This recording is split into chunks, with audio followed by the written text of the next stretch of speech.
Perfect.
Perfect.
goodness gracious. All right, so give me a second to get my webcam set up. Gosh, I love this. I love technology. This is really how you can just see the human element immediately. Is just being a complete goof and not having the webcam working correctly. So that's a what's the word? Like that's a loaf instantaneously. How you guys doing? Hopefully you're doing well. We've got another week of Bears football to break down. I want to give a shout out real fast to Breaking T, who sent us these sweet, like the Windy City Gridiron crew, they sent us these sweet, like, Slide into Victory t-shirts for Justin Fields, which is sweet. Can't emphasize that enough. If you're looking for a Bears t-shirt, honestly, this is pretty great. Between Homage sending us the NFL Blitz ones and this shirt, there's some cool stuff, and it means that I can stop wearing my Club Dub t-shirt from a couple years ago, because every time I put that on, it makes me sad. But I mean, to be fair, there are a lot of things when it comes to Bears paraphernalia that you can, yeah, exactly, right, Adabola? Like, there's a ton of stuff that when it comes to Bears paraphernalia will end up making you sad, so that's not unusual. Like, if you wear a Trubisky jersey, sad. Cutler jersey, probably sad. Fields jersey, probably a little sad, and that's okay. Like, there's a lot of stuff. Anyways, the neat thing about this game is that I think we have a way more positive Rob coming into this breakdown, because I can actually talk about things Fields did well, and we can talk about the quarterback that I expected to watch all throughout this year within this game. I'm not about to pretend to you that Fields looked perfect, but I do think he looked like the quarterback we wanted to see that's worth building on. Somebody asked me in the pre-stream chat. So if you're still here, Kyle Birch, I wanted to answer your question right before we dive in, because our focus tonight for the first 30, 45 minutes is going to be Fields. Then we'll watch some of the offense. Then we'll watch some of the defense, if you masochists really want to watch the defense, because it's basically, I mean, I wish I was kidding. It's Eddie Jackson versus the world. Like, I won't show it because that would disqualify the whole point of what I'm going off of. But Eddie Jackson makes like 15 of the first, not 15, he makes like 8 of the first 15 tackles. And when your free safety sitting in center field is doing that, it's ridiculous. But so anyways, as far as, let's see, so Birch asked, do I think Fields is the quarterback of the future? And, do I think that the Bears are going to be moving on with him going forward? If he plays more games like this, especially if he gets a little bit better, because if he looks exactly like this the entire year, I don't know, maybe not. But last week was awful. Last week was quarterback nightmare. Last week was, sure, the team's bad, but look at Fields blowing this, blowing that, blowing this, blowing that. Open wide receiver, he missed him. Plays off time, throws an interception. Thank you so much, Cubeville. You're exactly right. Eventually, I do need some sleep, but hopefully I won't just yawn straight through this one. Like, there were tons of plays last week that were just awful. This week, though, I'm going to get to show you guys a lot of Fields playing pretty well, still a little slow. Can't make that clear enough. If there's a red flag, Fields needs to speed up. But I even found some college tape within this highlight that we're going to have a chance to look at, just because it mirrors exactly what Fields looked like in school and shows us where he needs to grow. And you're going to see a lot of offensive systemic failure. We're not even going to talk about play calling and runs. Like, we'll get there. But for the first 45 minutes to an hour, we're talking Fields and only Fields. We're looking at all of Fields' dropbacks. We're going to walk through exactly what happened. We're going to walk through the down and distance if I can remember it. Does he look slow in the NFL or slow for a developing quarterback, John? The answer is depends. So you say slow for a developing quarterback. Well, if you take a look at somebody like, honestly, Mitch Trubisky, while he was developing, was still playing on time. Davis Mills, while he was developing, is still playing on time. Joe Burrow was always playing on time. Justin Herbert was never playing on time, but he was just rocketing the ball wherever he wanted to. Patrick Mahomes was on time sometimes in his rookie year. Everybody plays the game differently. Russell Wilson wasn't on time in his rookie year. Fields is not on time in his rookie year.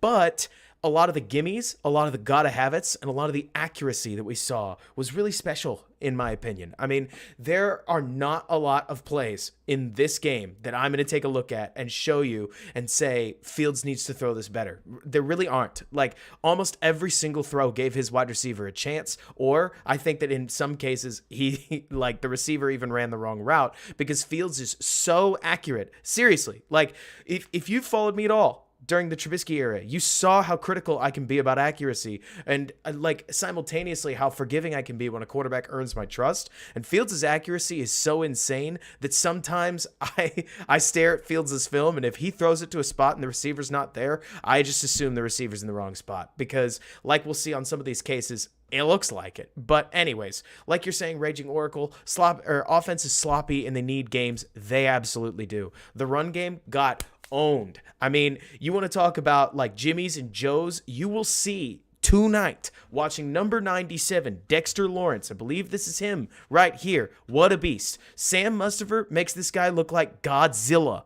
I'm playing defense. I mean, he was amazing. And when I talk, as I have on other streams, where I say, like, hey, the Bears defense is going to get a lot better when they got a defensive line, Dexter Lawrence was such a reminder of how true that is because he was unblockable. Certainly in the run game, but in the passing game, jeepers. Yeah, I'm talking about number 97, Raging Oracle. He looked like an all-pro. He looked way more than a Pro Bowler in this game. I mean, he was unstoppable, unthinkable, and so good, and it created a lot of problems. But anyways, let's dive into it and move on from there because we've got a lot of ground to cover. This is just the highlight reel, and it's 15 minutes long. A lot of plays. We got like 33 to go through. But so, first play of the game for Fields. So it's like a second... It's like a second down, if memory serves. I needed to put the down and distance on this, and I did not. So that's another loaf. But so anyways, play action. Fields is going to not even bother selling the play action. Throw to Mooney. On TV, this looked a little slow. Right here in the film room, I actually think it's awfully nice. So what you're going to see, let's go slow motion. Fields sells the play action. Enough. But then his first look is at the outside corner. He used to do this in Ohio State too. I always liked it when he did. If they're playing single high, like they are, I'm going to back it up. You don't know whether they're playing cover one, which is man, right? Cover one is man, or whether they're playing cover three. Usually the corners won't line up sideways like this and kind of give it away. But if they're playing man, then something like a curl route, they're going to drive on it, and that's potentially a pick six. But if they're playing cover three, then not only do you know Mooney's going to come wide open over here, but you generally know that the corners are going to match each other. So if one of them is playing cover three, the other's playing cover three. And so Fields' first look coming out of this fake is snap at this corner where he sees that his hips are turned out this way. That's cover three. So he immediately recognizes, okay, then in that case, I need to hold the safety because if I can hold the safety just like this, Mooney's going to come open. So then he hits the back of his drop. He takes a single hitch. He fires and he connects. Could it be a bit better anticipated? Sure. But I just love the fact that his eyes are in the right place. I mean, this is not a one-read play. This is, he reads the corner, he IDs where he wants to put the ball, he fits it into a hole. Will it be in the Hall of Fame? Probably not. But, I mean, given where we were last week, being able to hit an open receiver downfield is an improvement because truly, we can't talk enough about the fact that it was bad out there last week. But thankfully, this game can let us just sort of mouthwash it out. So, second drop back. And again, we're skipping over a lot of run plays because basically every time Fields picked up a first down on the ground, they immediately said, let's run the ball. And then it did not work. This was, as a matter of fact, this actually might have been the next play. And I want everybody, so I've posted a lot of this stuff on Twitter. And if you don't follow me on Twitter, you totally should. But so what you're going to see here is flat route, spot route. Kmet is going to get a post, which is kind of the one you're supposed to win. And then ESB has a backside dig. It's a quick game attempt. First read is over here on just the spot flat. Like, they want this. Marshall, how you doing? They want this over here. But as we take a look at this, oh, there's also a rail route. But so, yeah, no kidding, Draco. Like, Mustafa had probably one of the worst games I've seen a center play ever. So if you watch the two at the bottom, I've been calling for the Bears to establish a quick game for like the last 3 weeks because Fields doesn't seem to do anything other than throw it deep, and it's a bit bizarre. But then I watch plays like this, and we've got blanket, Kmet right now, blanketed, and Equanimeous St. Brown may come open. Like, it depends on if you think this is NFL open. It kind of is, but credit to Fields, he reads, oh shoot, this is man coverage, isn't it? And what do you do in man coverage? Does anybody know? Feel free to raise your hand. Feel free to type it in chat. I'm going to take a sip of water. But what does a quarterback, this is especially common in college, do in man coverage? Because it's an easier answer than you think. Case is exactly right. Who chimed in immediately? You run. And Fields does. He immediately realizes, oh, shoot, I'm open, aren't I? And picks up way more yardage than Equanimeous St. Brown does. And honestly, I'm here for it. Like, could he, this is where, Brandon, to your point, is ESB Sunday open? I think so. I mean, another way to put it is, would Nick Foles have thrown the football? Probably. Would Andy Dalton have thrown the football? I think so. Does Fields need to? If he can keep converting, think of it like, what's the word? Akeem Hicks used to talk about how Vic Fangio had a rule. He said, if you make the play, then you could do whatever you want. But if you go out of order, you have to make the play or I'm going to kill you on the sidelines.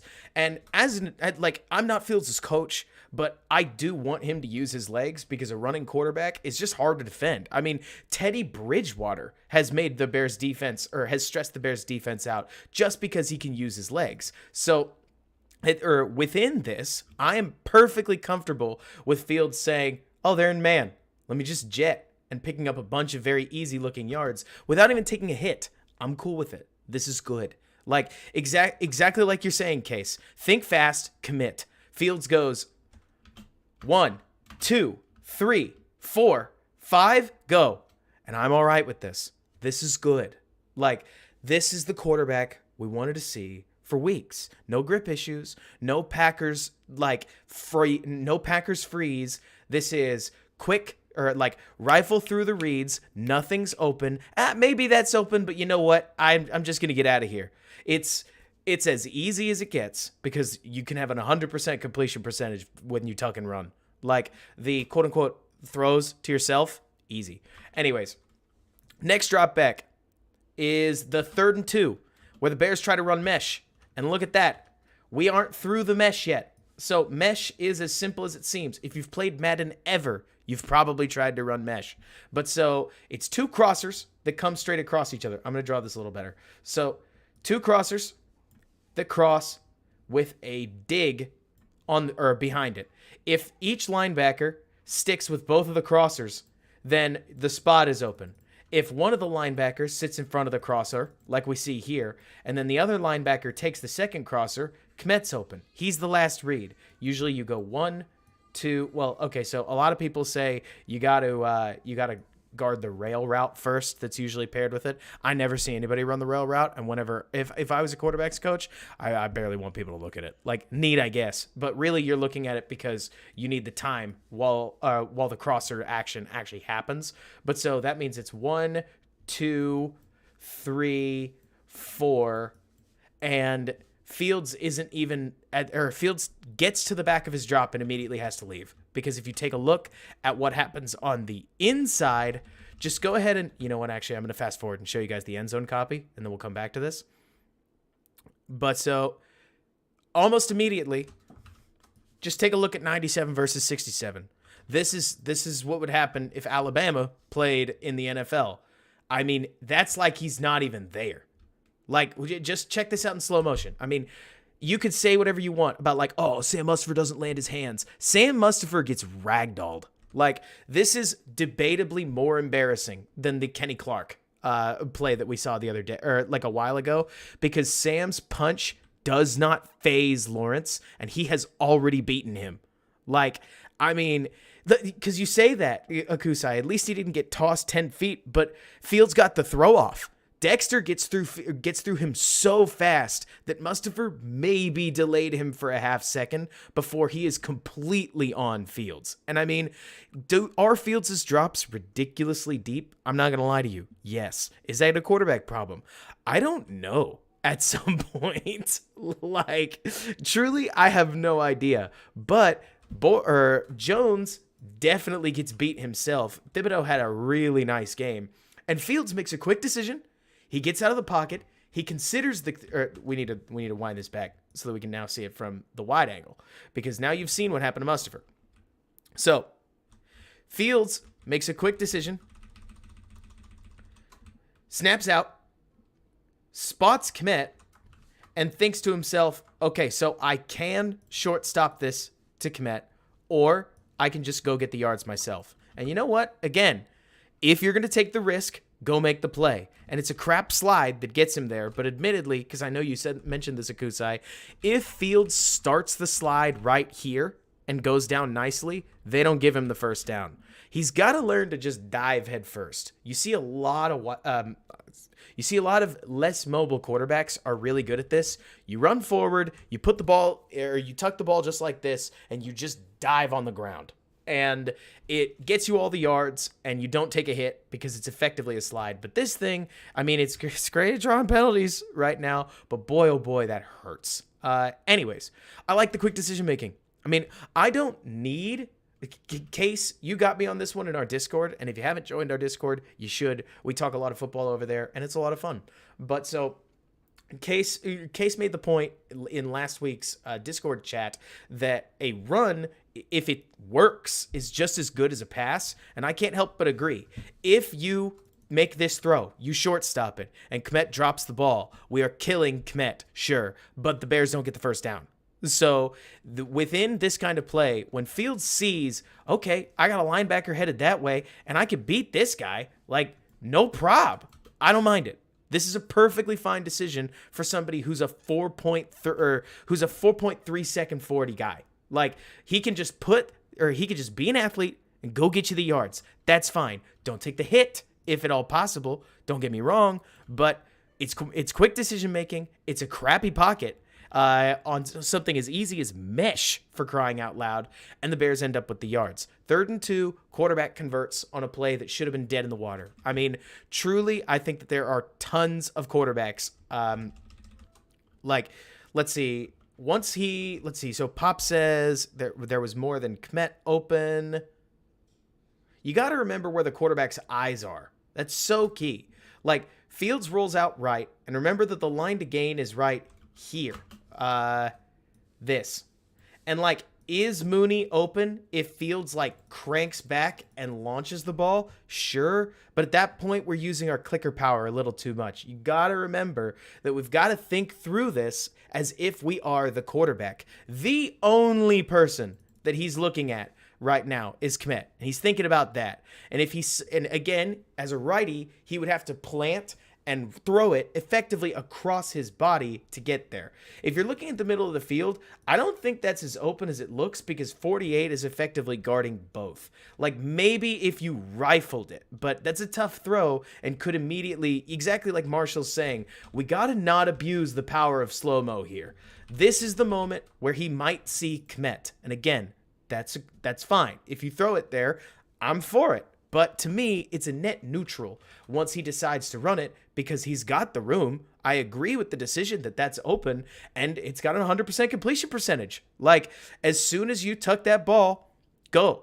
Let's see. He could throw that on the run to Mooney. Lushy, you're not wrong that at this point he might be able to cock it and throw to Mooney. But at this moment, if I was Fields and I looked I looked down the field, which, like, let's say this is his vision cone, this would look like Mooney was covered to me. The safety bites down because Fields starts to roll up the field. And maybe then he sees on tape that, okay, if I can draw a safety, I could throw it over the top. But in real time, I really don't mind. You got to remember that I'm treating this not like Fields needs to be a Hall of Fame quarterback, but like he needs to take a step forward. And like you said, that would be ESPN top 10, probably ESPN top 5, Akusai, if he makes that throw. It's 3rd down. It's not first down. It's not second down. We've got to be fair to our quarterback. He gets the first down. That's the job. Like, touchdowns, obviously important. We will get there. There's a Mooney throw later that certainly we need to talk about. But within this, I am perfectly comfortable with a broken pocket turning into a first down. That is enough to me.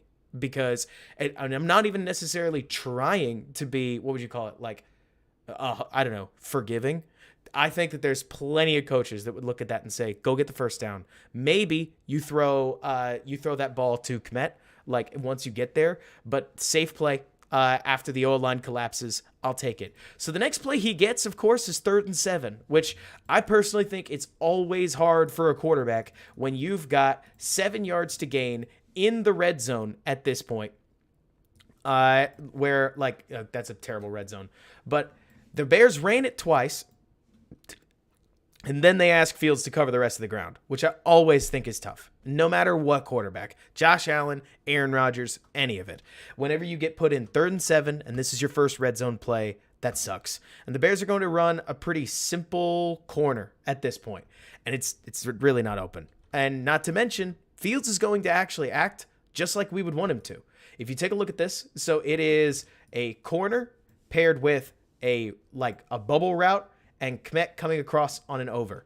Now, Pettis is not really open, honestly. Like, maybe if you absolutely dot the ball at this stage, it might be open, but it doesn't help anything. The good old Dexter Lawrence, 97, is going to finish the play on a quarterback hit, because when you take a look at the pocket, he manages to beat both Patrick and Mustipher with really no issue. One thing I like about this play, Fields actually moves in the pocket. We have literally seen Fields hit the back of his drop and stand there for weeks. 3 weeks now. He hits the back of his drop, and the only spot he's moving is this way or that way. Watch him slide here. It's little, right? But he buys just a little bit more time, and the throw kind of sucks. Is it a throwaway? You tell me. I mean, Fields is accurate enough where that certainly might be, but he shifts, he gets rid of the ball. It's a smart play. Ideally, you don't want him to take a hit, but in the end zone, sometimes things don't work, and especially on 3rd and late, you definitely, or on 3rd and late downs, it's hard. There's not always something there because the defense is tightly packed. Again, if he had dotted the ball or had time, maybe you could get it there. You might also be able to force this ball to Kmet. Bad, because we gotta show Fields with the ball in his hands, or it doesn't count.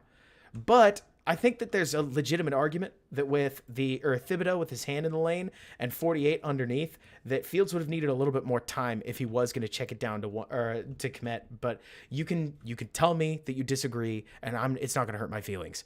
But Pettis, certainly you'd like to see him separate a little more. At the end of the day, what I would pin this on is when you run twice and you don't get any yards, there's not a lot of great plays to jimmy out 7 yards in the red zone when your offense is already struggling. I mean, obviously the pressure doesn't help from Dexter Lawrence, but I don't feel like anybody was wide open at the very least, especially with 20 here attacking down on Kmet, where if you throw that thing imperfectly, I mean, Kmet probably takes the ball and sits down for a gain of 5, and I guess that's better than none. But like Akusa, I said, I think it's a throwaway, and I understand that I would be coming across as a massive Fields homer, but that's the way I see it. So that's the first drive. Bears get 3, but the run game sure didn't help anything because, in my opinion, like you're saying, Raging, a sack sucks there. I think that the play design is extremely generic case, like you're saying, and it's fine by the quarterback. I like the fact that he shifted in the pocket,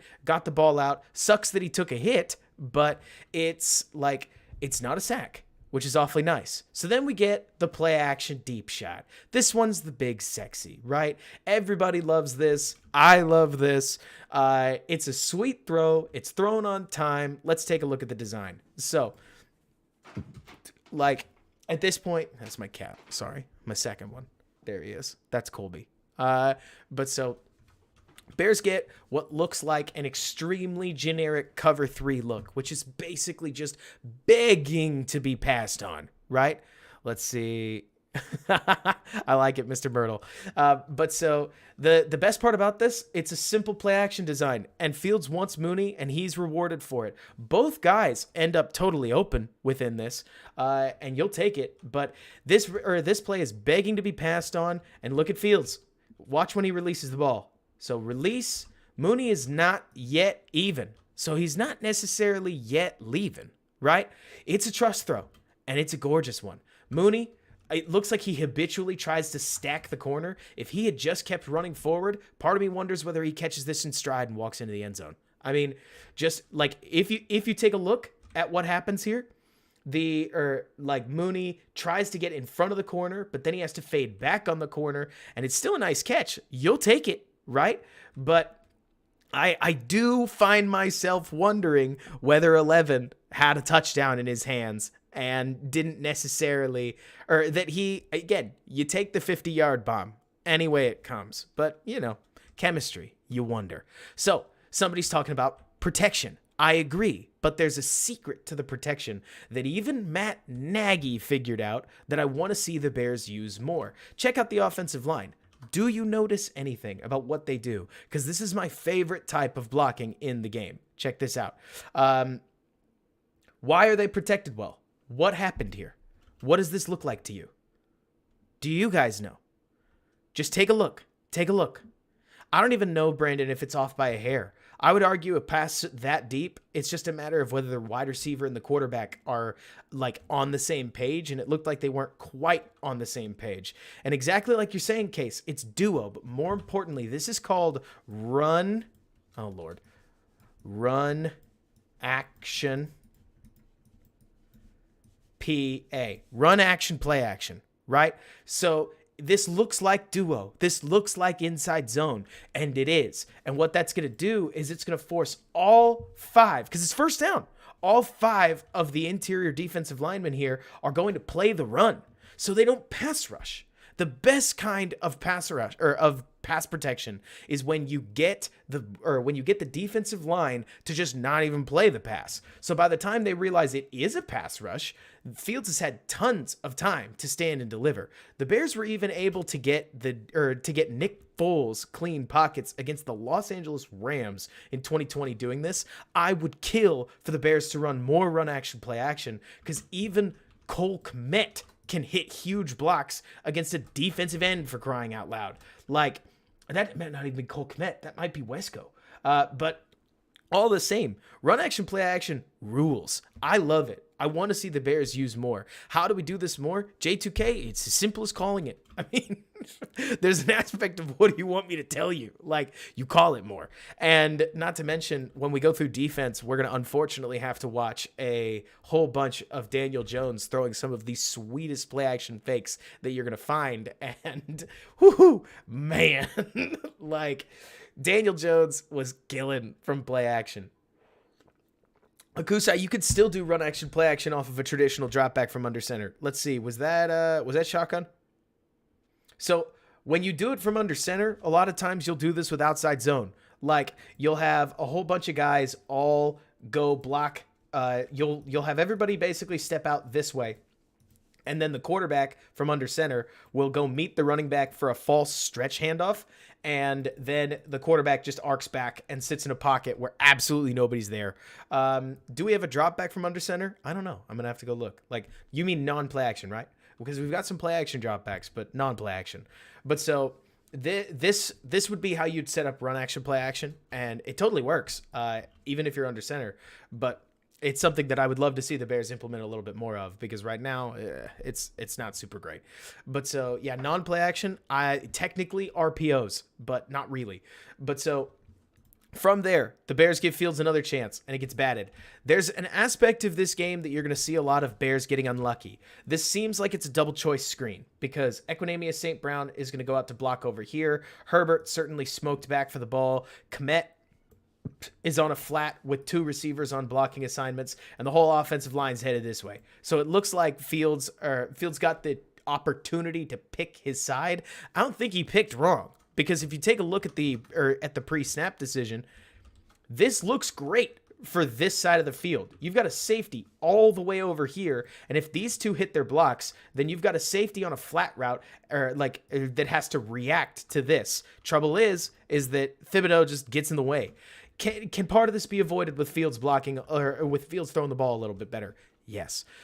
Also, I think Getsy needs to figure out protection for short game, because we're seeing a lot of batted balls on the rare short game attempts. And I can't help but think that Braxton Jones is just useless blocking this guy right here. I mean, if you're going to screen it out this way, Braxton Jones is unimportant. Have Braxton cut this guy, in my opinion, because if you do that, you take this out. And Braxton, earlier in the season, memory is failing me on which game it was, Fields had a very similar ball batted away because it wasn't blocked. Like you're saying, J2K, it's a very hard throw with an edge defender in your face, and Thibodeau gives him a little bit after the play. I thought this was a good call. Not trying to be a total homer. It was a flag case. Like, you get flagged for that. But unlucky from the Bears passing game, and not necessarily something that I disagree with Fields' decision-making. Again, maybe you can play a little bit faster. There's some of this stuff, and we'll see this a couple times. Aaron Rodgers is great about... He will take the snap and just flick it. Like, Fields, if you watch him here, sets his feet, right? Very normal thing. Catches the ball, sets his feet, throws it. Aaron Rodgers, who's one of the best in the game, on RPOs, takes the snap and just flicks the ball. He barely sets his feet, if at all. And that's something that I do think helps the quick game on those offenses. But, again, am I going to kill Fields for getting balls batted at the line of scrimmage? I think that I think a professional offensive coordinator should be able to figure out how to get the ball to people on screens. And certainly flat routes like that. But so from there, this might be Fields' worst play of the game. Like, we are going chronologically in order. We are not necessarily trying to beat our chest about everything Fields did well. And on this play action rollout, if he thinks fast, he's got Kmet for a literal potential touchdown, not an Orlovsky touchdown. This is a potential touchdown. And once he hesitates, oh no, he's still got an open receiver in the middle. Like, or what is it? You, like, at that point, set your feet, flick the ball to ESB, and if you really feel weird about the guy coming towards you, flick the ball at his feet. It doesn't have to be at his hands if you're really so worried about it. This is one of those, like, think fast when this happens, and Fields is not thinking all that fast. Is part of this comfort? Yeah, I'm sure it is. Is part of it Fields is just playing a little bit slow? Yes. This is Fields' number one growth point. You want to see him get more comfortable at playing faster, just seeing it, throwing it, because he's over worried about this guy right here. He just had a ball batted down at the line of scrimmage. I mean, like, I could rewind it, but we just watched it. He just had the ball batted down at the line of scrimmage. But take it, throw the ball, and if not, throw the ball. Like, throw the ball. You can't take a sack here. I understand him potentially trying to be an athlete, but throw the ball. And John, I hear you on he probably thought he could beat the DE.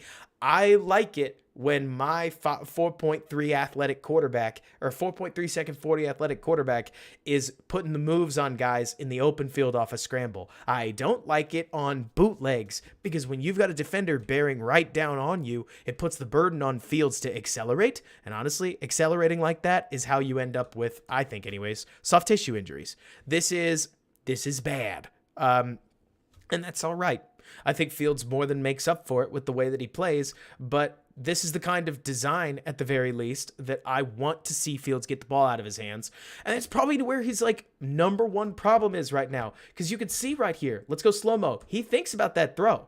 Like, you can see right there, he cocks to throw and then changes his mind, and then he tucks and runs. Throw the ball. You can't, or one of the ways that you can stop taking hits is you can throw the ball. Throw the ball.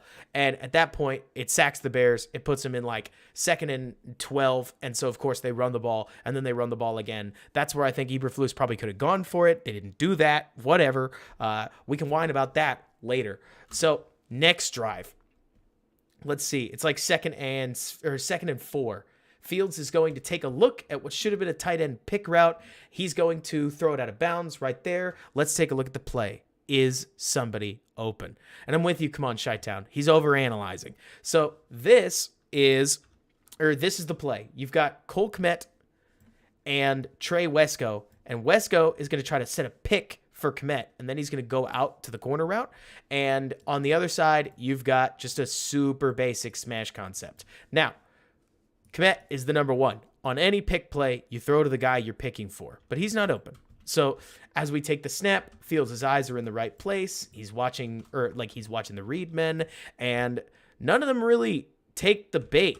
Like, Kmet gets swallowed up immediately. Kmet's not going to beat a soul as soon as he makes contact. It's just not his game. And so Fields moves off of him. He takes a look at what's going on back here. He, I think, specifically looks at Jake Tongs downfield and leaves a totally clean pocket. I mean, let's be plain, right?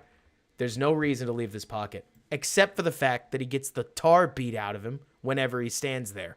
Like, this is where I would say that the biggest issue Fields is having with pocket pressure is that when Fields stands tall in the pocket, he gets beat up. And when he leaves a clean pocket, his timer went off. I don't blame Fields for saying, like, let's watch here. I'll paint it this way. From the time Fields takes the snap to the time when he leaves is probably accurate. Like, takes the snap, not there, I got to get out of here. I don't mind that. Like, the buzzer went off in his head, so to speak, where he said, I got to get out of here. But once he did, you have got to throw the ball or throw the ball. You can't just stand there and double clutch, because by the time you do, people recover, and then nobody's open. Like, at this point, Ebner is out in literally who knows where. Kmet is still covered because, again, that's just who he is. And if you wait too long in the NFL, the clamps come down. I know there's this old adage, you can't cover forever. You sure can if your quarterback rolls, because as soon as the defense only has to cover about this far, yeah, they can lock that down. They're NFL athletes. You've got to know when to stay in the pocket. And right now, Fields needs to find a way to calibrate on or basically like what pockets are clean and when should I need to get out of here. But most importantly, get the ball out of his hands. Don't just worry about getting out of the pocket. Worry about getting the ball out of his hands. Now, specifically, I don't know this concept because I've never seen a tight end pick play with a corner route attached, but I actually think Wesco's wide open. Like, if I could pick, Fields would go from low to high, because check this out. Check what Wesco does. Like, Wesco's got a cover 3 corner. He's able to cut outside, and if you threw the ball, like, there's a lot of space there to fit the ball in. Fields bailing out to his left or to his right. I mean, he's still got an open combination he can work. Don't get me wrong, but I like this. I really do like the concept where you've got a pick play, and if the pick play doesn't work, you're hoping that you get a one-on-one downfield, and we like one-on-ones downfield because it's second down. So if you miss one, you could still go get the yards on 3rd and 4. Take this throw downfield for sure. And so there's we're going to talk about that later, Chi-Town. There is a whole lot of pressure in this game, but specifically these next few reps are where we need to see Fields get better, because I think somebody needs to get the ball here. This is Fields freezing. I mean, for crying out loud, watch Thibodeau. I don't know what Thibodeau's doing. Thibodeau doesn't know what Thibodeau's doing. Like, check number 5. Keep your eyes there. Like, it's as if he runs off to sub, realizes he's supposed to be in the defense. Let's see. 1, 2, 3, 4, 5, 6, 7, 8, 9, 10, 11. So yeah, it's 11 guys. Like, they tell Thibodeau, like, no, you're on. And so he runs back. And I mean, he literally doesn't do anything on this play. So it's the Bears offense versus 10 guys. Somebody should have been open. Somebody should have gotten the ball. Fields doesn't get it out. He's got to get better here. Like, Fields can't just hold on to the football forever, or this happens. Doesn't he have to throw over the DB and also get it down fast enough to get there? Which one? Because if we're talking about Tongs and he's throwing from the pocket, he can throw there. If you're talking about open on the 30 pop, you're not right. You're not wrong. As soon as he gets to here, he can throw this smash route and get the yardage easily. He can also throw to 81. I actually think that Fields had an issue where he saw both targets and picked none. If you've ever played like Call of Duty and you pop around a corner and 4 people are there and you somehow miss all of them, this is that, but it's in football terms. Either way, got to do more. Like, have to throw the football. This is a hit that's unacceptable. It's not even that necessarily you need a completion. You just need a better attempt than this. This is, in my opinion, a waste of a passing down. And Fields has had some good ones, and some of his teammates have let him down. But this is one where specifically I would look at and say, right there, you got to throw this football. Round the corner, see it deep, don't point, throw it. Don't point, throw it. And that's fine. Like, he gets... within this, he ran too soon, J2K. He ended up paralyzed by all the options, I guess. He needs to throw that football. So, 3rd and 3 or 3rd and 4. And I need to remember what play this is. This one, on the other hand, good. I don't love that he takes the hit. I'm sure none of you guys like that he takes the hit. But so, if you take a look at what Fields sees, they've got Kmet on the outside. Kmet's going to motion in, and as soon as he sees that, let's all watch it together because the defender's going to follow him as he comes on in. You're thinking, man. So, what's the concept? Well, it looks like dagger, where you're just going to have the outside receiver do that. Mooney's going to run a deep out about 3-4 yards past the sticks, and you've got a curl on the outside. What's the problem? Nobody separates. I mean, truly, like, that's not open. That's definitely not open, and that's blanketed too. But with it being man, again, if you see man, run.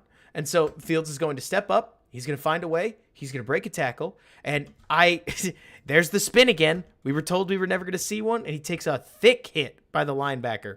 But I said it earlier, and I'll repeat myself. If you're the quarterback, you make the call to run, and you step up in the pocket and you get the yards, you get a thumbs up from me.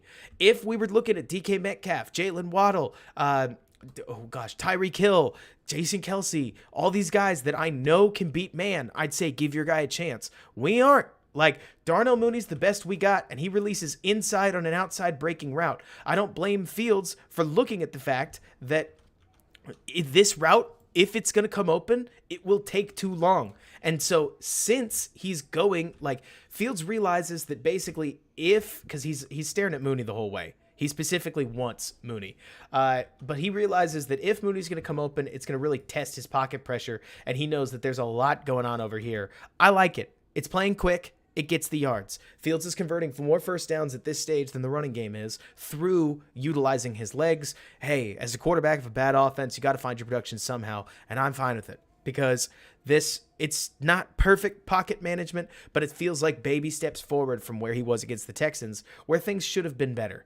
18 does look open for a minute, but you got to remember, J2K, that he can't watch both people at the same time, and so he's looking for Mooney. He's looking for his wide receiver 1. Mitch used to stare down Allen Robinson, and I never had a problem with that either. You look for your wide receiver 1. Mooney's just really struggling as a wide receiver 1, and so at this point, Chi-Town, they're still rotating.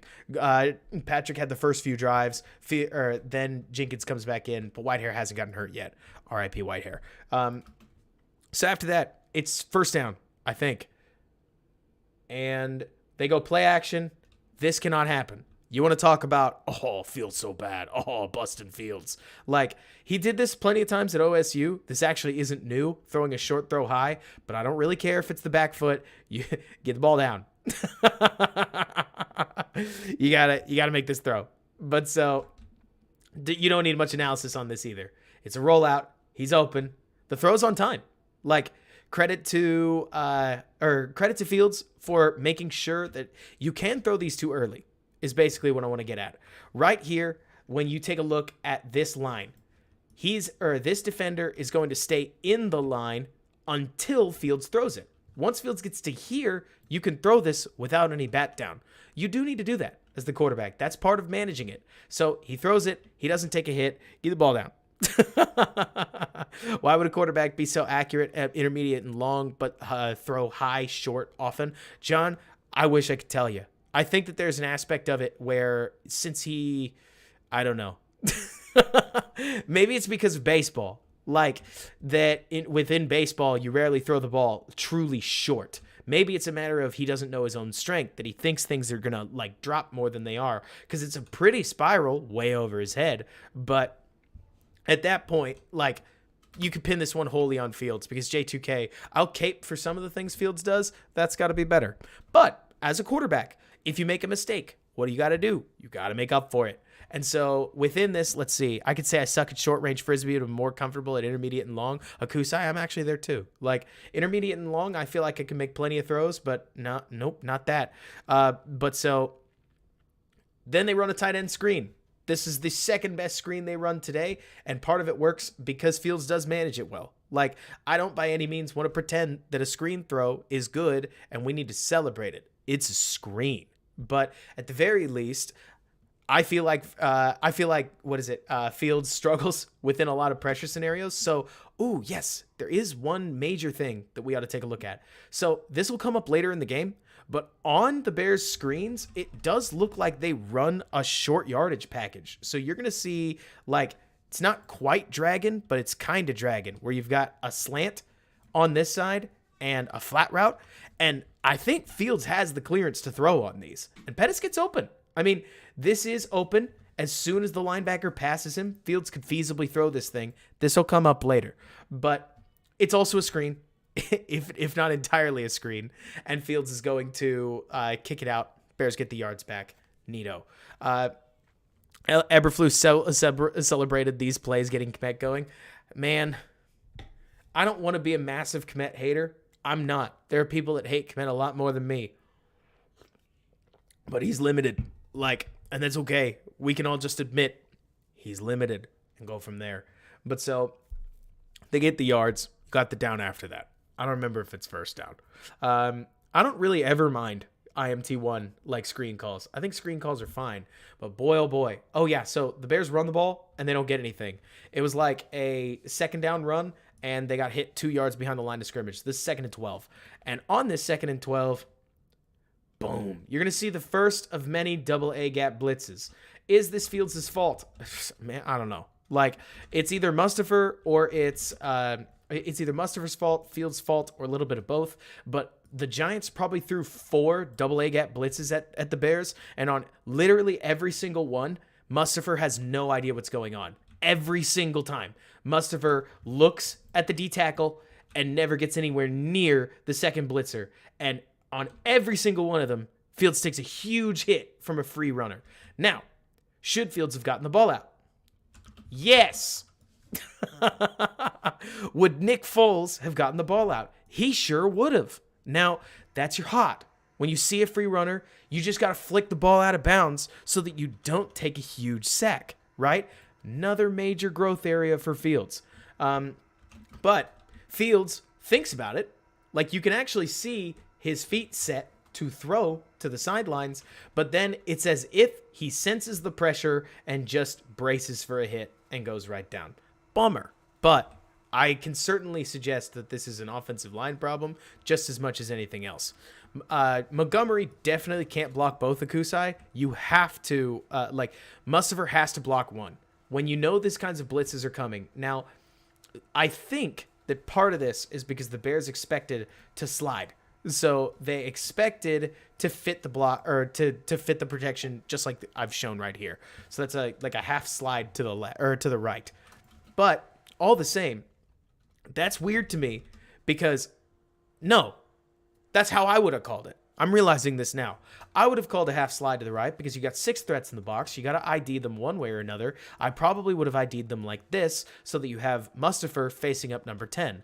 I don't know why Mustafa keeps playing the guy on the line. It's just not a major threat. And so the fact that Borum doesn't end up blocking anybody, that's really not a problem. Like, that's not the issue here.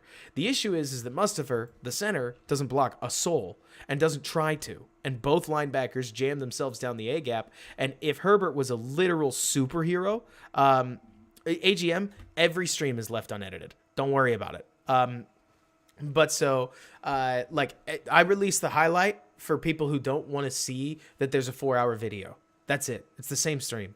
But so the stream is unedited anyways. But yeah, Herbert is going to try to be a superhero, and it's just not there. Like, as the quarterback, throw the ball. Is this the biggest mistake Fields made? Not at all, in my opinion. These are the plays that if I was going to ID something for you before the season started, where is Fields going to struggle? Well, he's probably going to struggle getting to his hot if he even has one. Like, I cannot honestly tell you who his hot is on a blitz in this case. I just know that somebody probably is. Like, you want your quarterback to feasibly be able to throw the ball on a play, even if he literally didn't have an offensive line.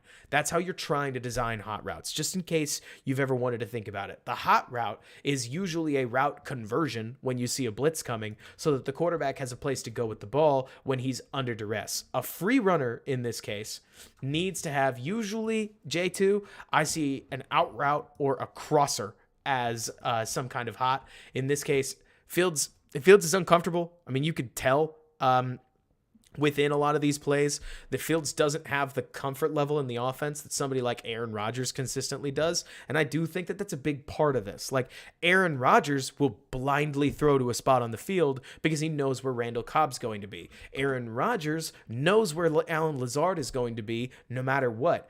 I don't think Fields has near this kind of like trust with literally any of his receivers, including Darnell Mooney. If Fields doesn't see them, he doesn't trust them right now. And actually, when you take a look at the way that they're separating in this game, can you blame him? And so that's going to be a work in progress. Like, obviously, this is something that we want to see Fields grow through, but doggone it, you can kind of understand why he's having issues, because the pocket's inconsistent, separation's inconsistent, scheme-wise, it's kind of inconsistent, and he's certainly making mistakes, but he goes out there and makes enough plays to at least give you some hope. And we'll talk about some of those later, because he comes out in the second half red hot. So the Bears get the ball back on a sweet 3rd and 20 screen. These suck when they're against you, but when they're for you, ain't it fun? Like, at this point, Fields takes the snap, checks to his right, amidst heavy pressure. Mustipher actually whips Dexter Lawrence around, and then he flicks the ball to Herbert. The offensive lineman blocked this screen up better than I've seen offensive linemen block most screens up, and so they seal off him. Herbert is lightning in a bottle. The receivers, kudos to the receivers. Like, check out, is this ISM? Because it sure might be. Right here on the bottom. Like, check out this block. You got to love it. Runs up. Yeah, it's ISM. He hits a huge block on that defensive back, and Herbert just barely gets the yards on account of it. RIP Bill's tablet. Yeah. But so let's see. Scramble on the double A gap blitz. Why does Justin run out of those scenarios? Like, you mean the blitzes? Or why doesn't he, like, call a run? Most of the time, the Giants actually did a really good job of hiding a lot of those blitzes. There's not a ton of them that you see necessarily, and you go, wow, okay, that's on its way. Yeah, Jenkins had a nice block too, but so then immediately the play after that, we've got the fumble. And this one sucks, because Fields is going to step up in the pocket, and he's going to get punished for it. Now, what's the play? I don't know. It kind of looks like a very weird version of mesh, because if this is Kmet running the crossing route, it sucks. This is like, if this is the dig on mesh, then Kmet should probably be running a curl, and he's not. But we'll get there. This is open. Fields tries to throw to this, and the D-line takes it away because, like, yeah, Mooney gets crushed.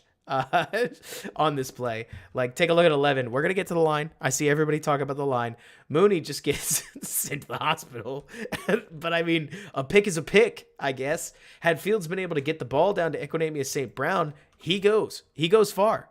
But so let's see. We were talking last week about Fields dirtying the ball before a sack. This is a good example of why you don't.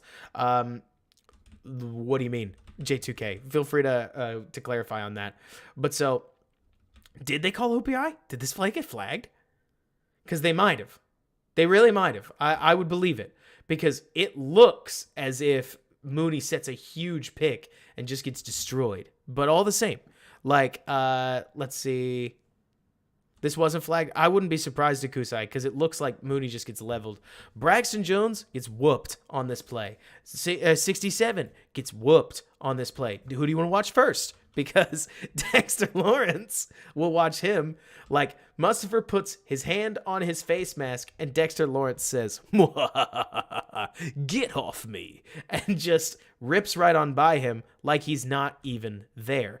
51 smokes Braxton Jones, too. Like, Braxton's been okay for a 5th-round rookie, but that's a low bar, and he completely whiffs his punch. Like, he tries to go for what looks like a hug block and completely misses. 51 gets right around him, and Fields, oh, I feel so bad, because Fields finally, he hits the back of his drop, he steps up, and he fumbles.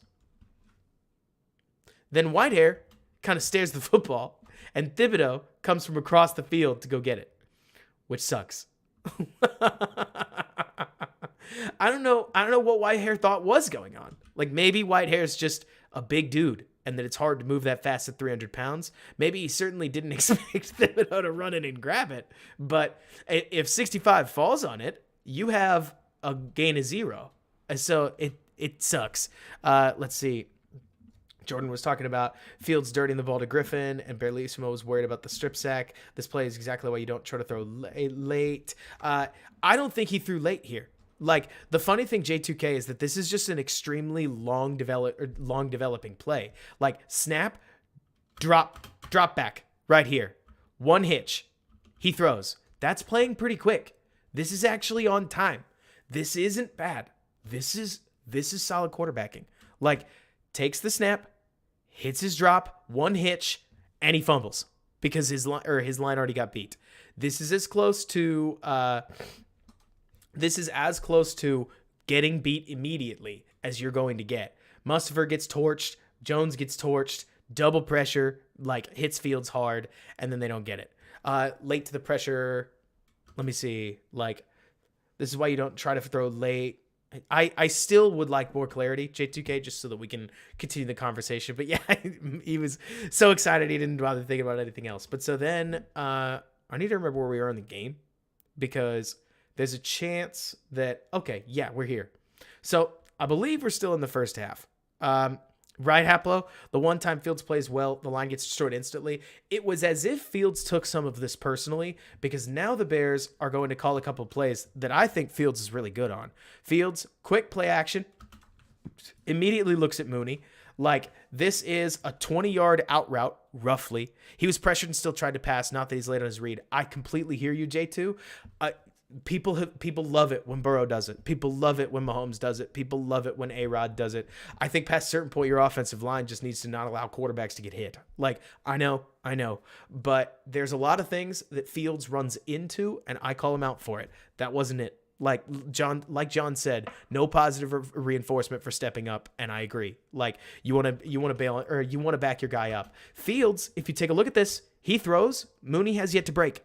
Like, He's going through the throwing motion just before Mooney's breaking. Like, Mooney hasn't quite broken. This is a landmark timing throw, which is part of the reason that I can't help but think the throw is accurate. Like, this is 100% just a guess, right? But the Bears had the ball at the 29, right? Normally, when you run this, it's not a 22-yard out route. Normally, it's a 20-yard out route. And so when Mooney comes across and he breaks at the 48, right? And he drifts to the 51, part of me thinks, would this have been a low throw if he'd broken on the 49? This is something that we saw Mitch Trubisky throw an interception to Anthony Miller because the throw was at the right spot on the field and the receiver was in the wrong place. So I will beg the question. Like, let me see. The ball is right here. And would it have been better if Mooney had been at the right spot? Because I think this is a good throw. Like, even as it is, it's still catchable. This is a throw you desperately want your wide receiver one to catch all the same. Like, as soon as I saw it, there were some people that was like, Mooney or the Fields throw needs to be accurate. Guys, we watched Mitch Trubisky for years have wide open receivers and send the ball into the stands. Like, if this is as bad as Fields throws get, I'll take it. This is the good stuff. Like, not to mention, check this out.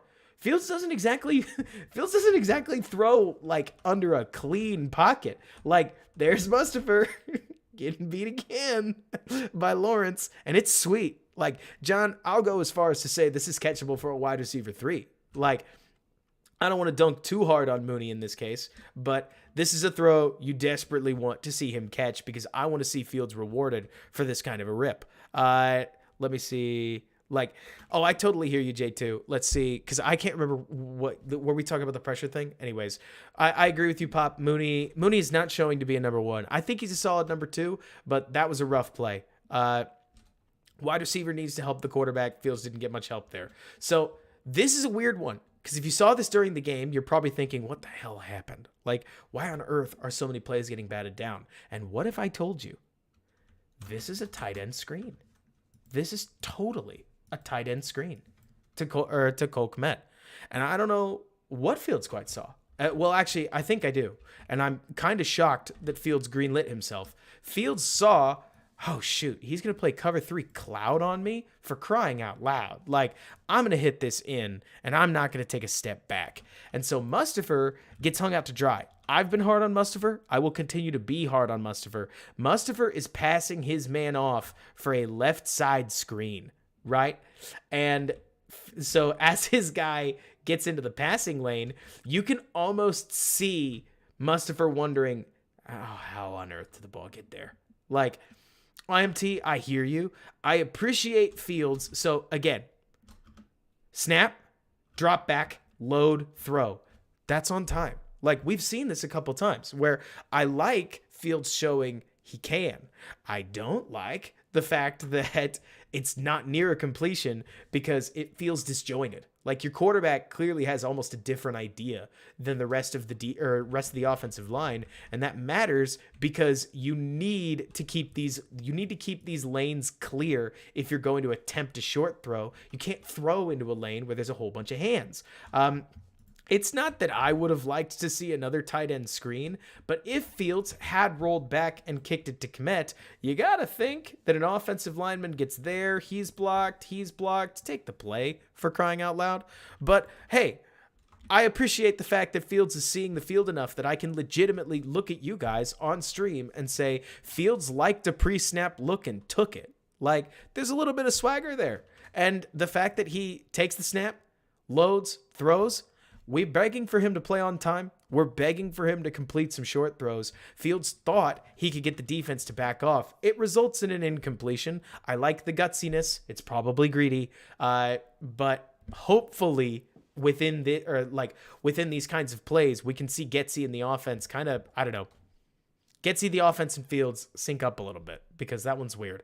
But so then on this next one is the play I think it is. Kyle, we'll talk about that in a little bit because I think that there's some more stuff we can look at. Oh, this is the play. We all know the one we're talking about, right? The play. Right? So let's talk about it. Okay? So on this play, I am not near as mad as a lot of people. There are tons of folks, justifiably, they want Justin Fields to throw a touchdown here. Right? Come on. There we go. Nope, that didn't work at all. Come on. I don't know what I did because I need this thing to work. Let's see.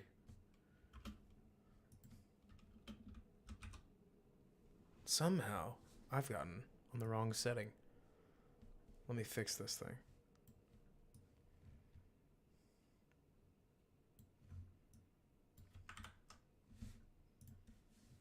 Because I want to be able to just keep scanning.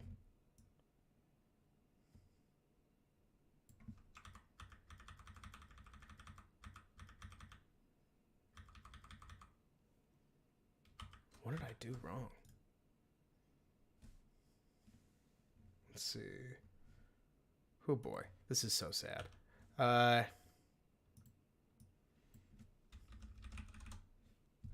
Anyways, we will get there in a minute. So anyways, Fields on this play is looking for Darnell Mooney.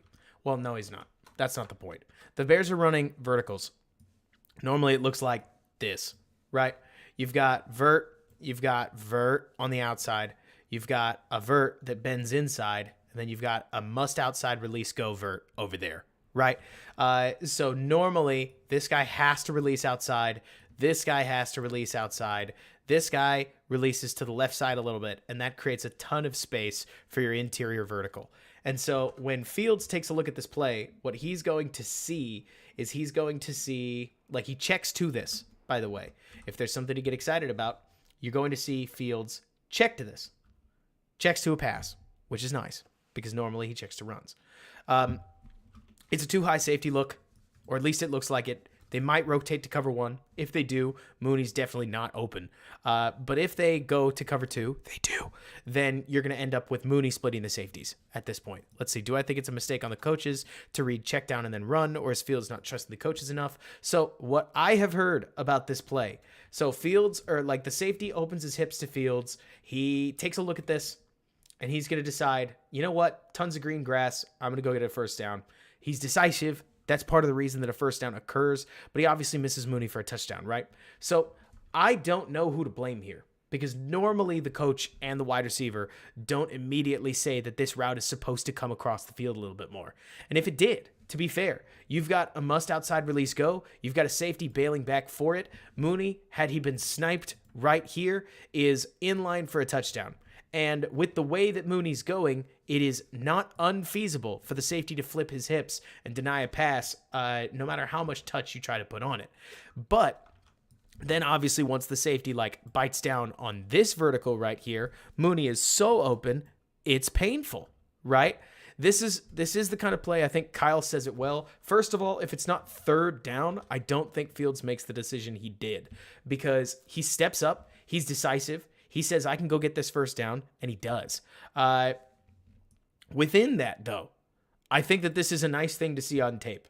This is the kind of play that I would look at, like you're saying, Kyle, and I would say that with this like public pseudo apology that that Mooney ran the wrong route, coupled with the the fact that Fields was decisive in his running and made a play, I'm not upset here. Like, I'm really not. This is the kind of play you want your rookie quarterback, because Fields looks like a rookie. Can we be honest about this? Like, Fields looks like a talented rookie, not a second-year quarterback. He looks like a talented rookie, and I would like him to start looking like a second-year quarterback near the end of the season. Right now, he looks like a rookie in a new offense, and I'll take it, because last year, I thought at times he didn't even look like a rookie. At times last year, he just looked flat-out bad, right?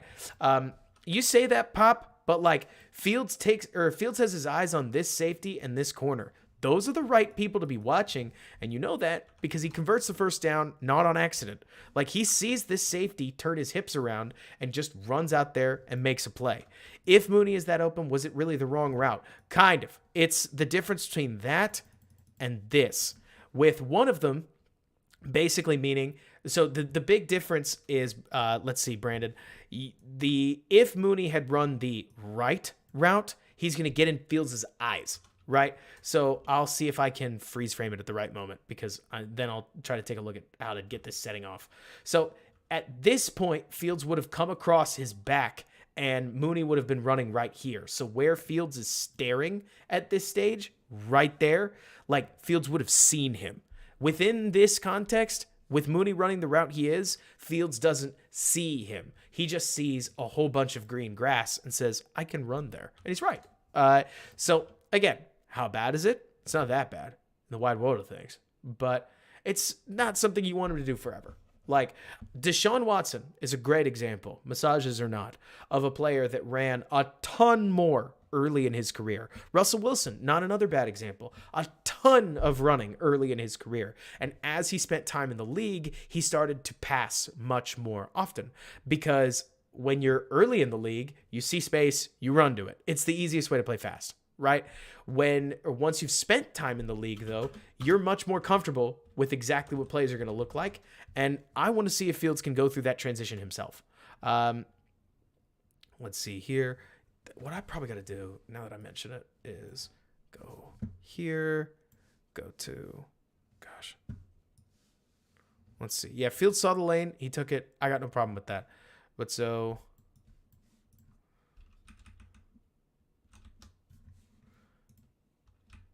John, we have one coming up. It's the Lamar thing, and it looks awesome. Let's see. I need my arrow keys to start working again, because right now they're not. Thank you guys for hanging out. But I really need these working because the whole thing doesn't work slow-mo wise if I don't have my dadgum arrow keys. And see, something's going on here. It's like somehow I've Premiere Pro'd myself, which why wouldn't I have? So let's see if I can fix it. Get to effect controls. Take a look here.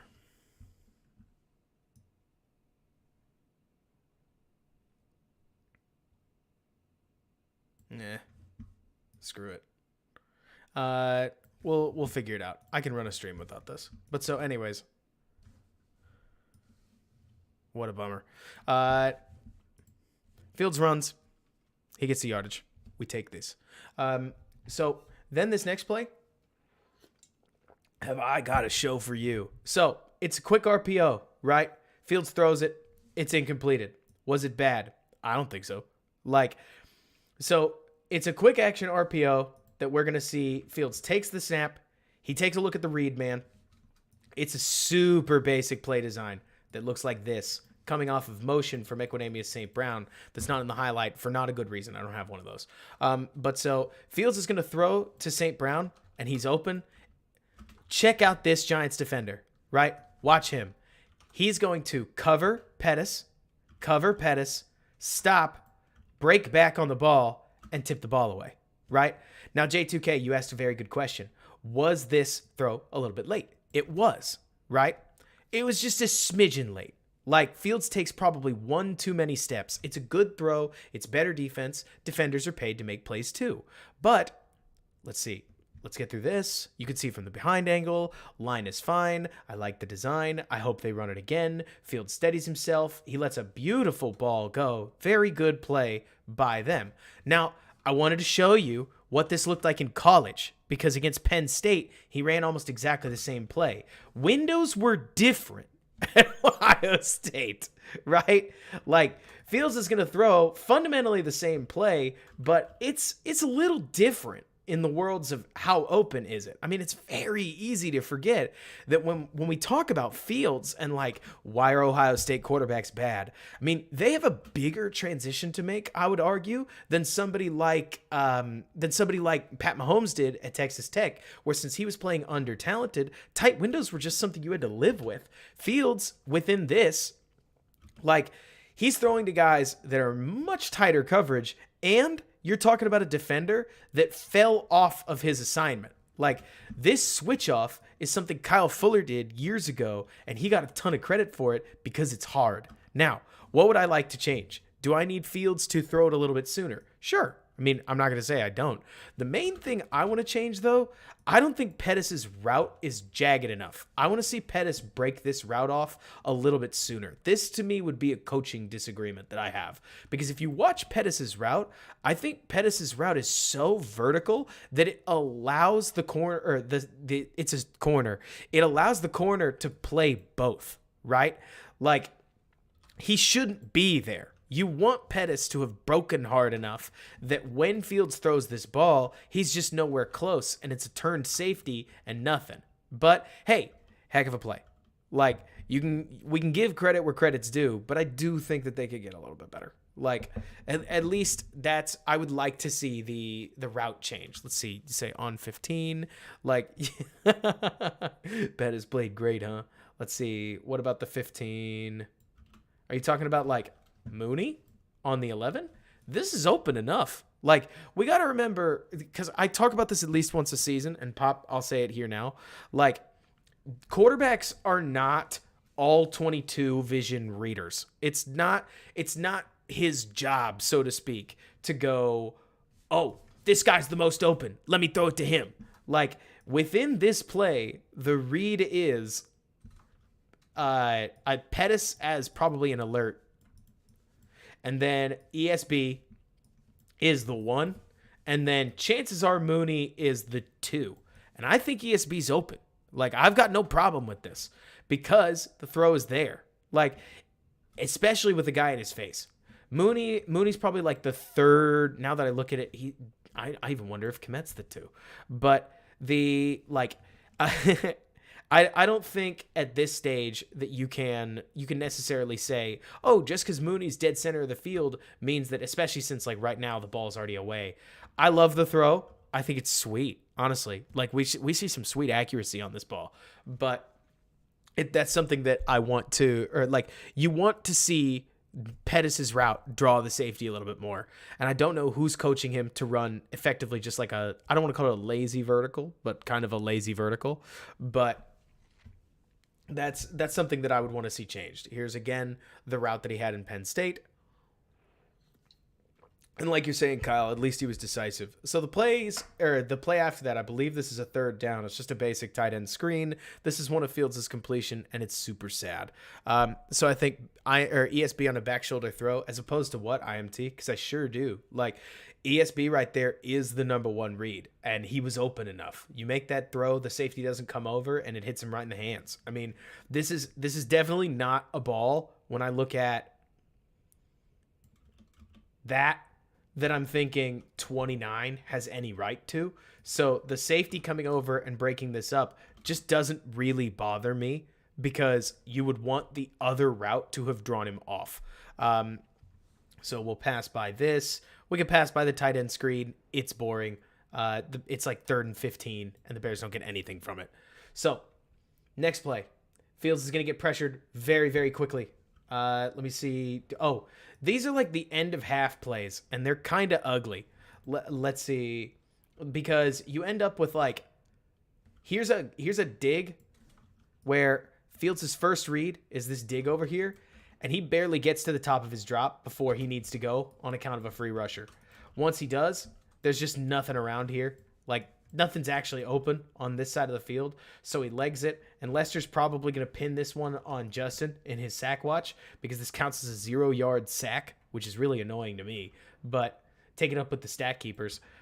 There was a lot of this where Herbert steps this way instead of stepping out to face the guy. Borum doesn't block anybody and just ends up kind of lost. I don't know, like, let's take a look at what the Giants actually threw at them from behind center, but they show a huge potential blitz right here, and the Bears just don't marry the pass protection up to that at all, as Borum follows the defensive end, and yet Herbert is sinking back for not a good reason. And then, like, yeah, exactly, John. Fields tried to say, don't count that one on me, and they did anyways. They didn't care. But so I told you we were going to show all the Fields dropbacks. The ones at the end of the half do count as dropbacks. They're just ugly. Quick pressure at the end of the half. Nobody's actually open, because you see Kmet looks like he's rubbing for Mooney, but before he ever gets there, you've got the same double A-gap blitz, and I mean, like, literally this thing is the same. Like, 41's going to come screeching through. Mustafa, he might actually block 18 this time. Nope, not really. 18's going to get right through him. And so then Herbert ends up on the ground. Fields doesn't take a sack here, which in and of itself is kind of surprising. But it was like, it was a rough night for Bears Pass Pro. And we're not even out of the half. But so Fields is looking to the left. He doesn't find anything to the left. He's looking deeper, and the pass protection can't hold. What a bummer. Are we going to see the last play of the game and break it down, John? If you really want to, we sure can. But so now now we turn the half. Fields finds the over route. It's easy. Does it get any easier? Right? Again, it's just a basic play action rollout. Tevin's in the game at this point. Pop, right there. Fields is going to take the handoff. He's going to come through. I like the fact that Blazing Game comes through on the sift block and then stays in as a blocker on this. I actually like that a lot. Like, yes, you do want to see a flat route on most of these, but I really don't mind giving your quarterback a little bit of extra time, creating a problem so that somebody else has to green dog down on him, and then Fields is able to hit a nice quick throw right there. Like, is it too high? Sure, but it's completion, and it's a quarterback's job to get the ball in the area. He does. This is probably the prettiest rollout that they've just about done this season. I'm shocked sometimes at how poor the Bears pass or the Bears rollout attack has been. Joe, is there a better pass pro lineup that maybe isn't as good as the run? Blah. Like, we really don't have a great pass pro lineup just about any way you slice it. This was a sweet little play. It is 3rd down, right? Because After that rollout play, what do you think the Bears did? They ran it, and they ran it again. They gained 1 total yard. Bears' run game did not do well in this one. We can talk about that in a little while. But so on this play, you're going to see Pettis come off. He's going to run a quick curl. And then, but most importantly, Fields is going to read this as this sure looks like cover 3. And if it is cover 3, then you've probably got Pettis open on the curl. But if you can at the very least keep the safety drawn off, you're probably going to get your wide receiver 1 coming across the field. Fields is right. Like, when you take a look at this, he stares at Pettis, or at the very least at Pettis' guy, and Pettis is totally open. If he was actually, maybe you could make the argument that Fields is looking at this underneath defender thinking, well, I can't necessarily rocket a curl like to Dante Pettis because that guy's there. But either way, he takes his eyes inside, and once he does take his eyes inside, Mooney is like laugh out loud open. And so Fields sees him, flicks the ball to him, and that's a 3rd and 9 conversion. Nice. These are the plays, truly, that you're looking for if you want to see good Fields.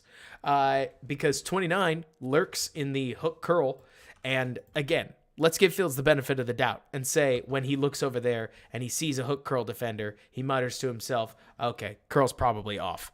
Totally fine, because he looks inside, he sees Darnell Mooney, he flicks the ball to a wide open Darnell Mooney. Unnecessary Mooney jump hype. We can leave that there. Totally, or like that's perfectly fine.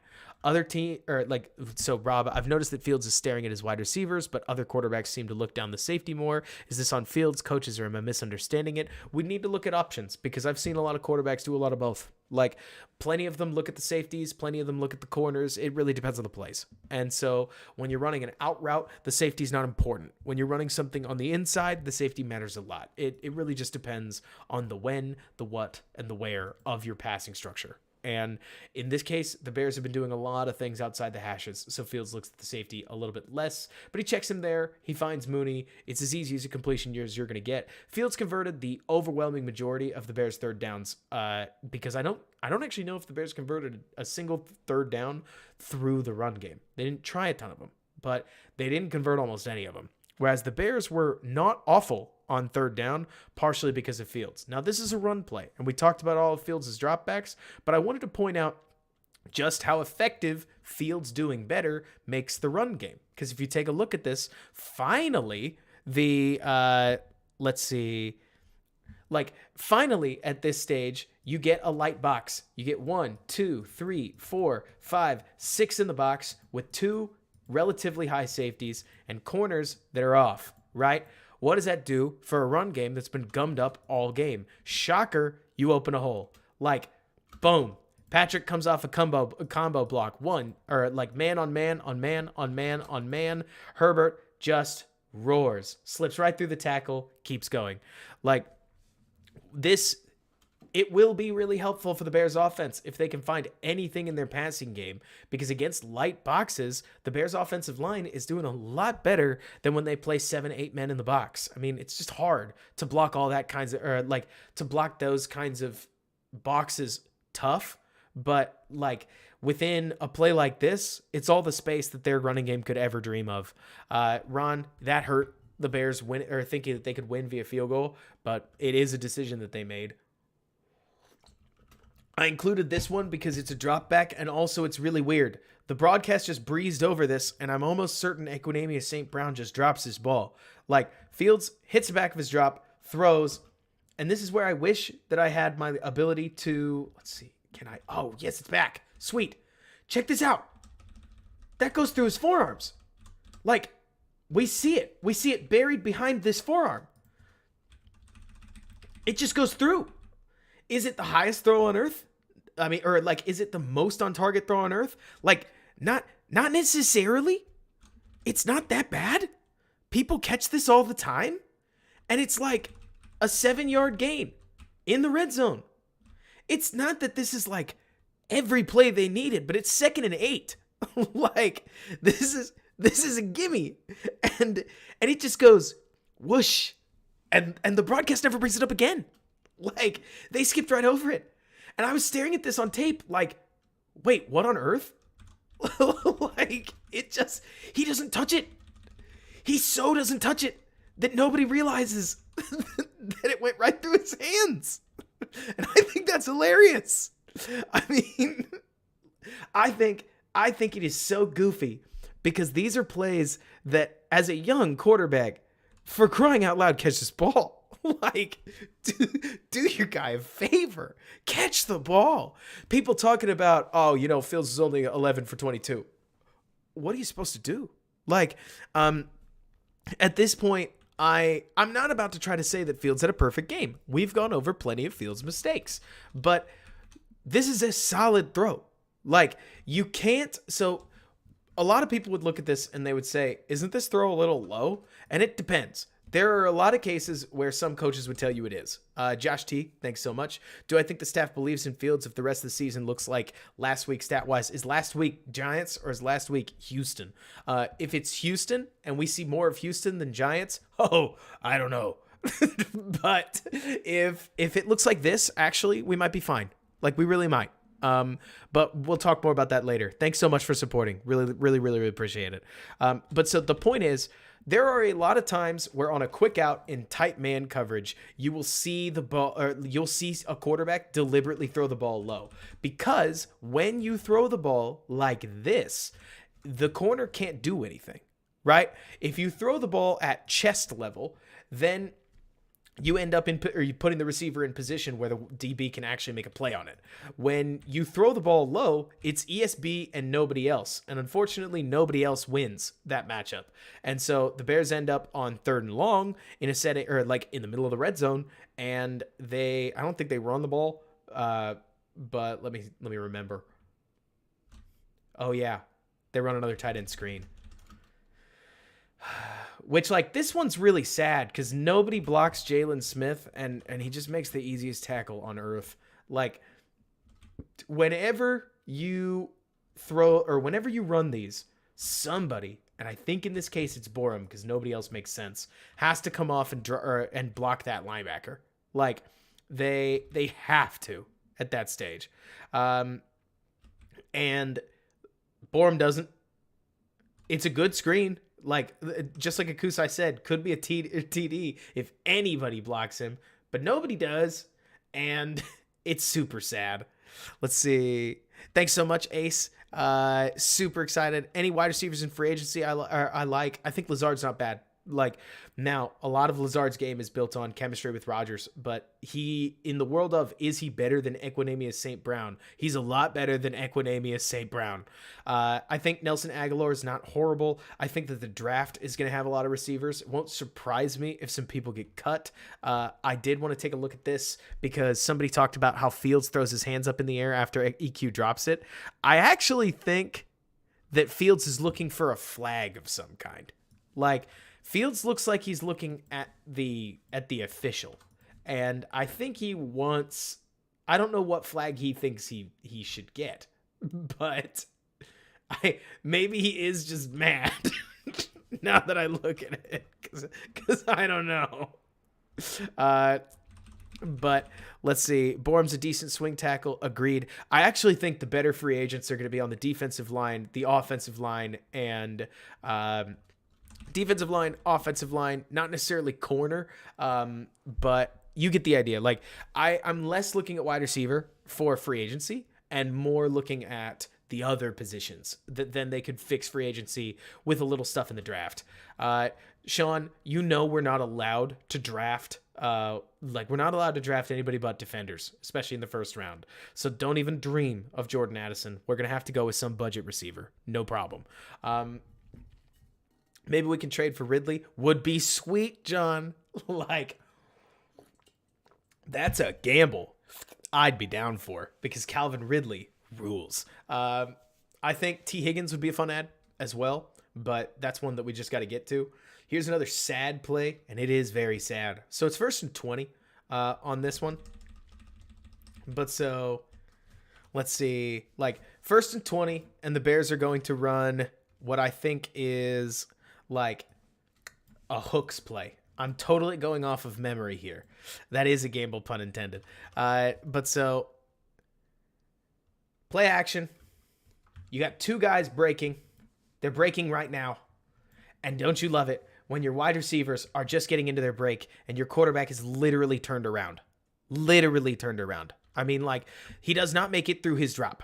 The fact that Fields is able to work 9 yards out of this is, look, I don't want to break the word out miracle unnecessarily, but when people get excited about Fields' potential, this is part of why. Like, shout out to Reinhardt and the others that we've talked about, like, Fields' production needs to come up from 1980s numbers. Like, yes, but this is a play that a lot of people just flat die on 1st and 20, because the Giants, oh God, don't look. Don't look. Everybody look. We'll take it nice and slow. Whoosh. Just a couple high steps and 97's home. Like, I mean, Dexter Lawrence looked like Godzilla. Dexter Lawrence looked like Akeem Hicks on his best days. And credit to Fields for getting out of there. Fields is even able to work himself around an edge rusher that almost gets on him. But gracious, like, I mean, Brandon. So Sam Musfer blocked me. He blocked a lot of people. He was way better blocking on Twitter than he was blocking in this game. And it's like, so I don't want to participate in cyberbullying. Sam's a human being. He's a former UDFA, for crying out loud. But some revolving doors can hold people, especially those electrical ones that, like, they don't let you push the ball or like push the door fast. Like, that would probably limit more than what Mustafa did on some of these plays. So Fields is able to turn it into 2nd and 11. Also, we talked up Fields and like the Bears scramble drill early in the year, and the Bears scramble drill is a little on the awful side. So we've got Mooney out here in the flat, and as soon as Fields actually arcs at this point, like, Mooney's not there and Pettis isn't there, but I would love for Mooney to come forward and Pettis to come back, because if you could actually get Pettis coming back to the ball, you might be able to catch it and turn back upfield. But instead, both of them turning around just makes it to where now nobody's there. Is there a tier I could support at any price that gets Mustafa benched? Yeah, I wish. If I had that power, I'd have benched Mustafa a while ago. Like, exactly, Brandon. What is Sam supposed to do? I don't know. Like, did Sam ask for this? He did not. I agree with you. Whoever said, yes, J2K, I don't blame Sam for starting. That's a GM issue. It sure is. Like, that's a question that I won't be able to answer. Sam Mustafa must be killer in practice, and especially in the meeting rooms. What do I think the Bears are going to do to fill for Whitehair? I think they're going to stick with this offensive line right here, Haplo. I know. I hate it too, because I think Mustafa sucks. But would I put Carter or Schofield in? Oh God, I think if you start Jatiri Carter, you're begging for a Lachavius Simmons like situation where everybody says, "Hey, I've never seen him play. He can't be worse than this." He can, and so like I hate starting Mustafa. I've hated starting Mustafa for a while. Like, when we started Mustafa in 2020, and a lot of people were like, "He's really good." I sit here and think to myself, like, oh gosh, this guy gets walked back by anybody. But it's been rough, IMT. But so then this is 2nd and 11, and I think Fields so I don't love the concept. I don't know the name for it, but I've seen it a couple times where they're going to have him go on a wheel and him go on a post, and you kind of end up with 22. 22 is supposed to be in conflict, but he kind of ends up covering both. Like, as soon as you get the out route right there, Fields probably should have thrown it to ESB. Like, looking at, where did we go? Wow, we went kind of far forward. Let's see. Yeah, John, we are creeping towards a 20% sack rate, and it's bad. Given that Reef, or Schofield, Kramer, Dieter are not the answer, what is Poles doing? I think Reef, you would have to work hard to convince me that Riley Reef is worse than Larry Borum or Braxton Jones. It's not even that I hate Larry Borum that much, but like Borum in particular struggles. But at least I've seen it. He didn't struggle in this game near as badly. I thought Jones had a much worse game in this game. But so this, I agree with you. I think it's Kyle. This was his worst play IMO. I don't think it's his worst play, but throw this ball, please. Like, he's even looking at him. What's he waiting for? He waits, he thinks about it right there, and he ends up throwing too late. That's 2 plays minimum that that Fields effectively threw away off of hesitation. And as Ishin told us in Sekiro's final boss, hesitation is defeat. This is easily the number one thing Fields has to clean up. And we've seen some anticipation. We've seen some throws on time. We've seen some throws that are literally a hair late. But you got to throw this. Like, take it. You got a clean enough pocket. I think maybe he thinks like he sees a phantom of 97 getting through again, but throw the ball. Like, if ESB catches it on this out route and turns up field, he probably gets about 12 yards. That's got to change. Like, if we are going to see Fields get through, or like if we're going to see Fields blossom and become the player that we want him to be, he's got to pull the trigger on a consistent play-to-play basis. We got to throw the ball more. Because we're creeping towards a huge sack rate, and definitely part of it is the fact that Fields takes, I mean, come on. He takes a hit out of what feels like nowhere. He ranges all the way over here to take a hit, almost like it's part of a skit. Like, he leaves a great pocket just so that he can throw the ball and get wrecked. And I'm proud of him for not taking a sack, but this is horrible. Like, gotta change. And he knows that. I mean, I'd be stunned if he doesn't know that. So it's just going to be a matter of over the next, remember, he's got 13 games. Let's see. I haven't got hit a bit. Yeah. Like, Fields has 13 games to get better. If he does get better, then great. If he doesn't get better, we'll talk about that later. But we've got at least 4 games, you'd hope. You know what? I'm not even going to pretend. We've got 13 games. We're not going to say the I word. We're not going to talk about the H thing. So he's got 13 games. And if he could start throwing, or like if he could start ripping the ball, then good. I think that there's a lot of things that we saw throughout this game that show that once he starts ripping the ball, things will get better. Because this, for instance, is a sweet play where his team lets him down. Check this out. This is the worst bootleg I've ever seen. Watch the receivers. We'll go in slow motion. You've got Tongas, who thinks he's the sneak flat. You've got Kmet, who thinks he's the sneak flat. You've got an over that does not get over. You've got the deep route that's just not even there. And you'd swear that everybody's just jogging. So, like, what does Fields do? He just casually outruns Kayvon Thibodeau, gets upfield, draws, dumps, and so sad. You're right, Kyle. He's so disappointed in Wesco after dropping that. Just like, come on, man.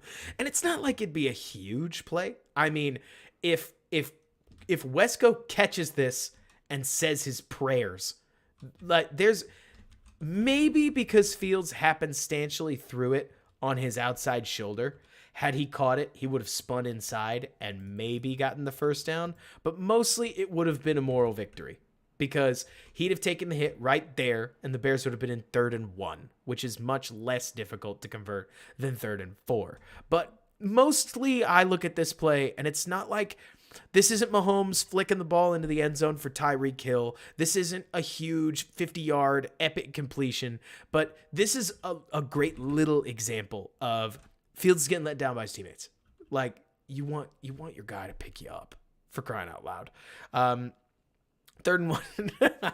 Akusai, not wrong. And John, yeah, I mean, it is kind of similar. Like, within this, I would say the difference is that Mahomes is absolutely crazy and his vision is cracked out of his mind. But this right here, like, this is a 1st-round pick. This is a top 5 pick at defensive end. And Fields is able to freeze him just enough to just get right around him. And then he doesn't take a hit on the play.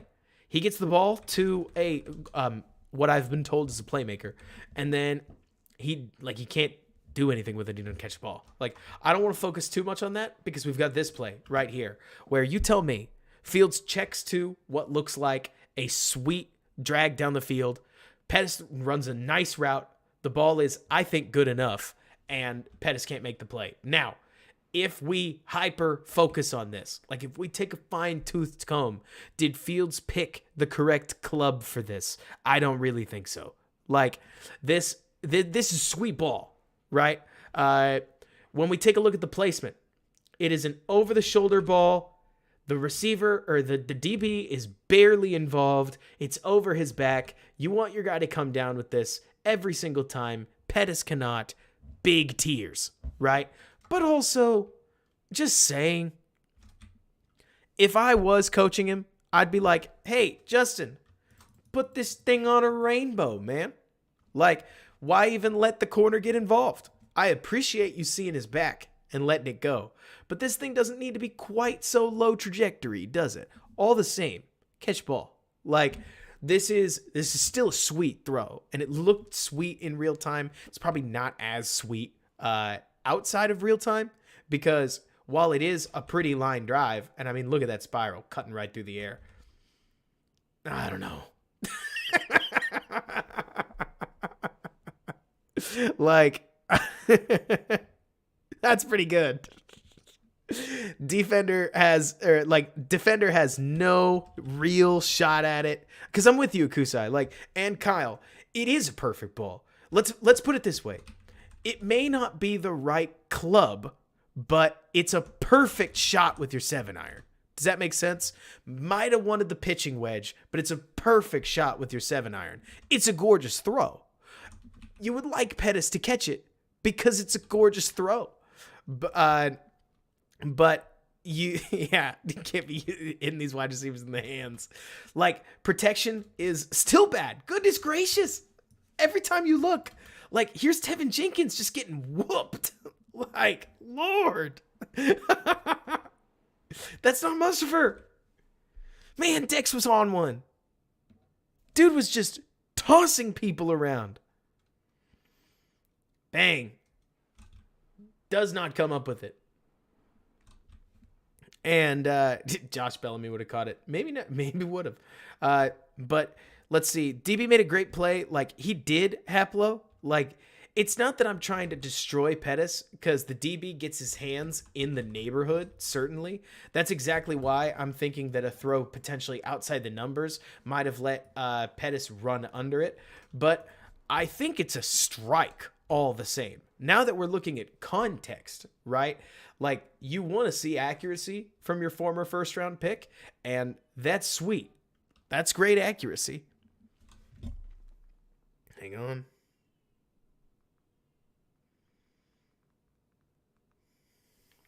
But so, like, gracious. Dex was just sassing people. It didn't look like Juro, the DB, affected the drop for sure. But, yeah, I mean, it's... Put it this way, though, guys.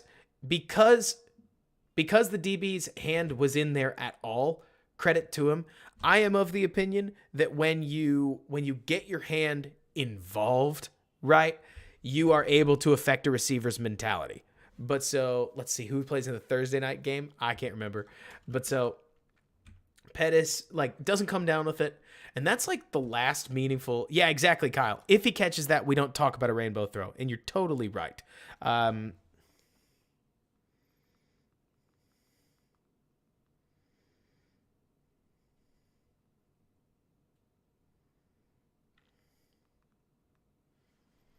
Let's see here. My baby is apparently screaming. So then there's this one. The Bears run it twice. They don't get the yards. So what do? They ask their quarterback to bail them out. Right. I'm surprised Dexter Lawrence could still walk after eating everybody's lunch. Right. But so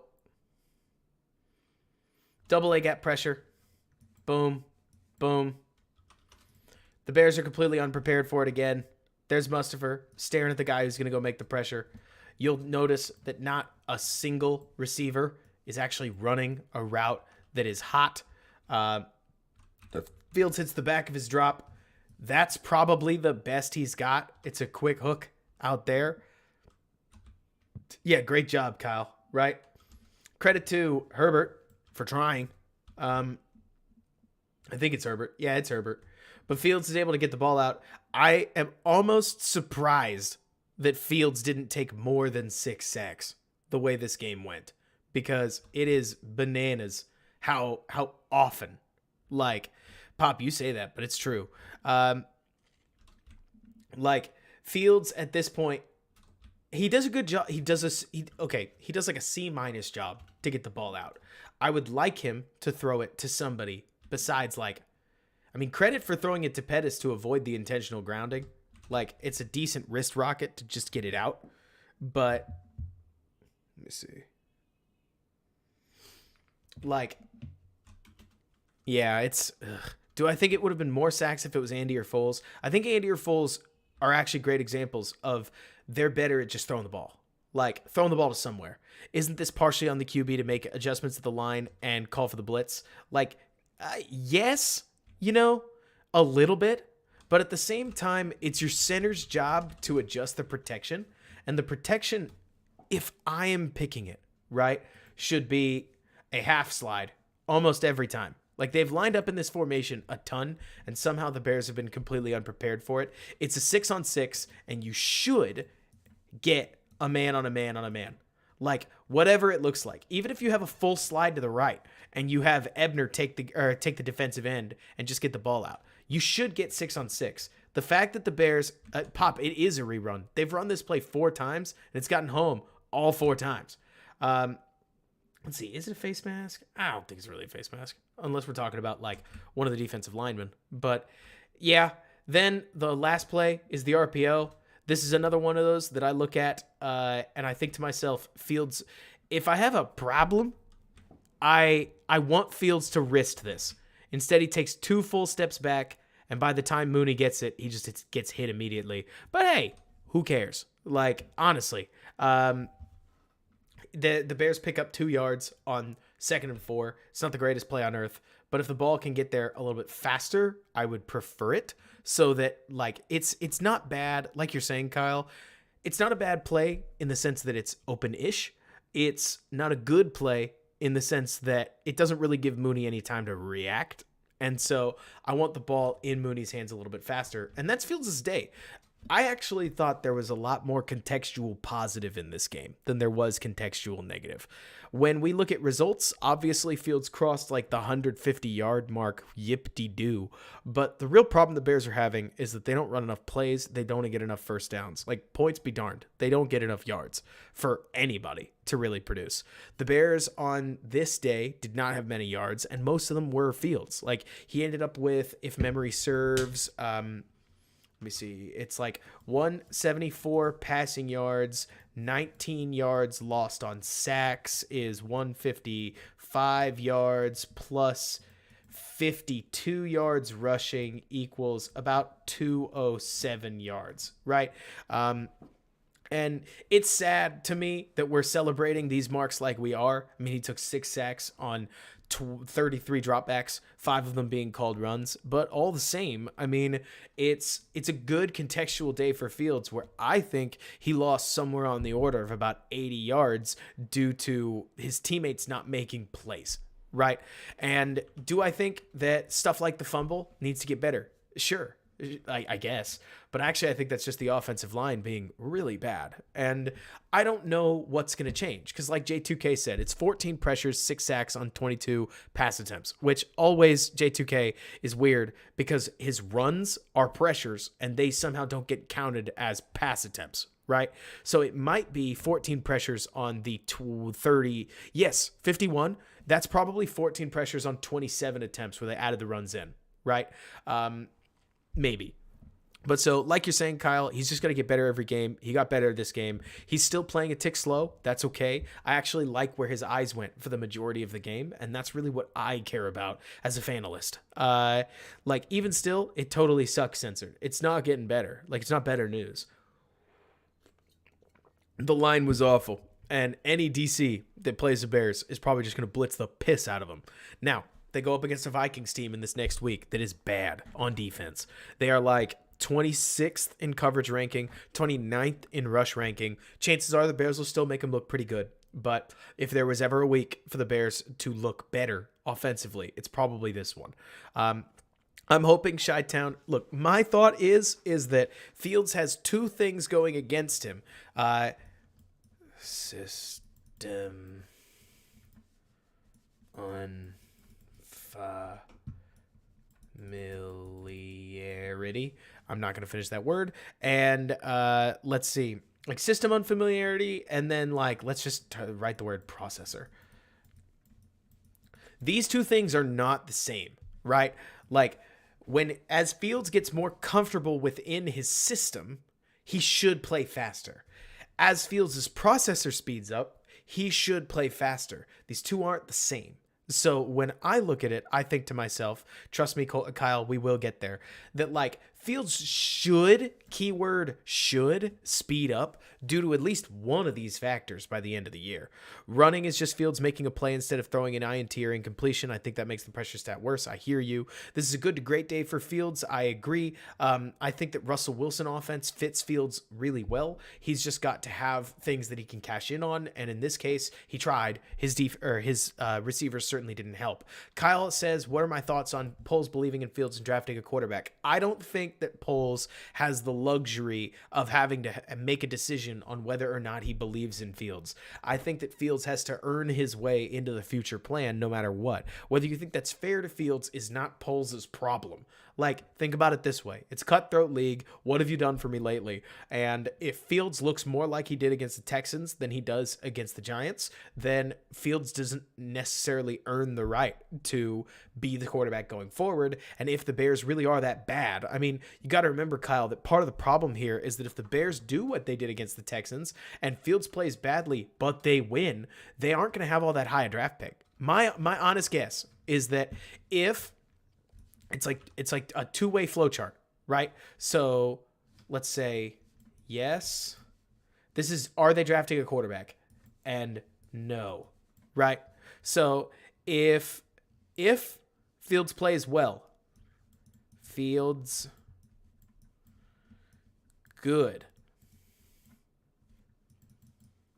then no, immediately.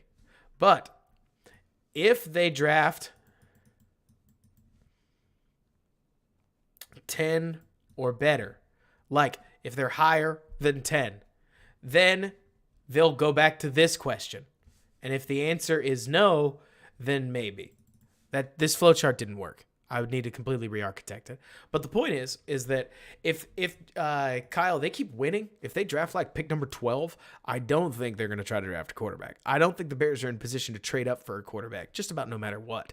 Unless it's like, I don't know, Will Levis like falls to 12 and Fields was just terrible. But games like this, you can work with this guy. Like, this guy is somebody that you could win because of eventually. Think about some of the plays that we had. I'll just play them at this point. Like, I understand that we've got some plays like the Mooney touchdown, or the Mooney touchdown that was not at that point.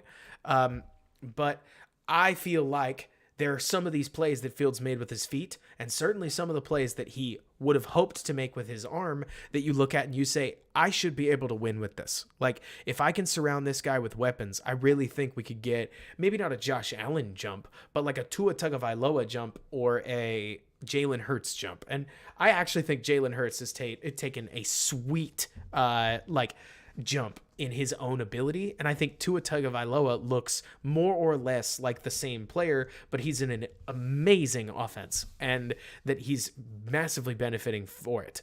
Anthony, while he did miss Mooney, we got to remember that Mooney apparently vocally ran the wrong route.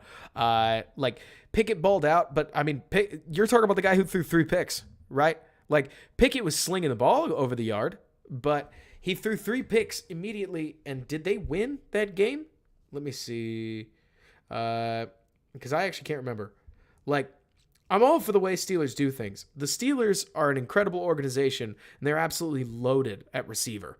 But let me see. Like, it's not as if it's easy to immediately look and be like, oh man, Pickett's awesome. They lost. Like, they lost in part because their rookie quarterback threw three interceptions. I mean, he ended with like a 28.3 QBR and a 65.1 quarterback rating because he didn't have a touchdown pass. He had an interception. Look, Fields didn't have a touchdown pass or an interception in this game. So don't think that it's just me talking bias here.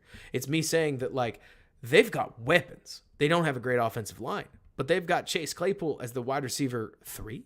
Like, depends on what you think of George Pickens. I mean, Deontay Johnson, awesome. Chase Claypool, awesome. George Pickens, awesome. Would you take Mapletron in Chicago? Because I would. Like, I think that there's a chance that the Steelers may even be looking to shop somebody. I don't know if they do it this year, but the Steelers have an embarrassment of riches at wide receiver that would all probably be the wide receiver 1 in Chicago at this point, which is a little on the sad side. Do I like Fields? Let me see. Like, I mean, Pop, we could play that game with everybody. But so anyways, let's see, Sean, like you said on Twitter, if you don't believe in Fields long term, it doesn't make sense to go quarterback after the draft. You can build the team first and then it's plug and play. Like, I mean, yeah, more or less. Like, I don't think a young quarterback necessarily, I in this game didn't look at Fields and say he was the problem. There's a lot more problems on this offense, both scheme, definitely play calling decisions. We haven't talked about the run game, or like they kicked a field goal here, for crying out loud. But I think the thing to me, like Anthony, to your point, and Haplo, I know you've been a fairly sad Bears fan. If there's a positive takeaway here, this did not make it into a 45-minute to a 60-minute highlight. So I may just cut it. But anyways, I personally think that when I'm looking at the Bears offense right now, I lost my train of thought. Let me find it again, because I can find this. In this game, I think that the offense let Fields... Oh, I remember what I was going to say. Fields, within this offense, bounced back from bad plays. Fields, in general, bounced back from a bad day. Like, there's still major things that I look at and say, wow, okay. Like, Fields definitely needs work on release timing. He definitely needs work to look at, or to, like, work down the field, or to release faster, right? But I think that Fields also like came back after a rough day with a nice answer position, and I thought that was sweet. I think exactly. Like after the Houston game, J2K, I thought Fields bounced back relatively well, and that showed a lot of toughness. I'm losing my words here because I'm following the chat quite a bit, and honestly, it can be hard to like read everything because like I feel like you're making a bunch of excuses, saying, "Oh, he had a bunch of drops. Oh, he took a bunch of hits." Like we've gone through this whole game, and I feel like we're seeing the same thing here. If we looked at the all 22, I don't know if it'd be quite as kind to a rookie, especially as things close up. I'm not trying to dunk on Pickett. I didn't watch a drop of his tape. Maybe he ruled. At the very least, he was slinging the ball over the yard, and that's great that he had rushing touchdowns. But he threw 3 picks, like, and they lost the game. So was it the defense's fault? Was it Pickett's fault that they didn't score more? He got a whole half. I don't know. You tell me. But so, I mean, you're looking at highlights, Pop. You're not looking at the all 22. But so, anyways. The point is that because this always makes me sound like a homer. I haven't watched any of Pickett's tape again, so I don't know. But at this point, we should have taken Pickens and Brisker instead of Gordon. Like Haplo, I can't disagree. Gordon looks awful. I would like to be more positive. Gordon looks awful right now. Like maybe part of it is that he's learning 2 positions at the same time, but Gordon looks awful. Like just non-competitive. I mean, we can take a look at some defensive tape here in a little bit, and then we'll talk run game at the like very, very end. But the stuff that I know I look at in this game, I'm hopeful. I want to see more of this against the Vikings. Contextually, I thought Fields played pretty well. He definitely had some really rough plays. He's got to get rid of the ball more. Throw the ball, for crying out loud. But because there are some of these plays where specifically Fields seems to keep the ball in his hands when, at the very least, just throw it. Give your guy a chance to let you down. And then the drops won't hurt quite as bad because you're not taking 6 sacks in a game. Fields has gone from 2 sacks to 3 sacks to 5 sacks to 6 sacks. Let's have a game where we take less sacks than the game before so that Lester Wiltfong over at WCG doesn't have to work as hard. But overall, this was encouraging. It wasn't the greatest game ever, but this was a horrible... I mean, Pop, just to be clear, You keep talking about highlights. When you've got sweet receivers, you can make highlight plays. The Bears' sweetest receiver is Darnell Mooney, and he's getting locked up. There are 3 Packers receivers. The Packers receivers are bad, and there are 3 Packers receivers with more yards than any other Bears receiver. Like, exactly, or to Chi-Town's point, look at Burrow. His offensive line is awful. He's got some sweet wide receiving weapons. I mean, their wide receiving weapons will go out and make you a play. They'll go get open. They'll give you chances to deliver those strikes down the field. And Fields doesn't really have any of that. And I think that stuff matters. I mean, Burrow was ripping to Jamar Chase, T. Higgins, and Tyler Boyd, and he managed to get to a Super Bowl with that. I mean, just look at the fact that, or Matt Stafford can zero in on Cooper Kupp and get away with it because Kupp rules. Like, this was the kind of game that I know I looked at and could not help but think to myself, get this kid some weapons and then let's see. Now, that's dangerous because that means that if he finishes the season like this, you can't necessarily say Fields is the guy because he hasn't shown the guy performances yet, but you also can't say he's not because he's showing you throws like this, which is annoying. And so I don't know what to say. This is frustrating. Peter, I think that's a really cool insight. Like, let's see here. I don't know what's going on there. Overall, I was okay with this. Like, really, this made me feel better than last week's win. Let's see. Bad catchers plus bad offensive line equals nothing open quick and no pocket holding up for wide receivers to get open. Yeah. And Jay Sanders, I don't disagree. It'll take like a miracle for him to finish the season at this point with the way that he's getting hit. Anthony, have I given up on Kmet? I don't really think I was ever like, if you go back and you watch my draft grade, I told you that that Kmet was on pace for a Kyle Rudolph-esque season. And if you go look at Rudolph's career, what I was burying within saying that is that I didn't think Rudolph was super great, and I don't think Kmet's super great either. If you put Kmet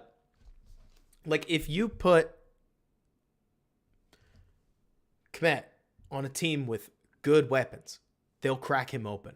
Like, those weapons will get Kmet more yardage just by the nature of receiving weapons demanding more attention. Your tight end squeezes out. Within Kmet's current game, he's actually a focal point, and he is a terrible focal point. Honestly, number 11 struggling under the same weight.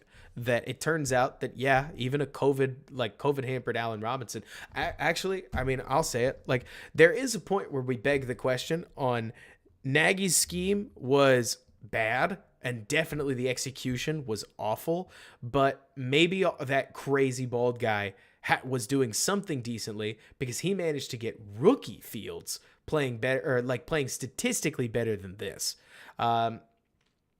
4.1 yards of separation is, I think wide receiver separation stat is stupid. Like, honestly, Pop, you've brought that up a couple times, and I think it's ridiculous. We're staring at the tape, and nobody's open. Like, you get the occasional guy that is open, and they're on the backside of the play, and they're completely meaningless. Though Fields does need to get the ball out, like, from time to time. I think there's a lot of these plays where you stare at, and you're like, oh, look at all of, let's see, maybe you call that separation, but the throw's not available, so I don't think that it matters. Now that I think about it, that's probably a huge part of it. It's just, separation stat is on targets. Thank you, John, because I didn't know how that actually quite worked. If it was routes, then it gets even weirder. But so anyways, overall, let's move on. We can watch some of this defensive tape together because you guys are going to get sick of it pretty much as quickly as I am.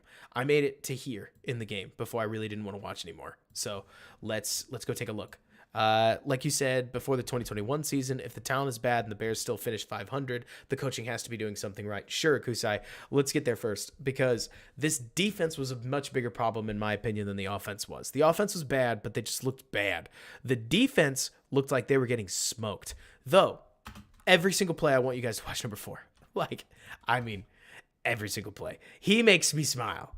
Like, Eddie Jackson makes me smile, and he starts it off with a quick tackle where he just follows the play and brings Barkley down. This is little stuff, but it's this kind of stuff that when you have your safety, like, you've got multiple players jumping out of their gaps. You've got Eddie Jackson staying with it, following Barkley, bringing him down.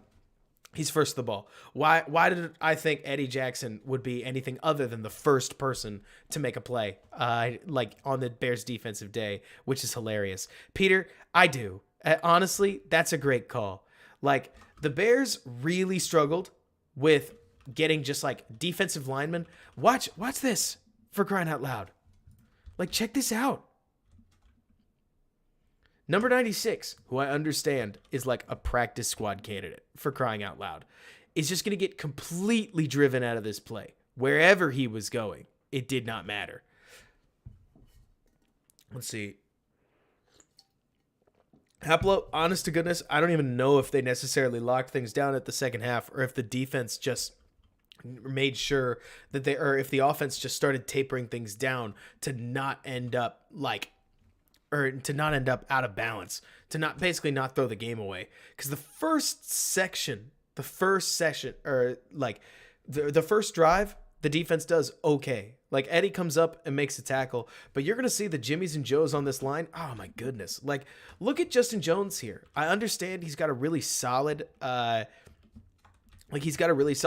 rush pressure stat, but watch him just get driven out of this play. Like, Justin Jones ends up going from the left side to the right side.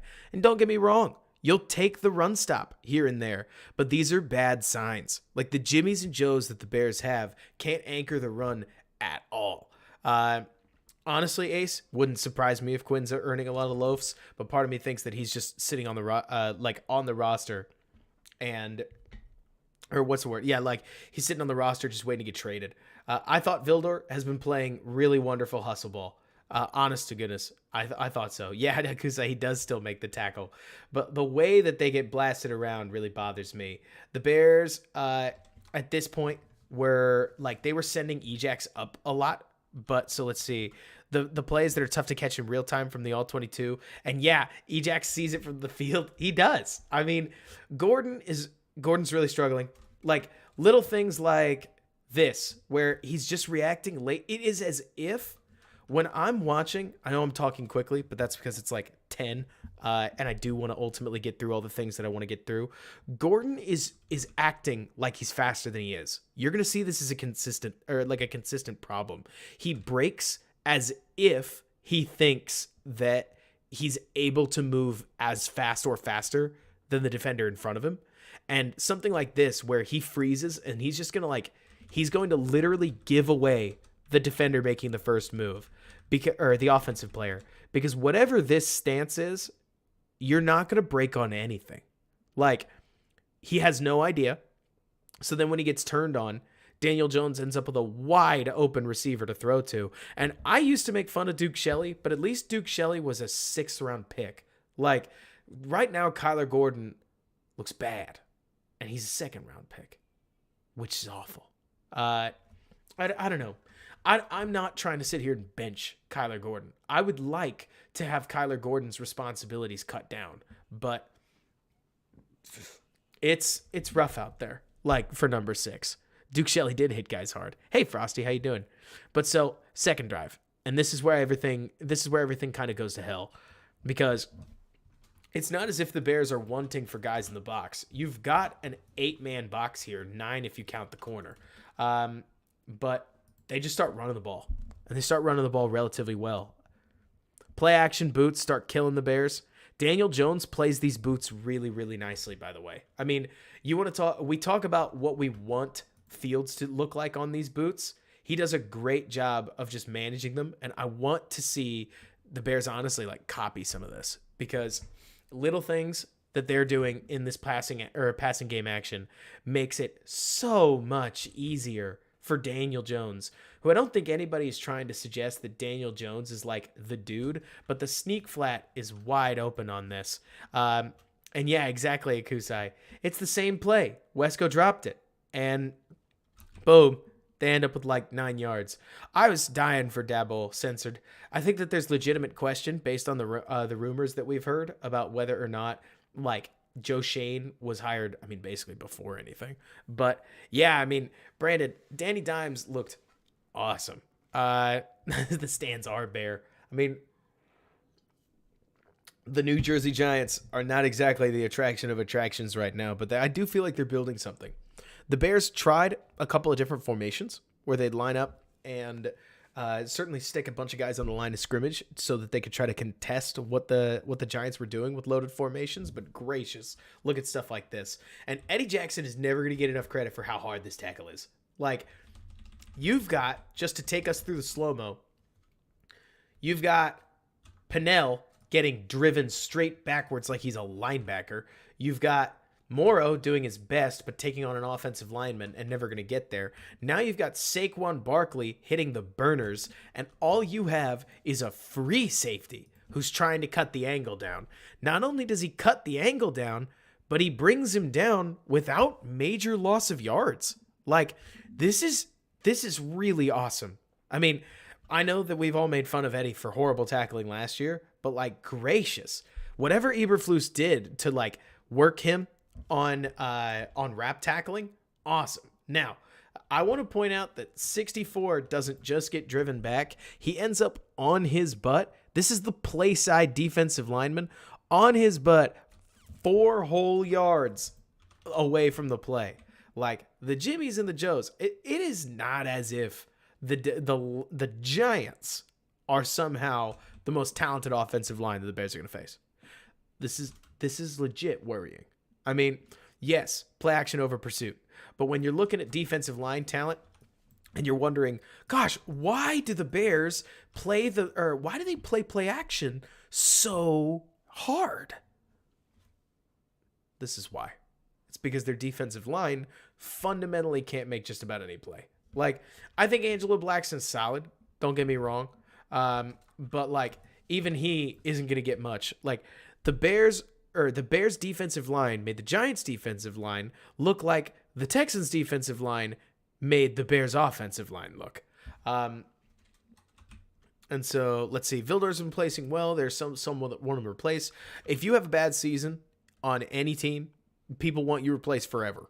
If Mustafa, or like, just take a look at Charles Leno. Leno's probably the worst offender of, he had some rough moments. God, I love this play. Okay, so this is a sweet play that Dabble, I don't know if he invented this, but it's awesome. So check this out. Not only is it zone read, which remember, that's running back going this way, Danny Dimes going this way, but check out number 85. Keep your eyes on him, right? So Danny's going to pull it. And now he's actually got the option to pass to 85 if he wants to. So 45 has to play 85, and it becomes an NFL version of a speed option.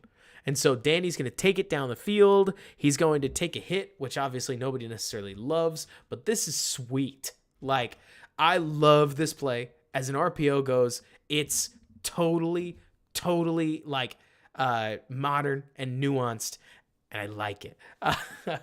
It gets 6 yards, and it makes the 6 yards look really easy. This whole offense has Daniel Jones looking like a stud. And it couldn't have been much easier for number 8. You tell me, what were the which Daniel Jones play was your favorite? Which one did you think that Daniel Jones looked outrageously special on? Because what I saw was a Bears defense getting pantsed. And honest to goodness, I felt like number 4 was just about the only reason that the Bears were able to keep the score down whatsoever. Because, I mean, on this drive even, like, that Saquon play could have gone for much longer. We walked through that Herbert play last week where Khalil Herbert went absolutely off. And I feel like Herbert broke the tackle of the center field safety. And when he did, the guy was off to the races. Let me see, the one where he had the wide open bootleg. Oh, Akusai. That's a lot of them. But so they kept hammering on the ground, which, why wouldn't you? And when you watch, the Bears are just losing these individual matchups. 78 takes him inside. Roquan can't necessarily get anything through. Everybody else ends up blocked. Saquon makes one man miss, but just one, and the Giants have 8 yards. And I mean, when you're allowing 8 yards on the ground, that's a pretty big run. That's very healthy. in the world of the running football. Like, that's the hard part. You allow 8 yards on a pass, well, at least you made him complete a pass for it. You allow 8 yards on the ground, it hurts. Also, I don't know who taught who what, but I would like Daniel Jones's play action fakes, please. Look at how sweet this is. Like, even on tape, it is hard to follow the ball. That is so good. I'm not even mad. Like, yes, Brisker gets faked out here. There's Eddie, by the way, coming up and making a play. I always like watching when he breaks. Eddie breaks now before Daniel Jones has thrown the ball because he was wide open. Why wouldn't he? And boom. Peter, I hate to tell you this because it's going to burst somebody's bubble, and that's okay. Like, the Brisker has looked like this all year, but most people don't watch the All-22, so they don't see it. And that's okay. Brisker looks like a rookie safety to me. I think safety never gets enough credit for how outrageously hard it is, and it is especially hard, by the way, when you've got a team so bad against the run on the defensive line that, think about it this way: when you're Kyler Gordon in this setting, if this tight end takes you vertical, you have to honor the run first. Like, if you don't honor the run, Saquon's going to run you over. And so you end up with this really nasty situation for rookie defensive backs because Brisker feels like he's got his hands on this guy, but by the time the tight end beats him, he's just hesitated a little bit too much. And Lord, I mean, Daniel Jones' play action fakes were so good. Like, I mean, that double-handed single hand pass off looks sweet. And yeah, Ace, like, the sleight of hand is awesome here. Like, 2 hands out, 1 hand back with a quick pin of the ball right there. If anything, part of me thinks that like Daniel Jones was that what he did differently than the Packers is that he didn't stand there and hop around like kind of a doofus. I mean, Fields, it's not me calling Fields out. This is the way they coach the dang play. But like, Jones hands it off, pins the ball to him, and then immediately rolled. Whereas Fields handed the ball off, pinned it to himself, and stood there and bounced a couple times before turning around, and Smith just stared at him. And that's just not... If you're going to do that on that play, you got to do it every time. But, yeah. Let's see. Are the coaches asking too much of our rookie DB and CB? No. This is... When I said on Twitter, to much frustration, that the Bears defense was going to be bad because their defensive line was bad and they had rookies in the secondary, this is what I meant. They're just usually bad. Like, usually rookies make mistakes because NFL receivers and tight ends punish the piss out of mistakes. Like, you can't put a foot wrong in coverage or you just get owned. And that's why rookie DBs are not normally Anton Winfield. Like, most rookie DBs take a little while before they are the dude. And I mean, like, come on. We can call this as if it's somehow Brisker's problem, right? We can call this as if it's I think Gibson was really bad in Chicago Pop. We don't need to go down that route. But like, we can say that this is somehow like the linebacker's fault, and it is. I mean, like, they should read their keys better. I'm not about to pretend that like this is a coaching masterclass in how to honor the run. Like, they are. Check out how many steps downhill they are before they even see the ball get handed off, right? Like, let's see. Let's just watch one of them. Let's watch the play side backer, who I can't tell who that is. It's not, I don't know. 1, 2, 3, 4, 5, all the way in the fit. Like, Danny Dimes got a lot of play action fakes, Reinhardt. I thought Fields was contextually good. There's a lot of bad on this Bears offense, and Fields is part of it. Needs to play a little bit faster, but I think that today, or like in the Giants game, he showed why people were excited about him. And in the Houston game, he just looked god-awful. But so anyways, the linebackers are so quick to fit this hole that sure, they would have stopped it if it was a run, but like, it's not. And Danny just doesn't even have to do anything. I mean, does it get any easier? He doesn't even look like he's sprinting. He just kind of jogged on in. Like, does it get easier? This is reminiscent, sure, of Mitch with the New England thing, but like, this is sweet. Just, oh, okay then. Yeah, that's fine. I'll just I'll just take it in. And I don't know about you guys, but this was defeating to watch. Like from just like a Bears fan perspective, you sit here and it's like Eddie's doing what he should because he's trying to split both of these guys. He's got Vildor on a deep post and the other route coming up. He's not thinking, oh, the guy's just going to run it because that's the linebacker's responsibility. But like, gracious, there's just nobody near. But yeah, exactly, Reinhardt. Mitch New England was an all-time run. That was awesome. But so let's keep going. It doesn't get better. Like when I talked about how the defensive tape is rough, like it's because the guys up front just get blown up. And is it AQM's fault? I mean, like, he's not helping. But the biggest problem is defensive tackles. Like, we can look at some of the Bears' run game, and you can see what Dexter Lawrence does. But, like, let's see. Eberflus said in the interview they had some guy to contain the bootlegs on all three, but they missed their assignment. Apparently, three different plays and different players every time. I hear you, but my thought, Haplo, is that the real problem right now is that Flus can say don't bite play action all he wants to. If I was 53, Nick Morrow, I wouldn't trust this front either, right? And so when you've got guys, like, take a look at this. Yes, sure, like, come on, Chi-Town, there is some bad tackling and some bad angles, but, like, find me a play where the Bears' defensive line isn't getting completely removed. Check this out. Like, check out 91 on this one. This is Dominique Robinson. He's going to get literally pulled across the formation. Like, if you watch 78, I think that's Andrew Thomas, is going to just, like, yank him.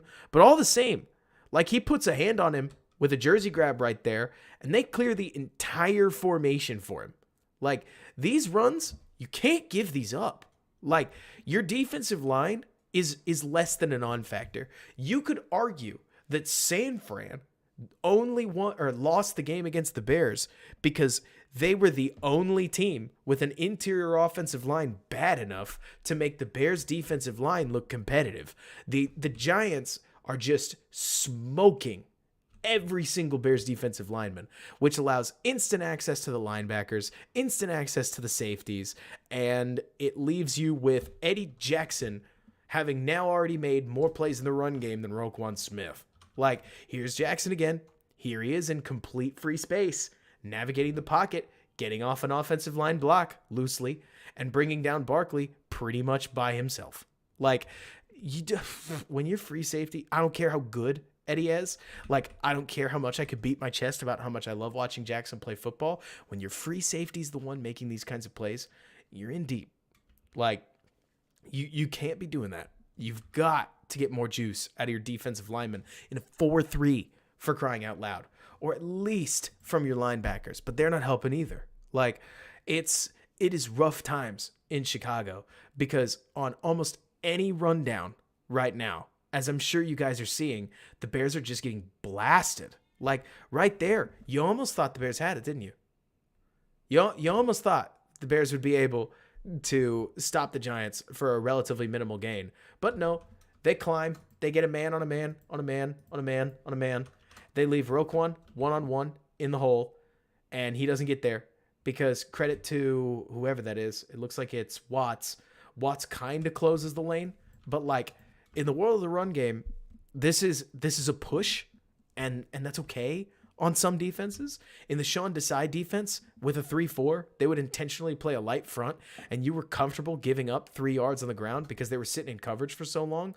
But you've got like 1, 2, 3, 4, 5, 6, 7 guys right in the box at the start of the play, and they're getting smoked. You can't be taking these L's while committing this kind of resource. Look at the Giants line push. Look at this push.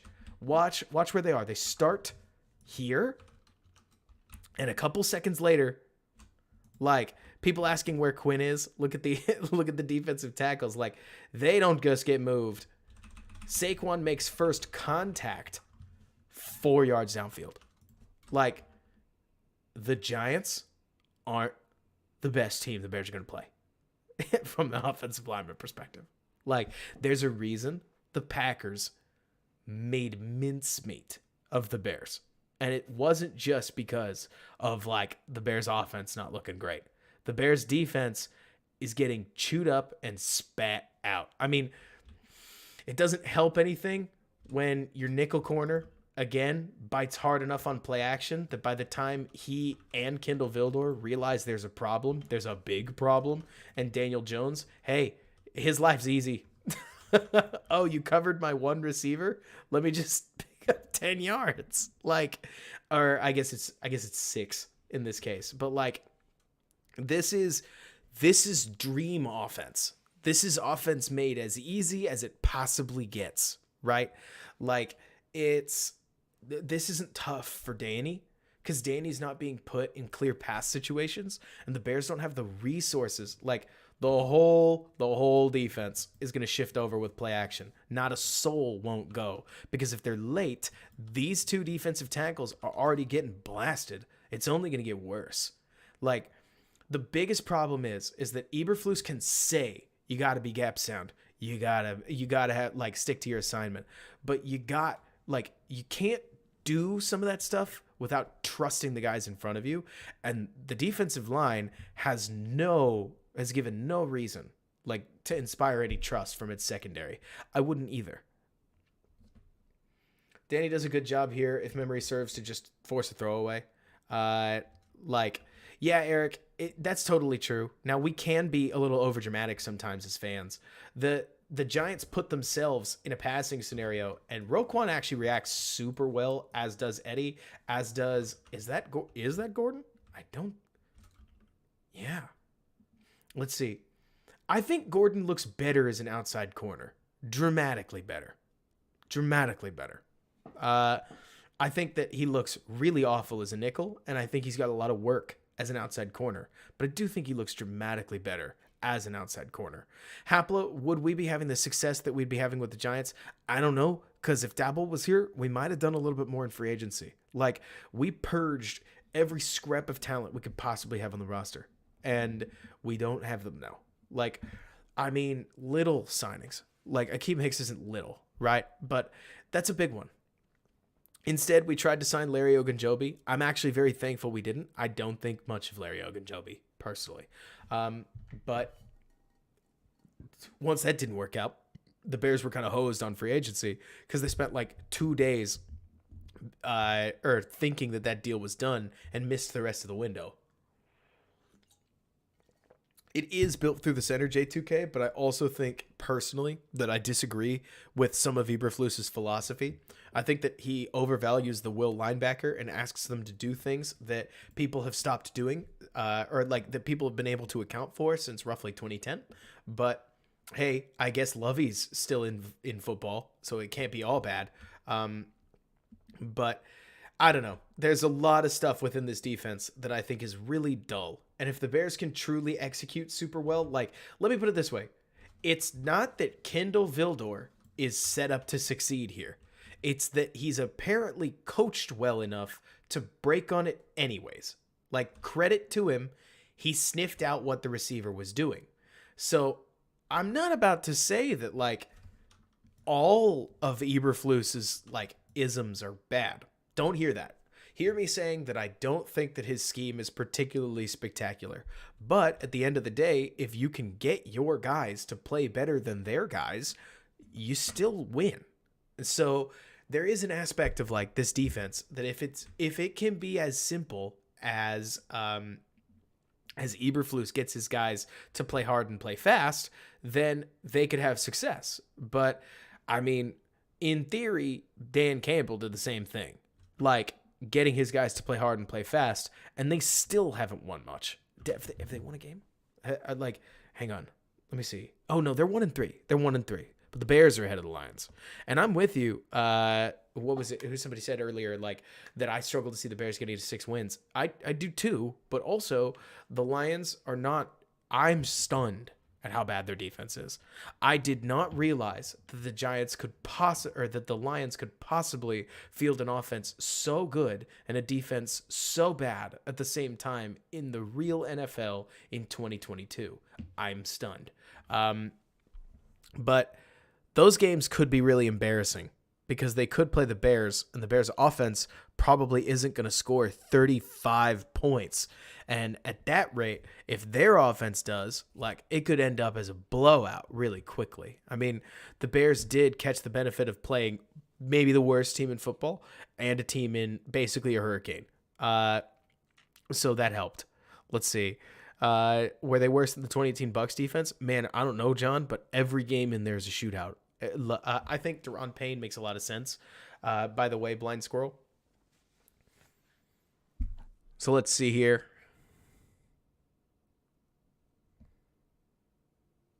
Here's a quick question.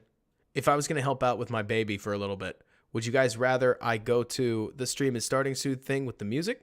Or would you rather I just let the All-22 play for a little bit and I just walk back in? Because you guys could watch the defense so that you can at least see it.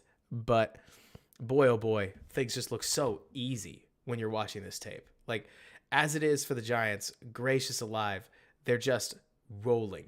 Like, again, these are the plays where I feel really bad for Gordon. Because Gordon's getting cooked on a lot of these, don't get me wrong.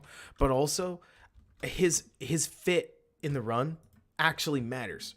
Normally, the nickel corner is just trying to be helpful in the run game. But within this structure, Gordon actually has to acknowledge the run and then ends up lost. Also, kudos to Danny. Every single one of his fakes is good. Like, he's catching people every single time. Like, it doesn't get easier. When you're even fooling, I'll give my guy some credit. When you're even buckling Eddie Jackson on these play action fakes, you're doing something really well. Like, Jackson attacks the run and then gets out to go play the tight end. But, like, man, the Giants were just killing. The run game was killing. The pass game was killing. And the Bears would get the occasional stop. But especially early on, when the offense was working, it didn't look like the Giants were necessarily making crazy plays. It honestly looked like they had the Bears out-schemed, and a huge part of that is because the defensive line is such a liability. Check out Roquan here. I've done a lot of Roquan mess talking, but like on this play, he takes a look, and he recognizes 82. Like, check this out. Check this out. Roquan sees, oh, wait, he's snagging. And then just busts it to the outside of the defense and makes a huge hit for a quick first down stop. Like, I love that. These are the kinds of plays. Look, are they worth $20 million? You tell me. Like, I think $20 million is a lot of money. I would way rather take $20 million and pay 2 defensive tackles, because you can see what poor defensive tackle play like really does to your defense. Let me ask you this. This is the hard part. Can you fix this? No. Right? Like, you can't scheme around this being a problem.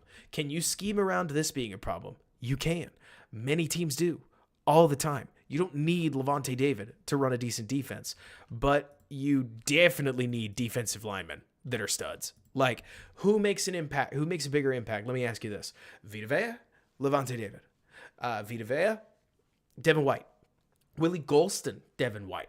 Like, there are a lot of defensive linemen that will be the motor of defenses. And I love the secondary. I think the secondary rules. But, like, defensive line is amazing.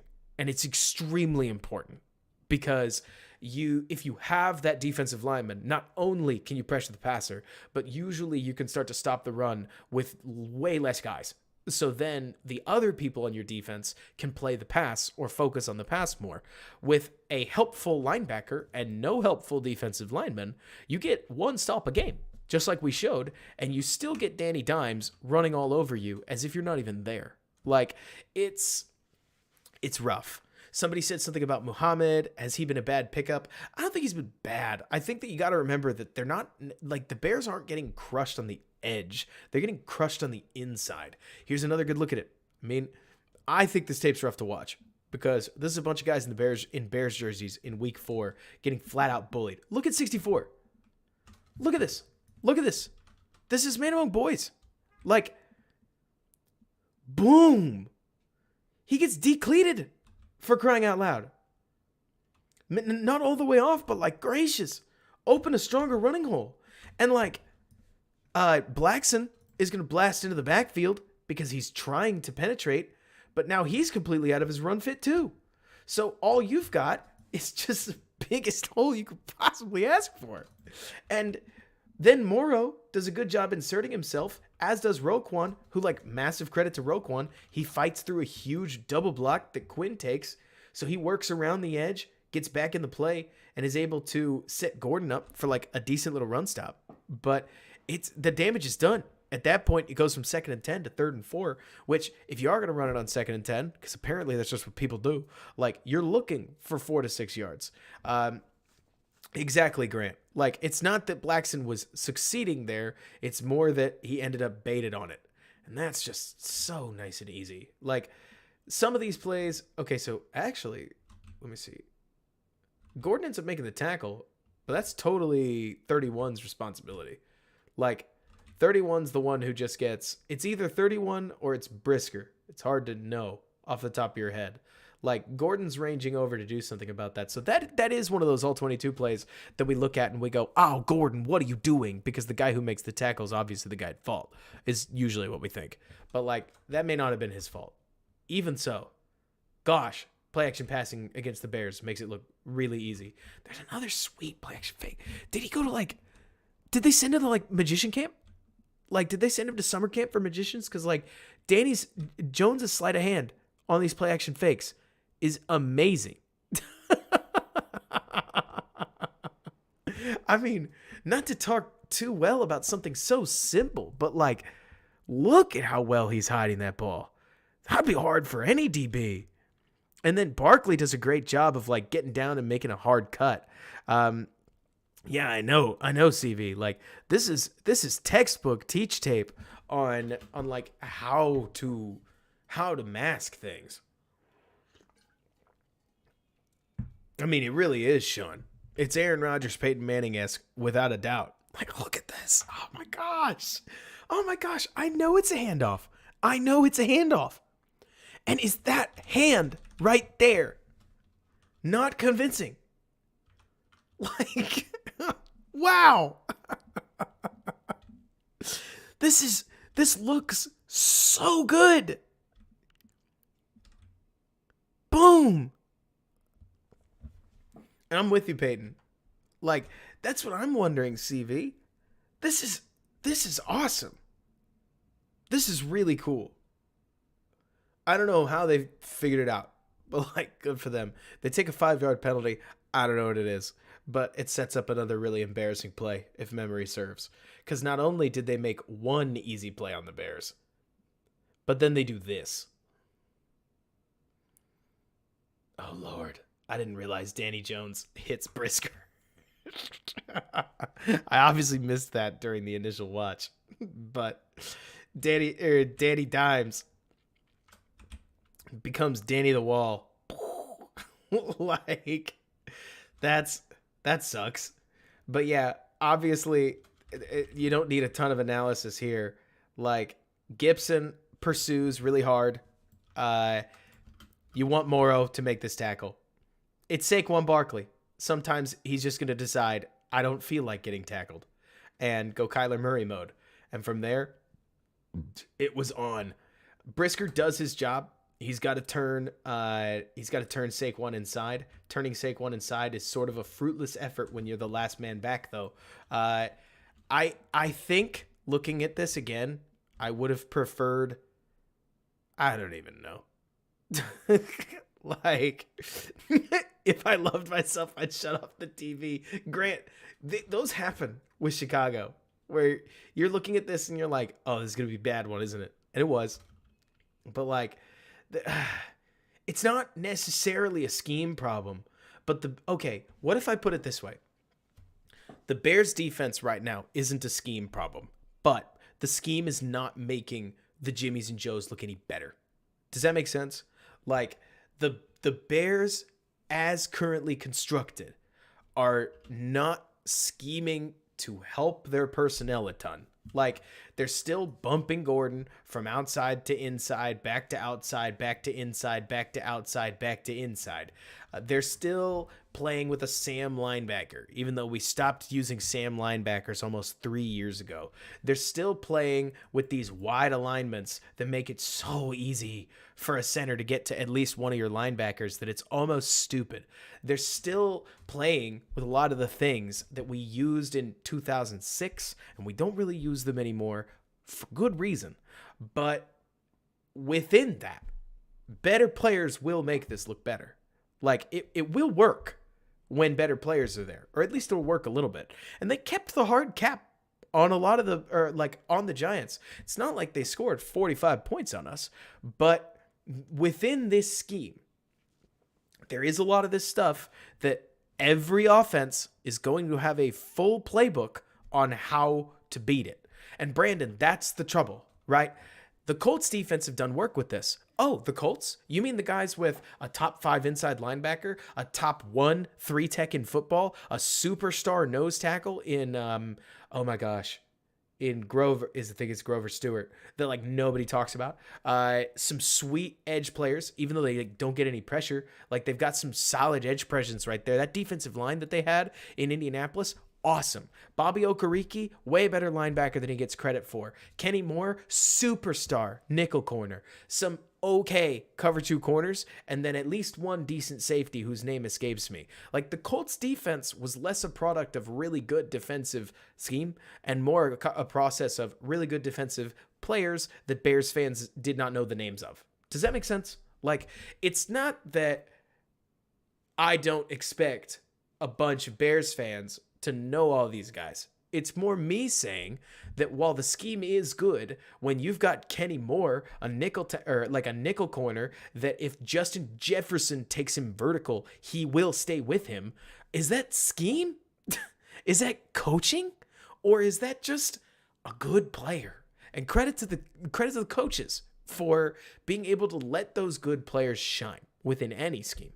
Because like we're seeing with Eddie Jackson, I have to give Matt Eberflus some major credit for the way that Eddie Jackson's playing. He's balling, and it's not just an accident, right? Like, clearly Eberflus has had some effect on him. He uses the thigh and drive tackle a lot less, and his wrap tackles are actually quite solid. But he might be the only one. Besides, I would say that Kendall Vildor looks really good. Eddie Jackson looks really good. Robert Quinn, just like every other Colts edge rusher, looks awful, no matter how talented he is. I would say that like Dominique Robinson looked okay in a wet day, but the Bears 3-tech, Justin Jones, is being asked to be a superhero. He's not a superhero.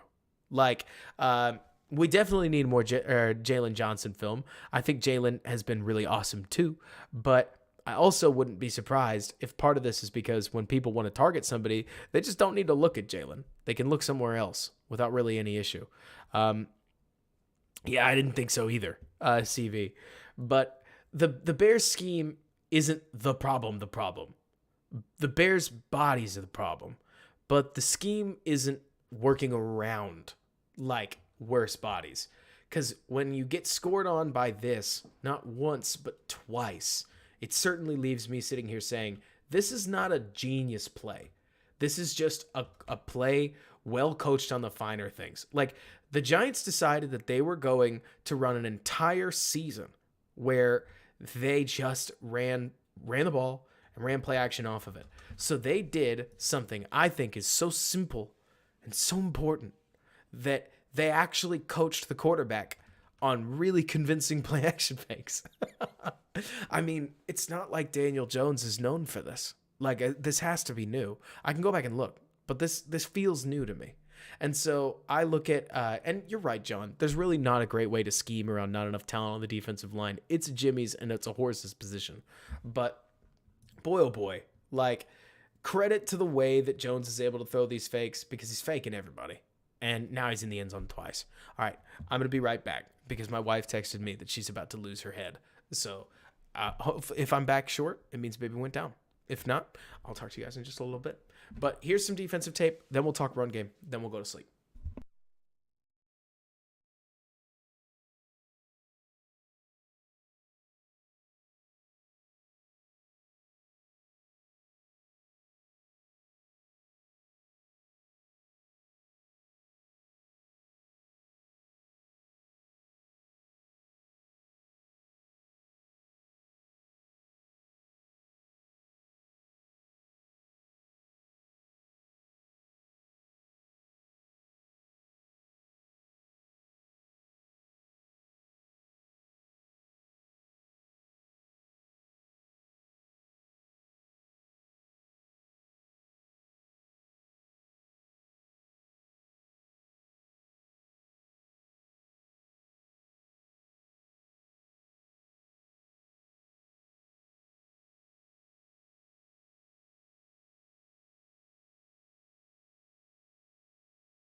Oh shoot. Oh shoot. We even got a subscriber, Tyler Blanford. Excited to see you come along.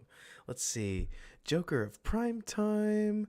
Like, haven't donated, have made some friends with the community. What did James Martin say? Is he coming back? Yes. How do you donate without a bank issue? Good question. I would love to know. Did CD or CV? You know I'm just mysterious, and that's what I do. I just phase in and phase out. We're at the Wildcat portion of the events. Did we already get to the Ejax thing, or like the pick? Because that I can go back to. I always love that. Let's see. Good news. They're bottom 10 passing yards against, so Fields could get some balls thrown. They could have a positive day. Zach, that is a great way to phrase it. Let's see. The Wildcat portion was awful. Let's see. Oh, yeah. We're well past the pick. We can do it again. Oh, God. Like, look at this. Look at this. Closeout play. I'm sure you guys have seen plenty of it, but like, offensive line gets everything they could possibly want, blocks literally everybody. Saquon just hops right through and decides, I'm Saquon Barkley. Let me juke Eddie Jackson out of his shoes and go take this out like as far as I want to. Gosh, it's just brutal. Like, James, I think PayPal certainly works well if you want to, or if you want to donate. Dalvin Cook is what I'm worried about. Isn't Dalvin Cook hurt? Like, I thought he was. Let me see. Zach, it totally could get ugly against the Vikings. It's only quiet Rob time in the sense that it's midnight, and apparently my baby has just like not wanted to sleep. And I was finally able to get him down. And I'm just assuming that if I'm at normal volume, he hears me and wakes up. So we don't have to go whisper Rob, but we can definitely be a little on the quiet side, because what we're about to talk about is more than likely going to send you into mourning. Like mourning, because it was bad. Let's see, why put a defender on Jones? John, probably because he was killing us, which is really sad. Let's see. Bulls got dumpstered. It's worse with Lonzo. Hey, Rob, any thoughts on coaches letting Gordon learn but struggle on the field versus not showing the same leash for Fields? BG, your guess is as good as mine. Like, for some reason, they are willing to let Gordon struggle on the outside and the inside, and yeah, exactly, Zach. But they will have Tevin Jenkins rotate, and literally, BG, literally any decent O-line coach that I've ever met all agrees that if you have somebody playing guard, leave them there. Don't move them. Positional switching is the devil on offensive line, which for some reason is why we're just going to have Tevin Jenkins and Lucas Patrick rotate. And now that Whitehair's hurt, that's not going to happen. But, gracious, come on. Why was it happening in the first place? Like, I don't understand. I actually really don't understand a lot of the Bears' personnel decisions right now. But like, maybe it's showing some preference for their guys, like maybe, but it just seems like a stupid decision. Like, it reeks of having a good player and then a player you're trying to like get development snaps so that you can unlock their Madden X factor. Like, it's just weird, more so than it is like favoritism.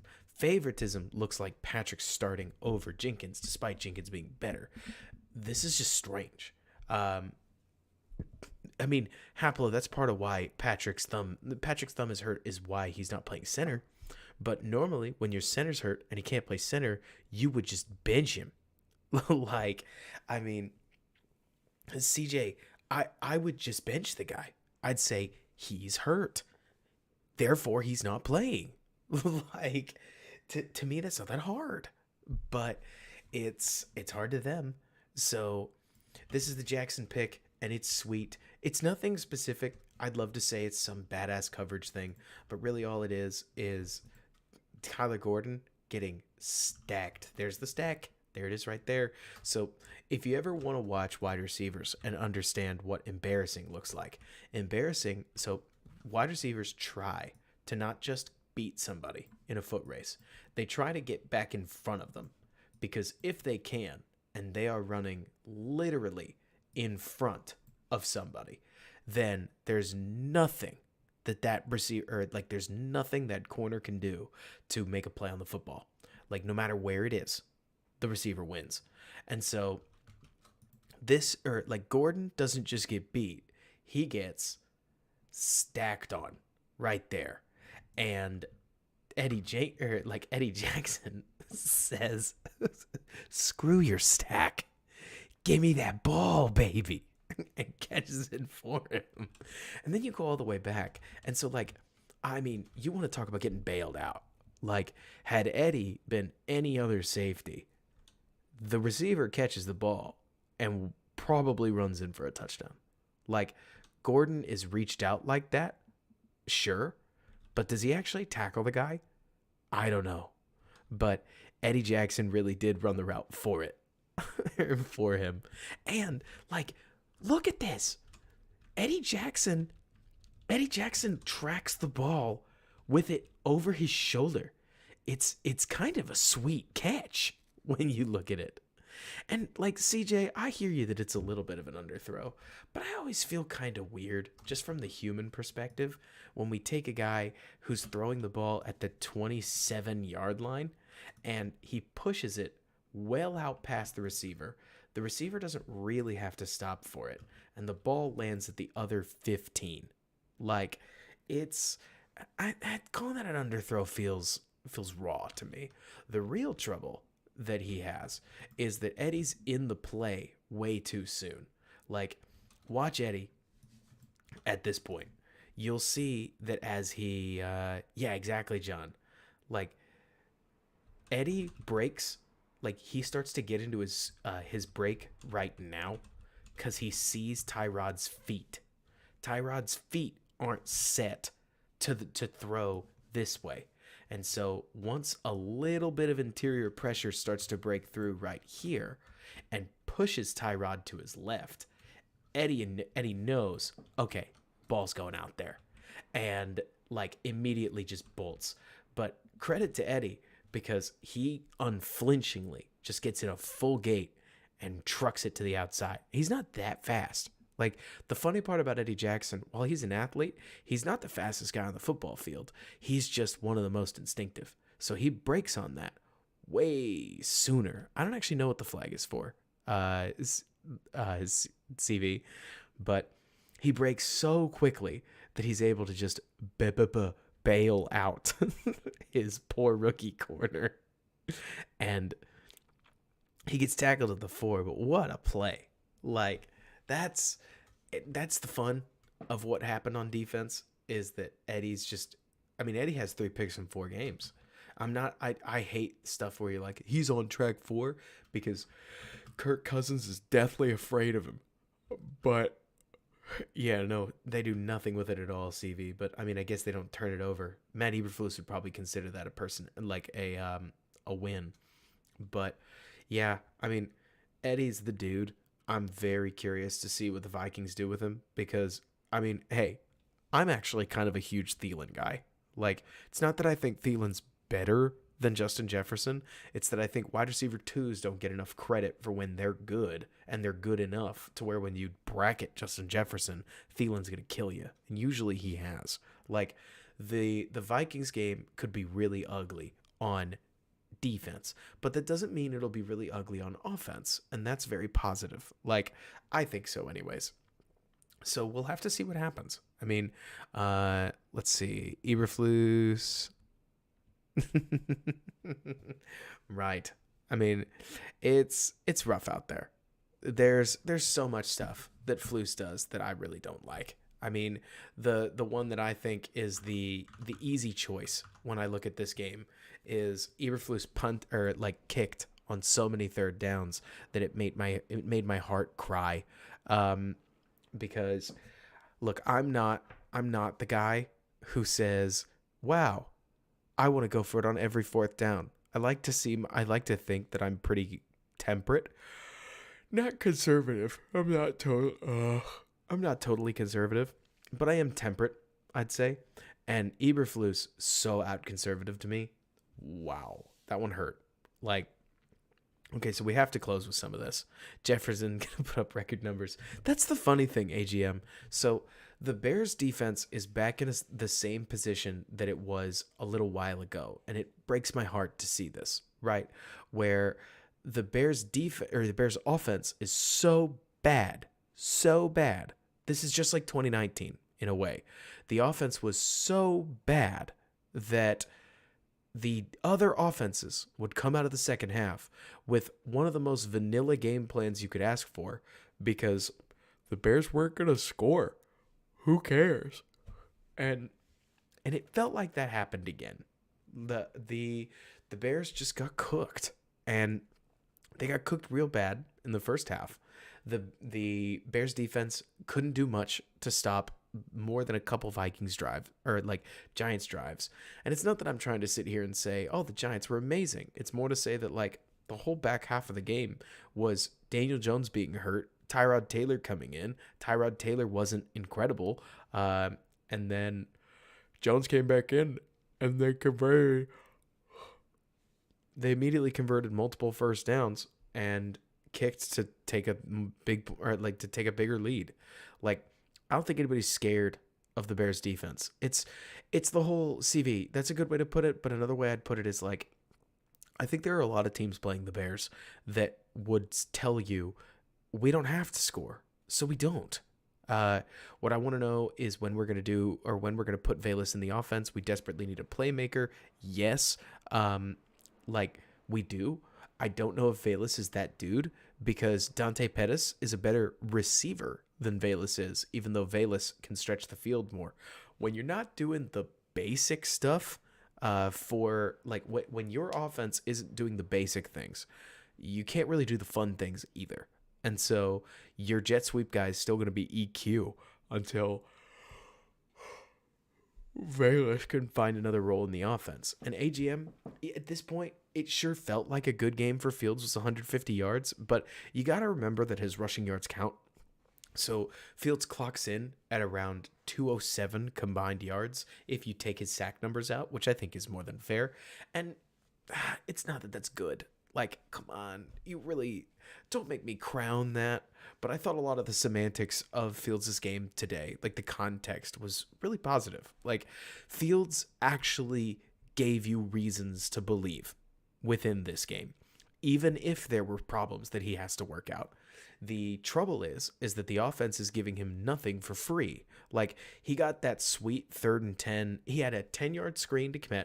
He had another 20-yard screen to Herbert.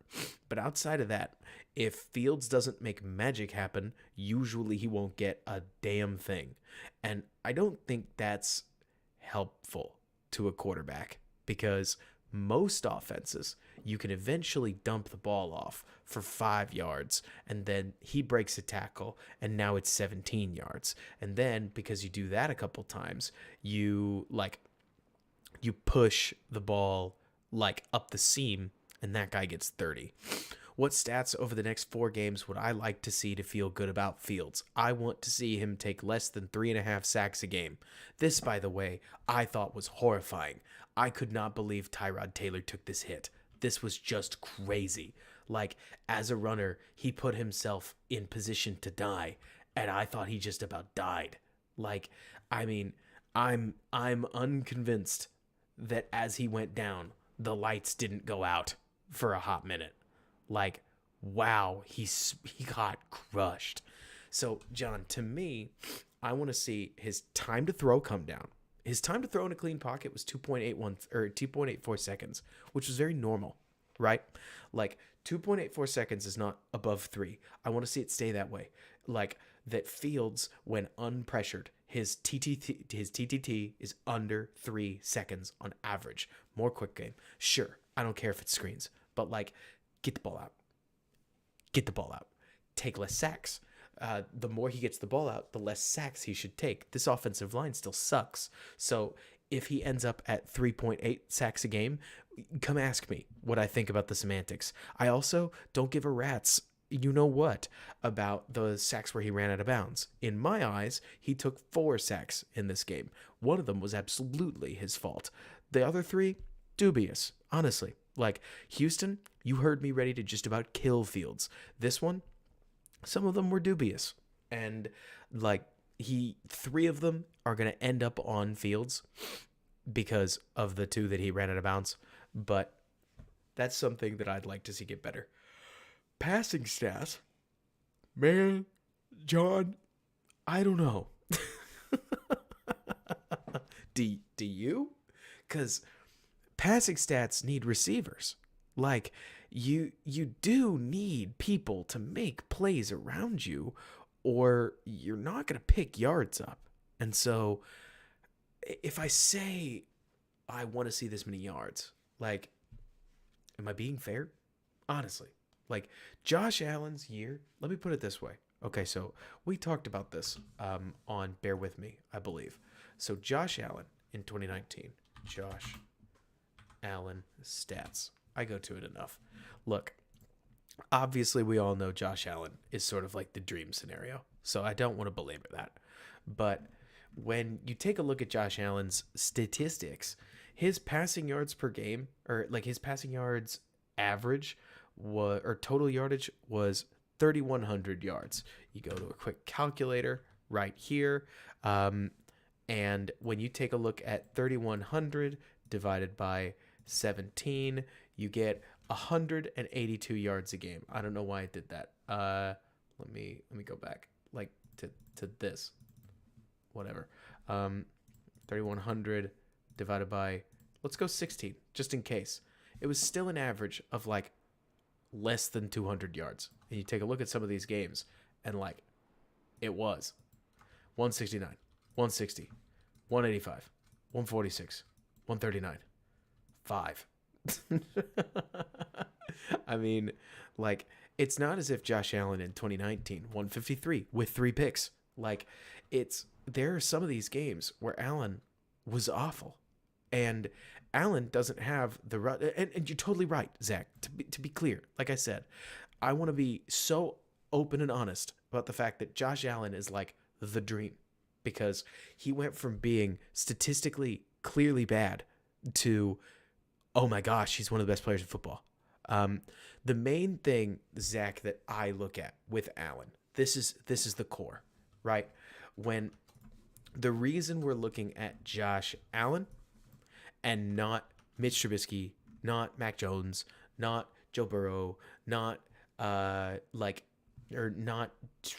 what's his name, Justin Herbert, is because Allen came out of Wisconsin really raw.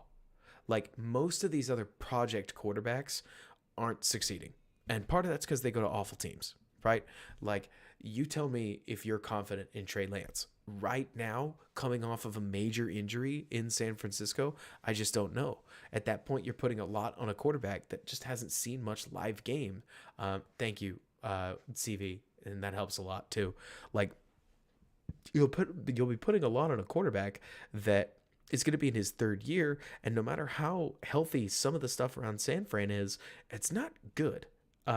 Especially with the way that they looked against. Gosh, no, they smoked Los Angeles. They're a good team, but you get the idea. Like, exactly, Zach. Josh Allen is the developmental unicorn, but here's the problem, John. I don't know that he is.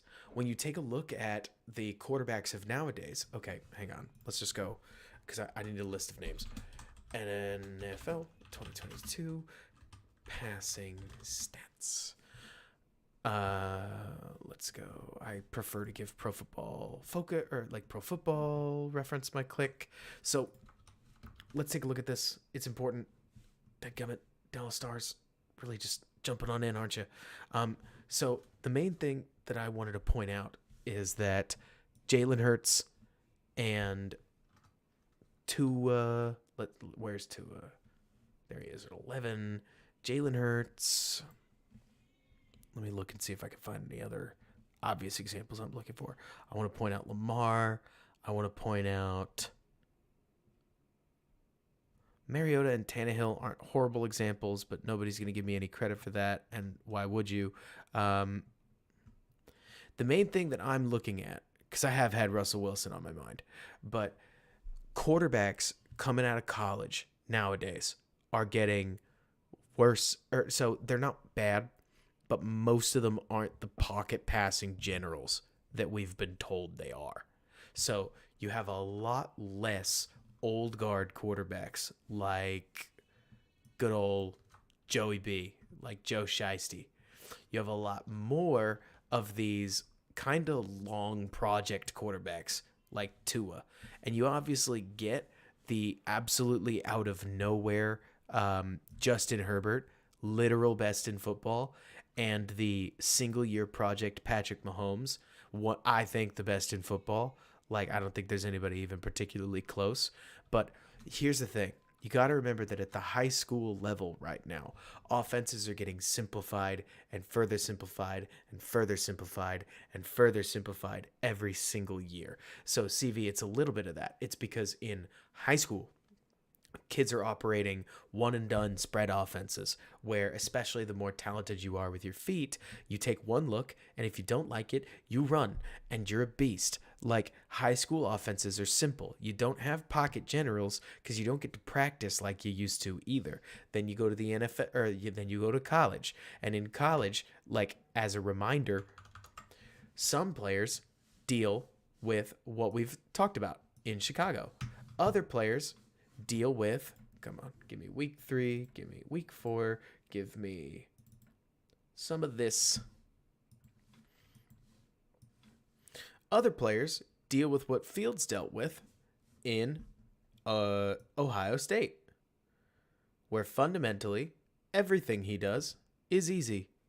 Like, I mean, some of the windows that Fields was throwing into are just hilarious. Like that. Let's go to the all-22 angle, and you'll see it even clearer. Snap. Easy as it gets. Pocket time. Release. I know it's Rutgers, but Rutgers, Michigan State, and Nebraska were a whole quarter of the season, and they were awful. Like, you could totally say what you will, but like, man, you were like, let's see, did I get this right? I don't think I did. Let me get the streaming set up. There it is. Like, the windows that he's throwing into in college are crazy. And this isn't actually about Fields. This is about every rookie quarterback. I'm sorry, Bob. That is a big rip. If you are a Nebraska fan, it feels like it's been a painful bunch of years. But, like, this is normal. This is a D1 quarterback. This is, like, D1 offense, right? And it's a whole bunch of spread action stuff with defenders that barely know what they're doing half the time. And especially when you have insane talent like Chris Olave and Garrett Wilson, your windows are just like gargantuan. And so then you have with Allen this incredibly like athletic, incredibly inaccurate. I'm sorry, John. Yeah, incredibly athletic, incredibly inaccurate kid who, why? Let me ask you a weird question. Why are the best quarterbacks in the NFL not from Georgia? Why are the best quarterbacks in the NFL not normally from Alabama? Why are the best quarterbacks in the NFL not normally from Ohio State? Why are they normally from University of Texas, bad example? They're not actually good. Oklahoma, which is a weird one, but it wasn't that way for a while. Like, what's up with this? I think it comes down to the fact that when you're Drew Brees and you played at Purdue, you got used to dealing with tight windows. Exactly, AGM, you nailed it. Like, the Drew Brees knew how to play with teammates that weren't better from playing at Purdue than the guys across from him. Peyton Manning at Tennessee still needed time to get used to it. Ryan Leaf obviously didn't. Like, or as in he failed. He didn't get used to it. The Tom Brady's of the world, who, yes, he played at Michigan, sure, but he was a 6th round pick. He ground. Like, they had literally unlimited practice time, which nobody has now. So you end up with these quarterbacks where it's unsurprising that a guy playing for Texas Tech, not Texas, not OU, Texas Tech, ends up extremely accustomed to dealing with pressure and throwing into tight windows. It's not surprising when you really think about it that a guy from Oregon, and CV, that's the point, Wyoming with Josh Allen. So when you're looking at Fields and what he has to overcome, like, The potential from what we see in his college tape, like, sure, it's there. But, like, this is the biggest obstacle that he has to overcome. Is that when you really look at his collegiate tape, it's not that he could literally do no wrong. It's that things were really easy. Because when you did just about anything right, like you dodged one person in the pocket, boom, there was your check down. This stuff is easy, right? Like pop, throw, there. J2K, I don't know if it's why Lance was taking over Fields, but it's certainly possible. Like it's J2K, it's not quite that it's impossible to do no wrong, but certainly if you did one thing right, your offense picked you up normally, right? Like, let's find a decent example. Trey Lance was also a whole ball of, like, what if? And Fields had a lot of fall near the end of the draft that, hey, maybe somebody smarter than me will know what happened, or if it was an interview thing, or if it was the epilepsy thing, or whatever it is. Like, it's, let's see, pocket was clean, and he made his guy miss. Yeah, no, totally, CJ. Like, I don't want any of this to sound like I'm down on Fields. I am quite high on Fields. The thing that we've got to realize, though, is that Fields had a very different growth path than a lot of people. And Kyle Gordon, any relation? But so most quarterbacks go from tight windows to tight windows, and the only thing that they need to actually improve on is speed, right? Like they gotta push. Jacob, do I think Bryce Young and CJ Stroud will be like Fields at the start? So Alabama runs such a pro style offense that Mac Jones has kind of shown us maybe not. Like Alabama gives you a lot of exposure to the quick RPOs that quicken your tempo, so that when you go up and go play against Georgia, for instance, that you got to get better. But anyway, so normally a quarterback at Wyoming is already good at this, right? And all they got to do is improve their speed. With Fields, the main reason that I thought that we might need to give him sort of a year zero is because he had to learn and still has to learn both. Like, Fields might as well be playing a different game. A lot of these other guys, they're playing the same game they were in college, right? Even Mitch. Say what you will about Mitch. Mitch looks, if you go watch North Carolina footage like we did a while ago, Mitch looks the same, right? Like, even in college, he was throwing into tight windows. Even in college, he was popping around. Like, let's see.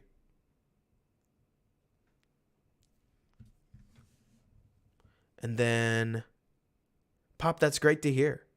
That's exciting that Pickett impressed you. Like, yeah, Trubisky versus Illinois. Like, Fields got windows on windows because he breaks and, like, the throw's nice, but look at how open that is. Like, truly, Fields has to learn NFL open because the open he got in school is hilarious. And he's taking a hit to make a play. Like, it's not that we have to scout his college film to feel better about Fields. That's not the point. I just, while we're on the subject, want to make it clear that what Fields is stepping through is having to go from, okay, if I make this play, our offense wins, to, okay, so if I step up and I take a hit and I deliver the ball on time, my guy may not even break. Like, it's, like you're saying, Joe, it's a bad situation on a bad team, but also you can tell Fields can throw with anticipation. Like, here he is in Ryan Day's offense 2 years ago, and he throws right as the guy stabs his foot, and the throw's right there on time. I think a lot of it's comfort. At least some of it's comfort. Like, clearly Fields isn't quite comfortable in the offense yet. And I mean, a couple weeks of OTAs and 6 weeks of training camp is definitely not going to cure all wounds. But there's some of this stuff that, sure, Fields has to speed up normally. But also, for as bad as I thought Ohio State's protection was occasionally, Ohio State certainly kept Fields cleaner than the Bears have thus far through 2 years. And that doesn't mean that Fields gets a pass for everything. Like, the art of quarterbacking in the NFL is dealing with crap, right? I mean, just look at Joe Burrow. But I will say that, like, we didn't draft Fields for how he could manage messy pockets. We didn't draft Fields for what he could do getting to his second read. We drafted Fields because he's a stellar runner with the football, and mostly because he's got a live arm and is extremely accurate. And within the context of the game against the Giants, I thought he was consistently very accurate. I thought there were a lot of things that Fields really did do against the Giants that remind me of this guy. Like, this film doesn't look fake to me. You know what I'm saying? The problem is that the Bears right now are doing their very best to magnify a lot of Fields' weaknesses and asking him to learn them a little quicker than I think is fair. I mean, Fields, like, yeah, exactly. Fields at this point, let's see, Rob, do I think that the Bears could still get DK with a top 10 or top 20 pick, or would they be better off drafting a guy? Look, I'd love if they could, but DK just got so much money that to trade him right now would be a knife in the gut to the Seahawks. And I mean, Geno Smith's kind of popping off, like not like totally, but enough to the point where they're going to keep DK. Like, they are not in the fire sale that we would have expected them to be because they just aren't bad enough. Maybe if they start losing even more games, they will be. But right now, they don't look that bad. And within that, they're going to keep their number one receiver, who's basically the beating heart of their passing attack. And so, like you're saying, Joe, it's like he doesn't trust his line. He's running for his life. I agree with you, CJ, that he's a pocket quarterback that happens to be fast. I think right now, Fields has no idea what to trust. I think he is learning what playing on time is, but I also think Fields looks so much more comfortable in this 2020 Ryan Day scheme than he looked in the 2019 Ryan Day scheme. And I think that's worth remembering, that as Fields settles into an offensive scheme he's playing in, he tends to get faster and certainly look much more in command. I mean, I don't know how he'll look at the end of the year, but because I don't want to make a claim, but I will say that just rewatching some of this tape is a nice reminder. I mean, look at this. He's not on time here. Fields does this all the time. He did this in school. We gave him credit for it in school. Like, Fields gets out of the pocket, and he coulda, shoulda, woulda thrown right now. Like, right now. Throw right now. But he doesn't. He steadies himself. He throws a really accurate ball, and Olave goes out there and makes a play for it. And I love Chris Olave. But, like, this is something that is just a habit Fields has to work on because OSU let him do whatever he wanted to. Like, Fields could take all the time in the world, and Chris Olave would still go get the ball as long as you were accurate with it. In the NFL, just to make sure we're clear on the difference, in the NFL, this guy closes. He gets over there. The throw won't be there. Unless you have Tyreek Hill, which the Bears don't. Like, it's also not an accident that a third-year quarterback, given the way that this is going in school, took time. Tua Tagovailoa is the ideal example of a quarterback that didn't just need one, but needed 2 years to really find it. And it's not that Tua has to be amazing, because Josh Allen makes this look impossible. Right? Can we agree with that? Like, Josh Allen looks like a unicorn because nobody should go from that bad to that good. But what if I pointed out Tua? What if I pointed out that Tua went from, I mean, definitely not good, to, wow, he's totally not bad. He may actually be kind of good. And Tua has more than one weapon. Like Tua has two extremely potent weapons, and I don't want to be blind to that. It's more to say that really good weapons can raise a quarterback's confidence and make them look awfully good when you're letting the ball loose and your guys just going out there and making a play. Like, I mean, Tyreek Hill looked a reporter in the eyes and said, "Let me see if I can't find the clip, because it's awesome. Let's see." Hill converse with you at QB. Let me see.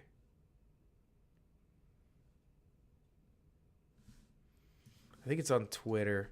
So let me find him. It's Tyreek Hill. It was hilarious.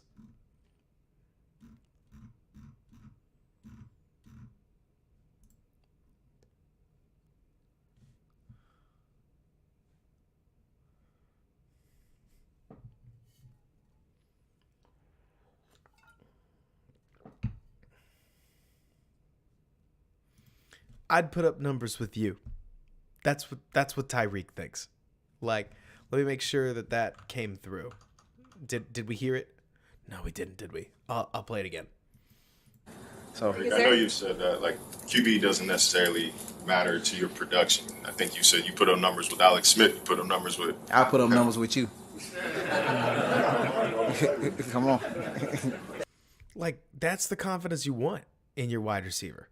Like, it's not necessarily that Tyreek Hill is like absolutely like crazy. It's more that, gracious alive, Tyreek Hill is just a dude at receiver. And there's no faking that. Exactly, Joe. Exactly. That confidence is going to make any quarterback look better.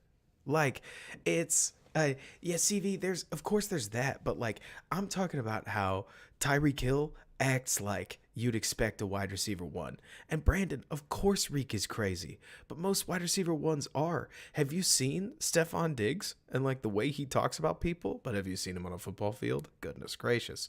Somebody asked earlier about Allen's stats as tied to as specifically tied to when he got Diggs. So when Diggs came to town, Josh Allen went from 3,100 passing yards to 4,500 passing yards. Like, a wide receiver one is nasty and does crazy things. Like you're saying, Nikhil, wide receivers are crazy. They spend the whole game out on the island, so to speak. Like, I mean, it's in my opinion, when we're watching, whether it's the Bears current film, whether it's old Ohio State film, like, I am of the opinion that Josh Allen may be more replicable than people think, because everybody looks at Josh Allen like he's this just absolutely banana crazy unicorn. And I am slowly becoming convinced, to go back to this list, that this doesn't necessarily mean that every Jordan Love is going to be a boss, right? But I do think that it's no accident that Jalen Hurts didn't take the magic year 2 step that literally only Herbert did, and technically Burrow did. But I think a lot of Burrow's step, if I could be bold here, was kind of smoke and mirrors. Like, Burrow's step was Jamar Chase being crazy. Burrow, I mean, he got better, but I think we can all raise our hand and agree that while Burrow and the Bengals made the Super Bowl and they played like really well to get there, they caught a lot of breaks. Like, I mean, I thought personally that Haplo, speaking of, do you remember what people used to call the second year that a player played in like 2006? They used to call the second year the sophomore slump. Like, it used to be that you and your second year, people got tape on you and generally put you in the pressure cooker and you played worse on account of it. That's changed. It's become, in your second year, you got to show me something. But I am of the opinion that the more we watch this, like you said, Brandon, Hurts isn't the unicorn that Allen is, and he's on an utter tear. He looks like one of the best quarterbacks in the NFL. Now, how much of that is because of the receivers around him? Well, AJ Brown and Devontae, I cannot remember his name because I just call him Devontae. But like, that's a great example of like adding receivers, line rules, and they're beating up on people. But also, thank you, it is Smith. You're right, Apple.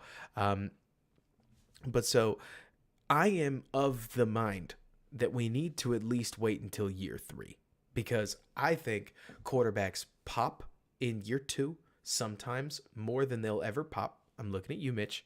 And sometimes I think quarterbacks look worse in year 2 before they take a step forward.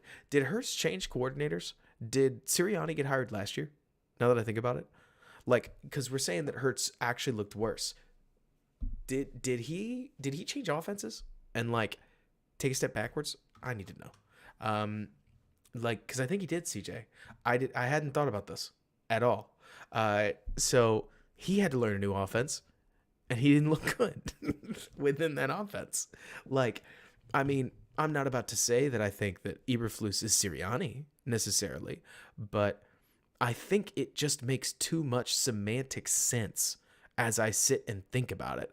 That like, what is it? What am I thinking of? Like, I think it just makes too much sense from the human element that Justin Fields in a brand new offense would play a little bit behind schedule with a crappy offensive line. And okay, here's another example. So now we're not going to be watching that. We're going to be watching, let me see, week 3. So I hope this gives me what I want.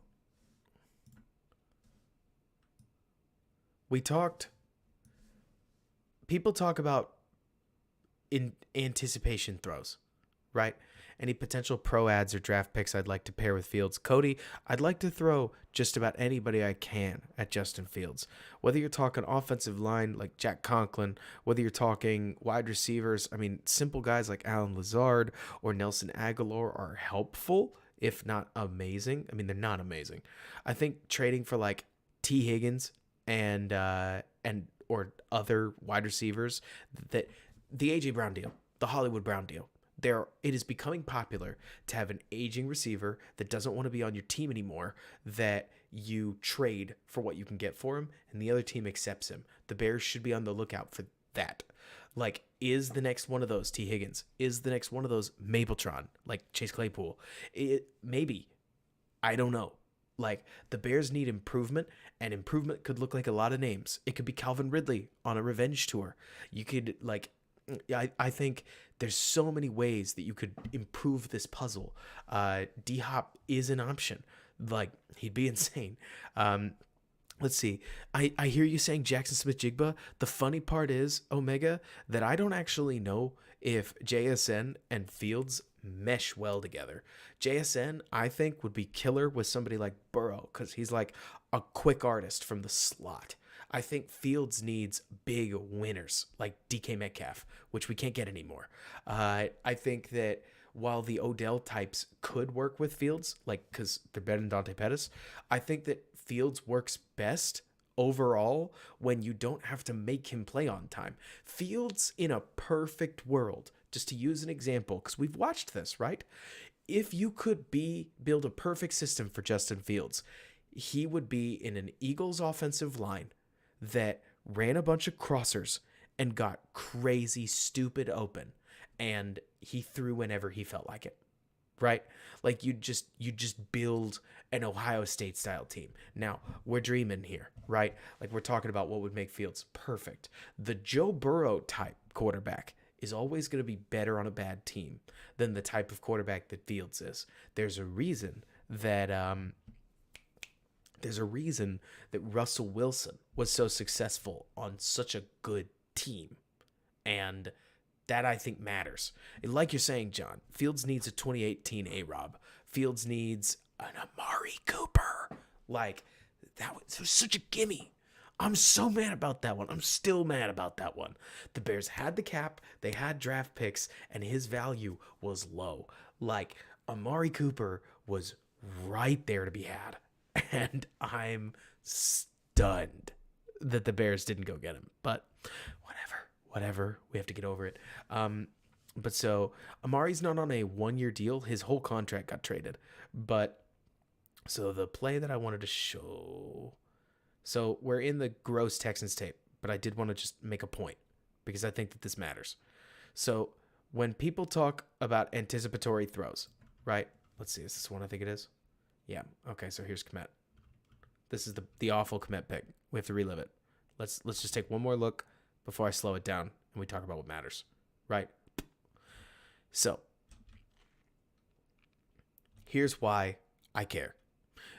People are talking about what Fields is doing wrong. They're bringing up anticipatory throws. They're bringing up terrible pocket presence. They're bringing up the fact that he won't step up in the pocket. They're bringing up the fact that he won't throw the ball, or that when they need to see anticipation. Like it is all kinds of things. It is all kinds of things, right? The problem is that anticipation is a two-way street. Like to throw anticipatorily, you need your wide receiver to run a very explicit and specific route that you expect. And you need to throw to that spot. And the two of you need to meet there, despite nobody confirming on site that you're going to. Do we follow so far? Because on this play, I say this because let's take the snap and we're going to get to the wide view. This safety, Jalen Petrie, is sitting on Cole Kmet. Oh, you can barely not see him. You can see his shadow. But so this safety is ready for a seam route, right? Cole Kmet, because of that, is going to sit this down. And he's right. I agree with him anyways. That's what I've always seen teams do when you've got a safety over the top. Because if you throw the ball to here, way over here, this safety kills you. And nobody likes to die. So Fields throws. And he's just trying to throw in stride, for crying out loud. Like, let me see. Yeah, exactly, CV. Like, at this point, we're not even talking anticipation. But I do want to make it clear what the price of miscommunication is. Because Kmet, you're going to see him in this slow-mo stop. Like, right there. He started to throttle down. This interception is not Kmet's fault. It's a bad throw all the way. But Kmet does start to stop and ends up a ways away from the ball that maybe he wouldn't have been had he and Fields been on the same page. So when I see people complaining that Fields doesn't look like, a super stud within this offense, I'm like, well, he's brand new to it. I mean, this stuff happens when you try to play too fast. There is a too fast. It looks like this. Like, you can play too quickly. And I'm okay with that in mind. If Fields is making decisions like, I don't like my read, I'm going to run this ball. And he's playing on time, low risk, while converting first downs. That's a good thing. At least it's a stepping stone. It's not all the way there, but it's a step forward from this stuff, whatever it is. But I wanted to make that clear because you can't necessarily, you can't eat the whole horse with one forkful, right? Like, you need time to slowly work this thing down. And I think Fields needs time because he's in a brand new offense. He's coming away from an Ohio State system that, for lack of a better word, taught him nothing helpful. Like, most of the skills that he learned at Ohio State don't help him at the pro level. If anything, he has to unlearn a lot of the habits on what open looked like and how quick decision making is quick. Like, you gotta be fast. And so I think that all he's got to do, it's an insane metaphor, but it's an old saying, Lorenzo. I would swear to you, like, I'm not the one who brought up eat the horse. Like, on my own. I promise I'm not the first, but it is an insane metaphor. That, like, we could go, you can't eat the 62-ounce steak, like, in one forkful.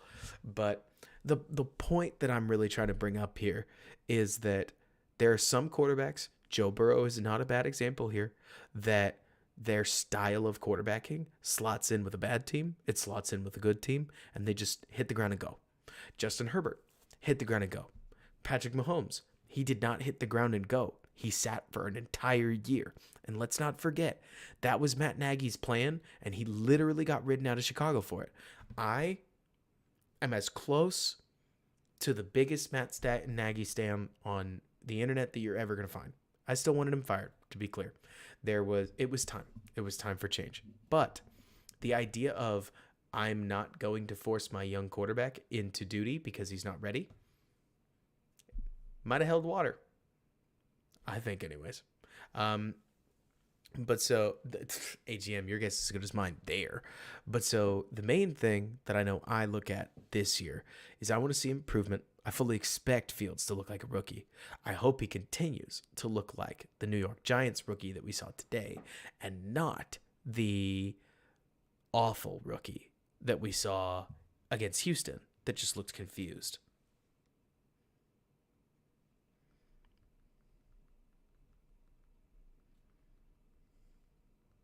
Why is it that NFL teams don't run an Ohio State style of offense, Joey? That's a great question. The answer is simply that Ohio State offenses are simplified looks so Ohio State's offense, when you really simplify it, Marjorie, thanks so much for jumping in. Always great having you.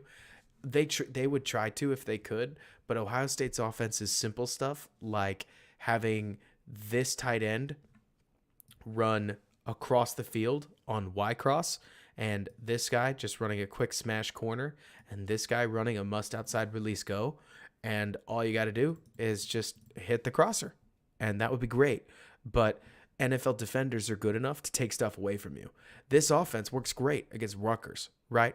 But you tell me, when a bunch of NFL players ran up against Ohio State in the form of the Northwestern Wildcats, how'd the game go? Bad. Like when Ohio State plays Alabama, how'd the game go? Usually it's not that great. Like the quarterback can make plays. They can. But NFL plays need to basically have a bunch of options. You need more than just this. You need a check down that's viable. You need a first read, a second read, and a third read so that they can forgive me, did Northwestern not field a bunch of NFL players in that championship game? Because they looked like beasts on defense. And if none of those guys got drafted, then holy moly, Pat Fitzgerald, that's even crazier. But like the point is that like the college offenses are as simple sometimes as cover 3 right here. Sweet. We're going to run a dig, and the guy's going to get so open that even his mom is going to be yelling for the quarterback to throw it at his guy. Like in the NFL, in many cases, you get the dig and the guy is open from the break point through here, and then the corner recovers. So if you don't throw on time, you just aren't open. Like, because that's your window. In college, the whole dig route is open. It might as well become a deep crosser, and this whole thing is there. But I digress. It's a good question. Why doesn't everybody run an Ohio State offense? They'd like to. They just don't have the talent gap that Ohio State does. And so you can't do that because normally your receiver in Garrett Wilson isn't just good in the NFL. He's like NFL good in college, playing against a Michigan State corner that's like excited to be there on scholarship. Like it, and that's fine. That's great. I mean, the top 5% of college football players are like just different than the other 95%. And I think we all know that. But it's when you can design an offense, kind of assuming that you have that talent gap, it wins you a lot of football games. It helps your quarterback play that much faster.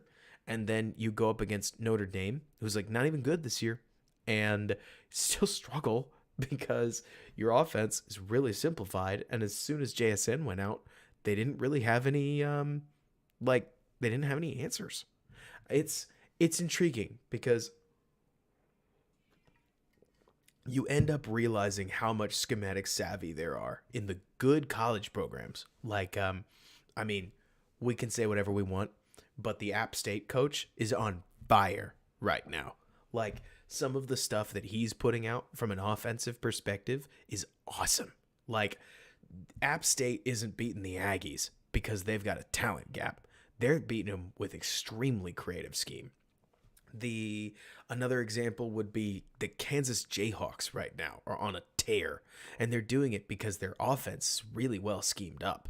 The NFL can do some of that, but they don't have this pipeline of guys that people get in college where you recruit somebody and you know they're going to be there and they're going to play in their like fourth year. So you're only playing guys in their second, third, or fourth year for the most part.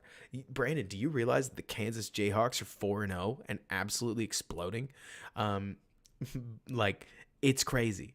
Nobody saw it coming. I say all this because it is wild when you look at the NFL, realizing how hard it is to get all 11 of these guys, like all 11 of these guys right here, that they need to all play on the same page as fast as possible within like 10 weeks. I mean, if you think about it, the Bears are basically operating like an all-star team right now, because everybody's brand new, the coaching's brand new, the scheme is brand new for most of them, and they all have to learn it and then go compete against a bunch of teams that are often in their second and third year. Like, they, to your point, John, talking about how scheming people open isn't a thing in the NFL unless you have the talent in pass catchers that allow you to scheme open. Like, right now, there's just no way for Fields to demonstrate the chemistry with even somebody like Darnell Mooney that Patrick Mahomes has with Travis Kelce, because they've been throwing and catching the ball together for the better part of 4 years now. Like, and that's not even including practice. That's just the games. So there's a lot of this stuff that I look at, and it's like, you want to criticize Fields or compare Fields, compare him to Lawrence, who had like 3 sacks. Or not 3 sacks, who had like 3 fumbles in the last game. There isn't a single second-year quarterback when you really look at it right now that's like popping off. Lawrence is having some way better games. Like, kudos to Doug Peterson, kudos to Christian Kirk, kudos to Zay Jones, kudos. They are really helping. Like, Lawrence has a lot more going for him than somebody like Fields is. But if you look around the league, like Zach Wilson, still struggling. Trey Lance, he's hurt. Lawrence, I totally hear you. Like, because Haplo, I can't make it clear enough. Like, because it's going to sound way too homery, and it's going to feel way too homery if I say Lawrence has somehow looked like really bad. It's more to say that I think that quarterbacks nowadays need a 3-year curve, like, before we know just about anything about them. I think making a conclusion in the second year is something that people really want to do, but it's just like watching a rookie quarterback in the preseason and coming to a conclusion. It don't mean nothing. Like, at this point, we need more time before we're going to make any realistic conclusion. I think the only thing Fields can do just to play this play again, which sucks, but it's true. Like, the only thing we can do is look for whether Fields disqualifies himself. Because plays like this, if they are too common, disqualify you.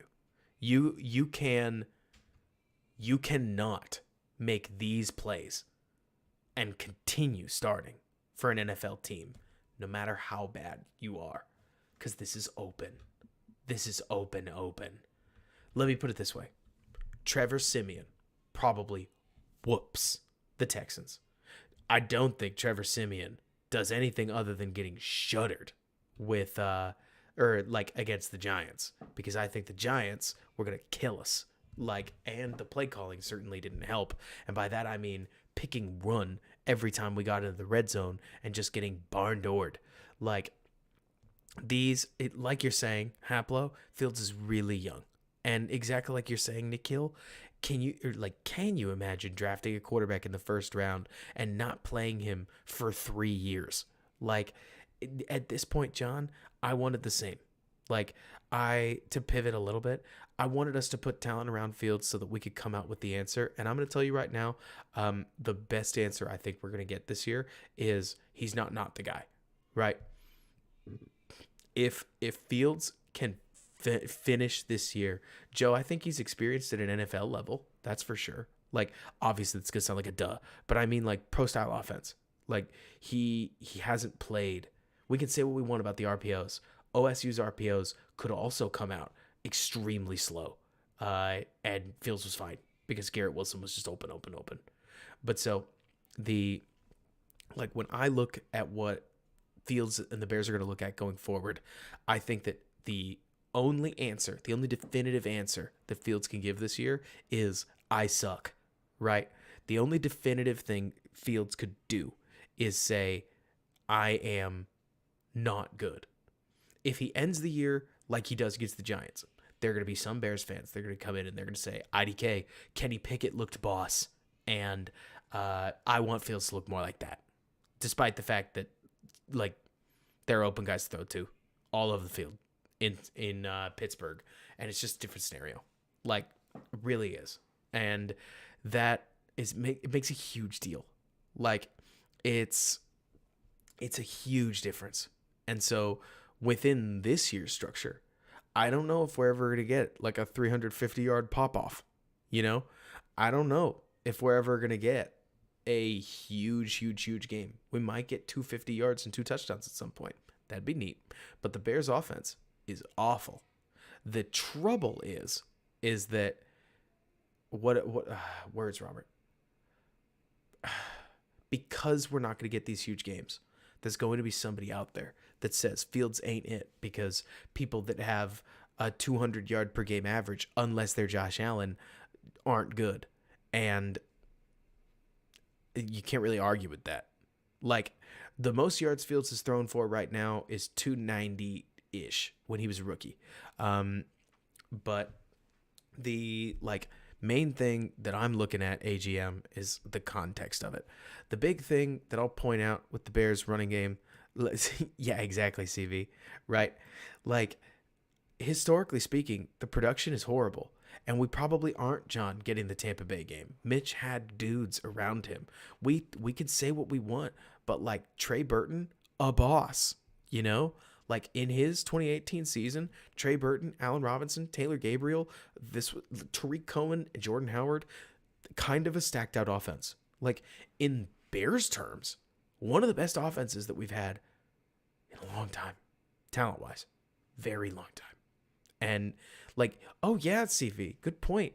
Anthony Miller was kind of a little dangerous at X Factor. We were going off in 2018, and Mitch went off with him.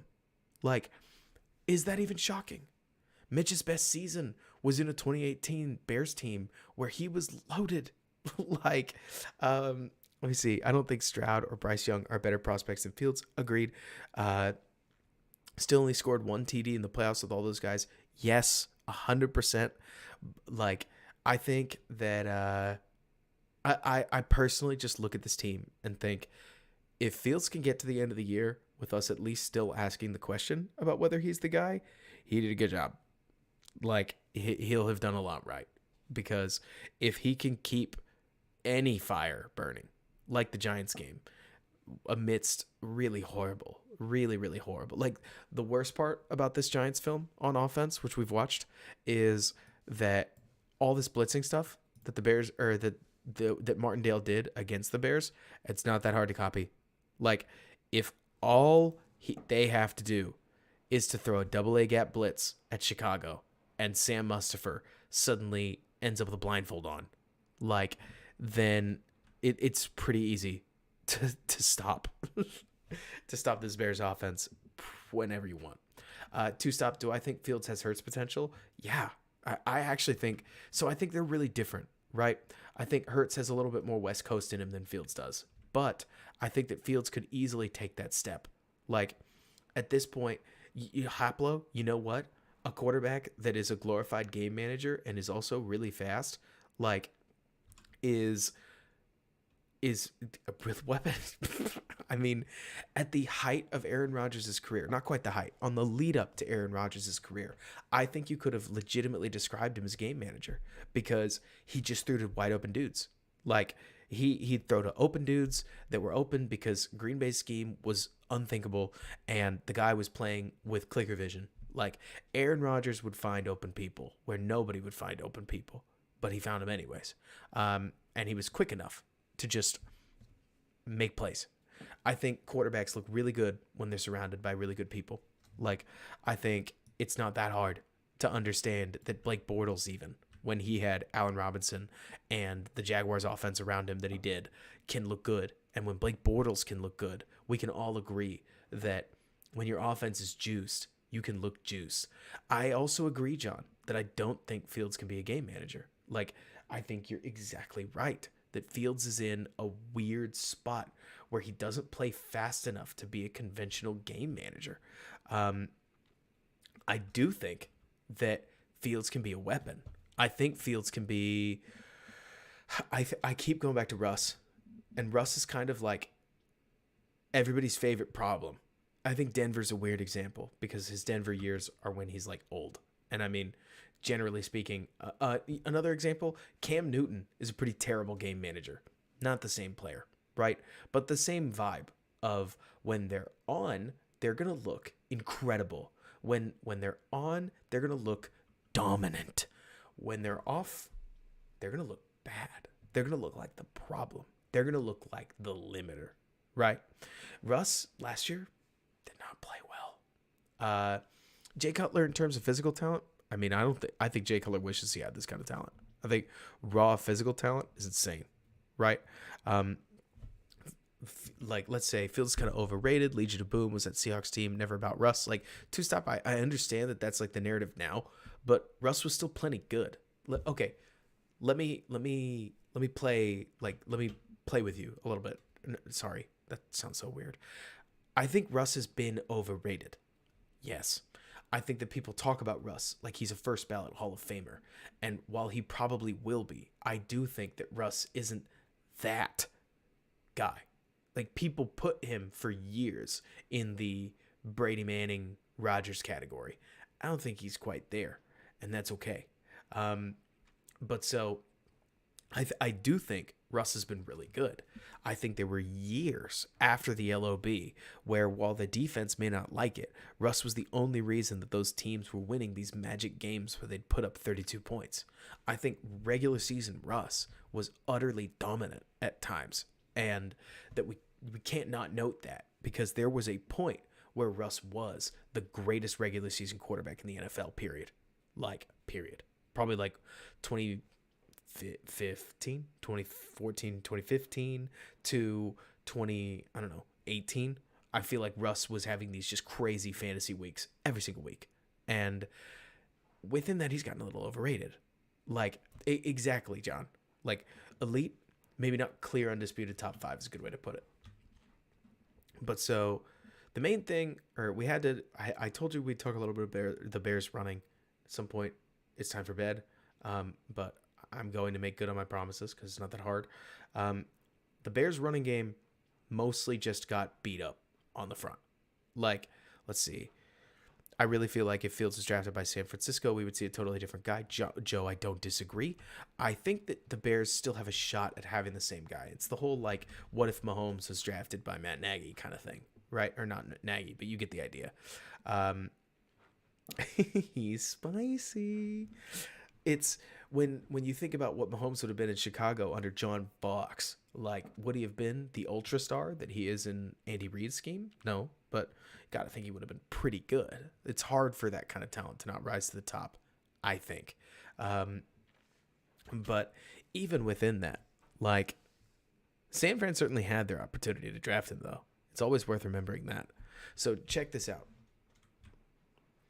We're just going to look at some basic running plays, right? Watch 96, watch 97, watch the Bears' offensive line. You're going to notice that nobody gets to the linebackers, and that's kind of a theme. Last week, they were cleaving straight through people. They were getting body on body on body on body, and it turns out that maybe part of that's because they were playing the Texans. Dexter Lawrence here is going to do a great job of holding the guard. Literally, he's going to have a paw on him right here. Legal block.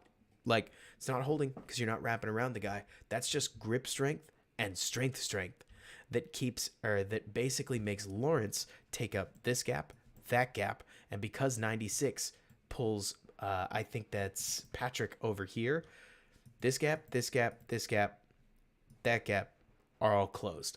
And the only gap that's open has a linebacker in it. with another player bearing down. Like, there's just not the running room that there was against the Texans. And so Herbert's going to take what he can, but it ain't much. And part of it's just because the combo blocks that the Bears were hitting last week, like boom, boom, boom, they don't have those.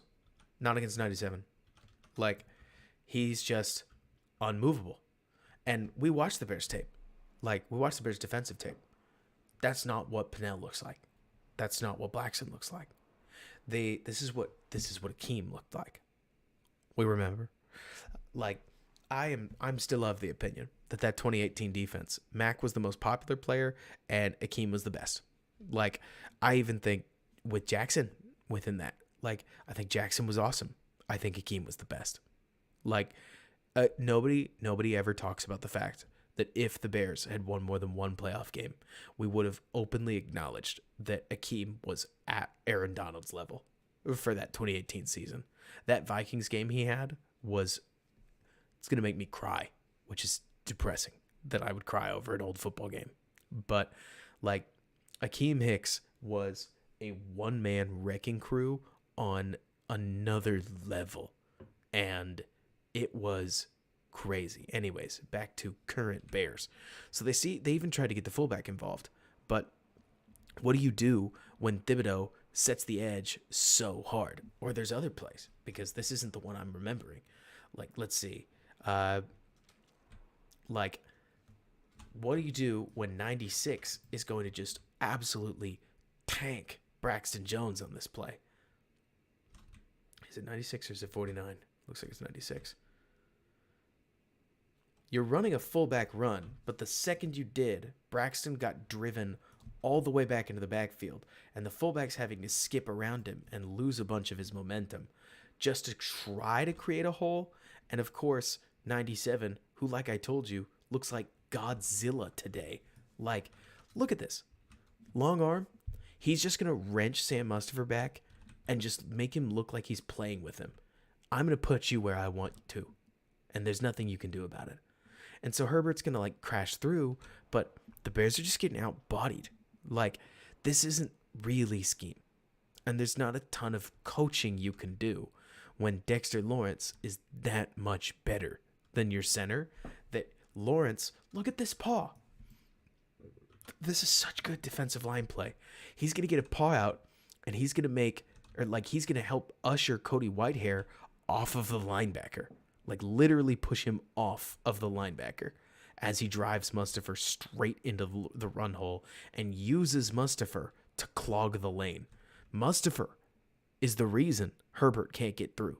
Had either of these two just pinned him back, sure, you get a linebacker in the hole, but you have a hole. Instead, 97 and 96 bookend a closed door. And we can look at more examples, because there were some sweet runs that the Bears had, but that's how you end up with 3rd and 6, begging your quarterback to go get you some points off of the most basic corner route you could ask for, into double coverage with pressure. Rough day offensively. I mean, admittedly, when people talk about how excited they are about Getsy's scheme, I really think most of what they're talking about, can I be honest with you guys? I like to think that I'm nothing but honest with you guys, as close as I can be to honest, depending on whatever research I've done. But there is part of me that looks at some of the stuff Getsy's doing, and something's wrong. Like, I mean, the Bears' offensive passing scheme is extremely unspecial. And like I said earlier in the year, that's either Fields' fault because he can't handle anymore, but I've been down that road. Like, there was a point where the Bears' offense just got embarrassingly simple in 2019, and I blamed Mitch for it, and then we switched to Foles. It didn't get unsimple from there, and people just couldn't execute, among other things. So, what's the deal? Who do we blame? Why is the passing game as dull as it is? I don't know. Will it get better with time? I hope so, right? But right now, it feels like as soon as they get a first down through the air, what's the first thing that they're going to do? Because I bet you they're going to run it. And I have the notes. But of course it'd be a run, right? We just got something through the air. Like, big game through the air, immediate next play, let's run it. And there's just nothing there. I mean, it's not necessarily the scheme. I mean, this is a basic I formation run, but you've got some down blocking because you're going to run G lead. So it's not that basic now that I think about it. We talked about this one last week, where you've got Borum down blocking, you've got Cole down blocking, you pull Cody out. But when you do all this, you got to win your blocks. And Cody gets stuck by 54. Like, Jalen Smith comes out, sticks Cody Whitehair. So the fullback just barely gets through. But then check out 55 while you're at it. Like, we could make fun of Cole Kmet all we want to, but the linebacker dominates on this play. He's out-leveraged right here, massively out-leveraged, but he still wrenches his way into the play and uses Kmet. Like, look at this. Like, Kmet's doing a C- job because 55 doesn't literally make the tackle, but just in case you thought things were going well, it's Sam Mustipher that can't get on the play side shoulder of his linebacker because the linebacker, who's kept clean, sticks with the play really well. And then you just end up with a much cloggier lane. And now it's 2nd and 9 or whatever it is. Yeah. Like, the Bears kept putting Fields in problematic passing situations. And certainly the Giants didn't make anything easier whenever they were put in those problematic passing situations. But I felt like the run game was a real issue within this one because they were just getting whooped up front. And it's not like, as we saw with the pressure stuff, things were any better in the pass protection because their pressure rate was just awful. Just awful. But I don't know. I feel like they got more through their passing game. They lost more on sacks exactly like this one, but they got more back than they did in the running game. Where, how much, hang on. Okay. So, no, I can't use my phone. I need to use this. Bears at Giants. Because I want to know specifically what their production was on the ground. I know it was bad, but if we look at the box, Khalil Herbert had 77 yards. Okay, you know what? That could be horrible. That's like 97 yards on the ground on 25 carries, which is not exciting. Fields was most of the rushing yards, which, at least on a per carry basis, like Fields' efficiency really brings it up to a 4.7, because 4.7 makes it look like not a great day, right? Or 4.7 makes it look like not a bad day. But I personally think that their biggest issue is that they lost they lost downs on running the ball. Like, and thank you, Joe. Make sure you go watch the rest of the stream beforehand, just so that you can just so that you can catch everything. Also, give the stream a like if you like it. Always helps to have those. Like, likes are a massive help. Donations, obviously, but likes are a massive help. So feel free to support us however you can. But even little zone reads like this, I mean, no, not every run was bad. Like, the Bears' run game is coached really well. So there are times where they would, where the Bears would get everything they wanted to. Here's a zone read where they do exactly that. Let's see, is Fields just that bad at play faking? I don't know. Not everybody's good at it, that's for sure.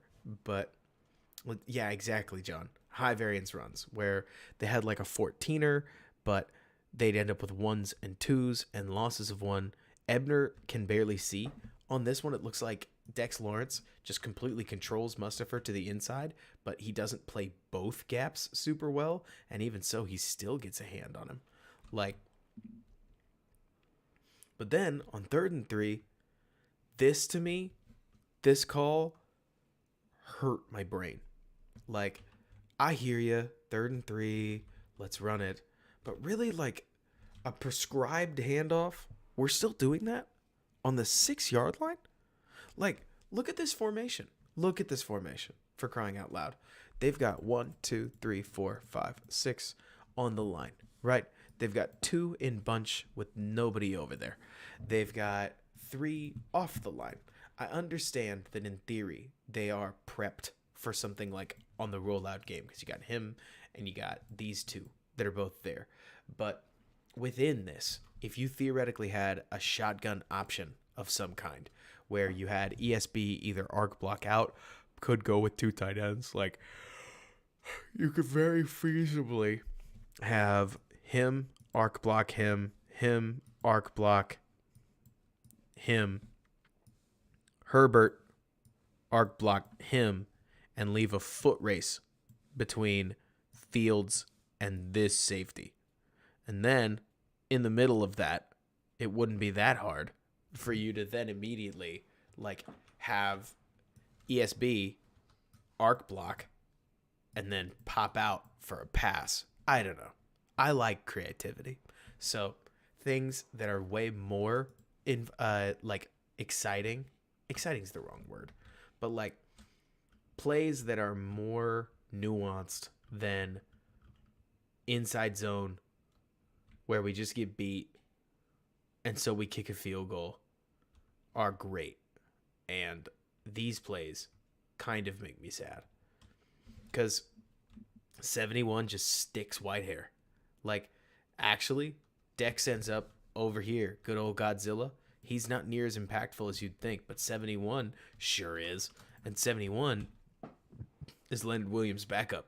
Imagine what this would have looked like with Leonard Williams. Like, they just stick the run. The Bears get the body on body, right? Like, credit to him. 1, 2, 3, 4. 48's unopposed, but they get the blocking. They just can't do anything with it. And that's a real bummer. Because there's not really a lot of scheme. And then they don't go for it, which is even more unhelpful. Because if you're going to at least run it on 3rd and 3, have the stones, in my opinion, to then press the issue and go and take things a little further. But they don't, and that's fine. Now, I do feel like Herbert did some really nice things in the run game, and Ebner had a couple.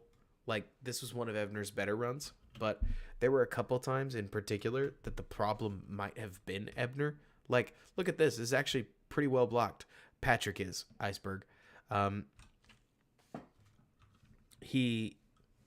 Whitehair lets his guy cut inside a little bit, maybe, but Jenkins is moving his guy, and even Mustafa is getting out and blocking Jalen Smith.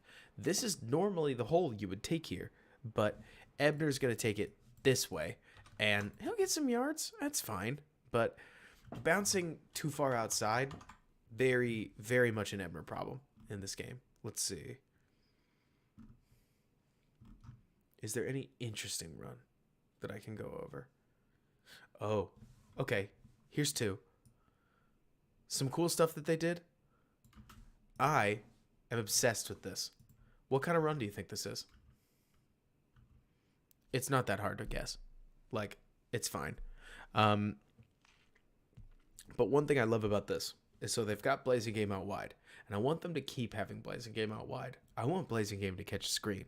I want Blazing Game to do a lot of things. I want Blazing Game all over the formation. Because one thing that I loved about this is that they go from a double bunch or like a 2 receiver bunch set, right, to a split eye. And I like that. I don't love, if I can be blunt with you guys, I know we're Chicago, right? But I don't actually love the eye formation that much. Every time I see it implemented, it's a sweet gimmick, and then it gets stuffed because turns out you don't have the dudes to just run the eye formation all the time. It's consistent. It generally pops for a couple weeks and looks awesome against bad teams. I'm looking at you, Houston. And then you play a medium team like the Giants, and you just get shuttered on your eye formation because it's very obvious, like I said. But within this, the Bears are actually in a relatively pass-friendly setup, right? And they've got their back here. That's fine. Normal, like, under center stuff with 2 corners, or it looks like 3 DBs of some variety, and 2 safeties. So very run friendly, which is why the Bears are going to actually motion into the eye. They call him in, and suddenly, here you are. You're in a power eye formation with an extra body over here, and it's an extremely run-heavy set, and now the DBs are having to come downhill, which pulls them a little bit further out of position, and you're able to run a really nice toss to the other side. It's effectively misdirection. Like, you get Kmet, just a counting of it. You get Kmet motioning over to the right-hand side, and then you motion into one of the most predictable formations in football, which is why you then toss out to the other. It totally works. Like, I love these kinds of plays. I love run game creativity. I will take losses in the run game every time, over just a basic inside zone handoff because they get old.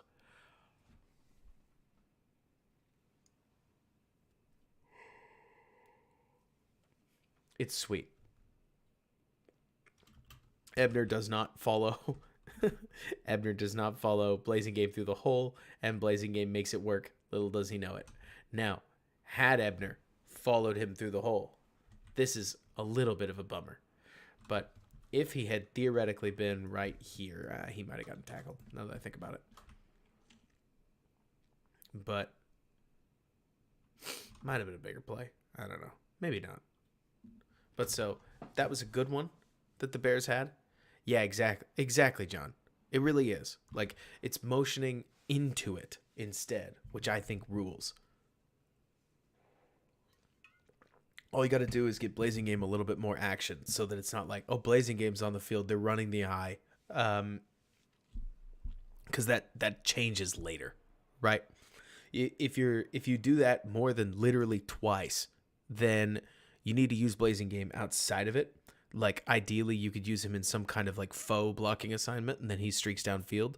I mean, it's got to be the use check stuff, right?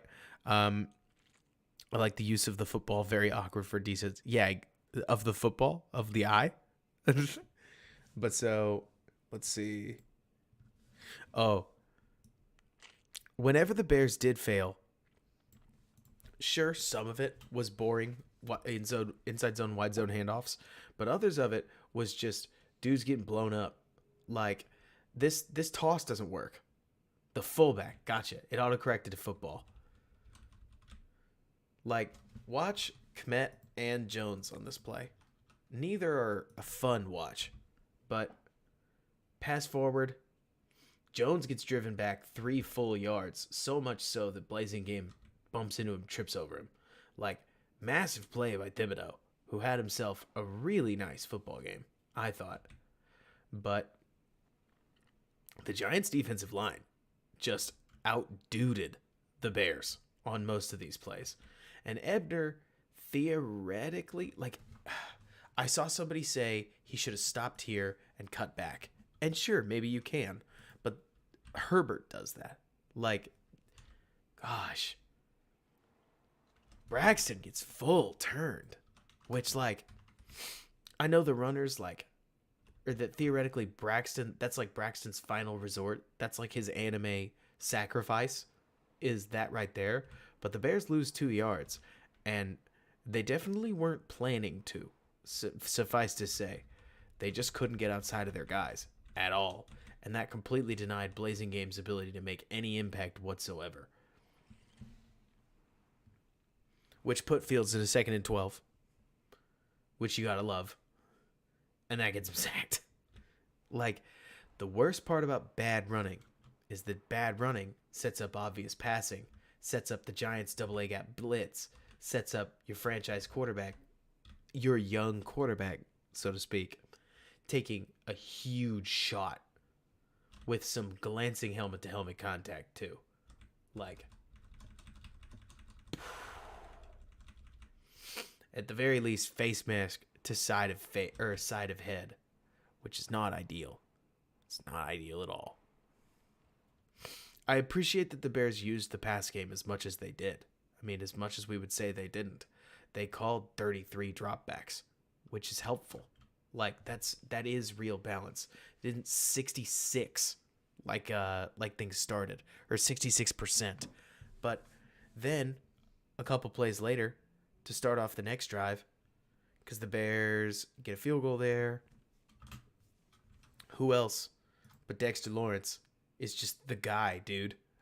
Like, gosh. Somebody was asking earlier, so Rob, are you saying that we should draft Jalen Carter? Yes. Like, if the Bears get the chance to draft Jalen Carter, the Jalen Carters of the world are truly one-man wrecking crews. I know Overwatch 2 came out today, so, like, I'm a one-man apocalypse, what Roadhog says. Like, a good defensive lineman is able to tank 2 blocks right here. And when Mustafa leaves for one, now Dex has control of both of these lanes. So whichever way Herbert goes, he's going to just scoop him up. And he does. Herbert's a really good runner. That is a really sweet play. Like, it's not that the Bears didn't get their one-on-ones, by the way. Braxton kind of doesn't know where he's going. But 1 on 1 on 1, looking for work on 1. That's solid. Schematically, this is fine. Like, it's inside zone. It's nothing crazy, but it's fine. The problem is that Dexter Lawrence is just winning. I agree, John. Like, passing did seem to be more the last resort of this offense, but it's funny because to just skip ahead to the end because it's almost 1, and honestly, like, gotta go to bed.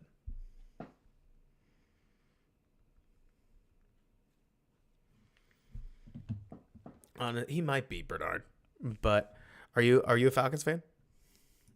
Let's see.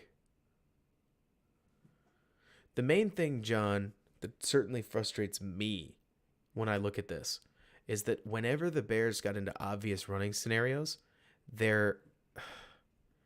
it's not just that they were boring. Like 3rd and 4, just to give us a reminder of what's going on during the game. Rip, catch. Well, at least you'd hope so. But then, after, it's not the Eddie Jackson interception, I don't think, but it might be actually. No, it's a punt. It's 1st and 10 at the 4. So, of course, we're just going to run it. And then, like, you look at this run, and again, it's not that it's, like, schemed horribly. I love Equinemius St. Brown coming across here. Like, motion into the formation. This would have been a huge loss, but EQ smokes this linebacker and gets just enough of a hole that Herbert's able to step forward, like quick step forward for like 4 yards. Who, by the way, Herbert is an extremely okay pass blocker. Like on this All-22 review, he was better than I remembered. He is a great runner. Herbert is a special runner. It's hard to find runners that are as like one cut quick as he is. He does not waste movement, which is awesome. And then 71 just destroys Mustafa.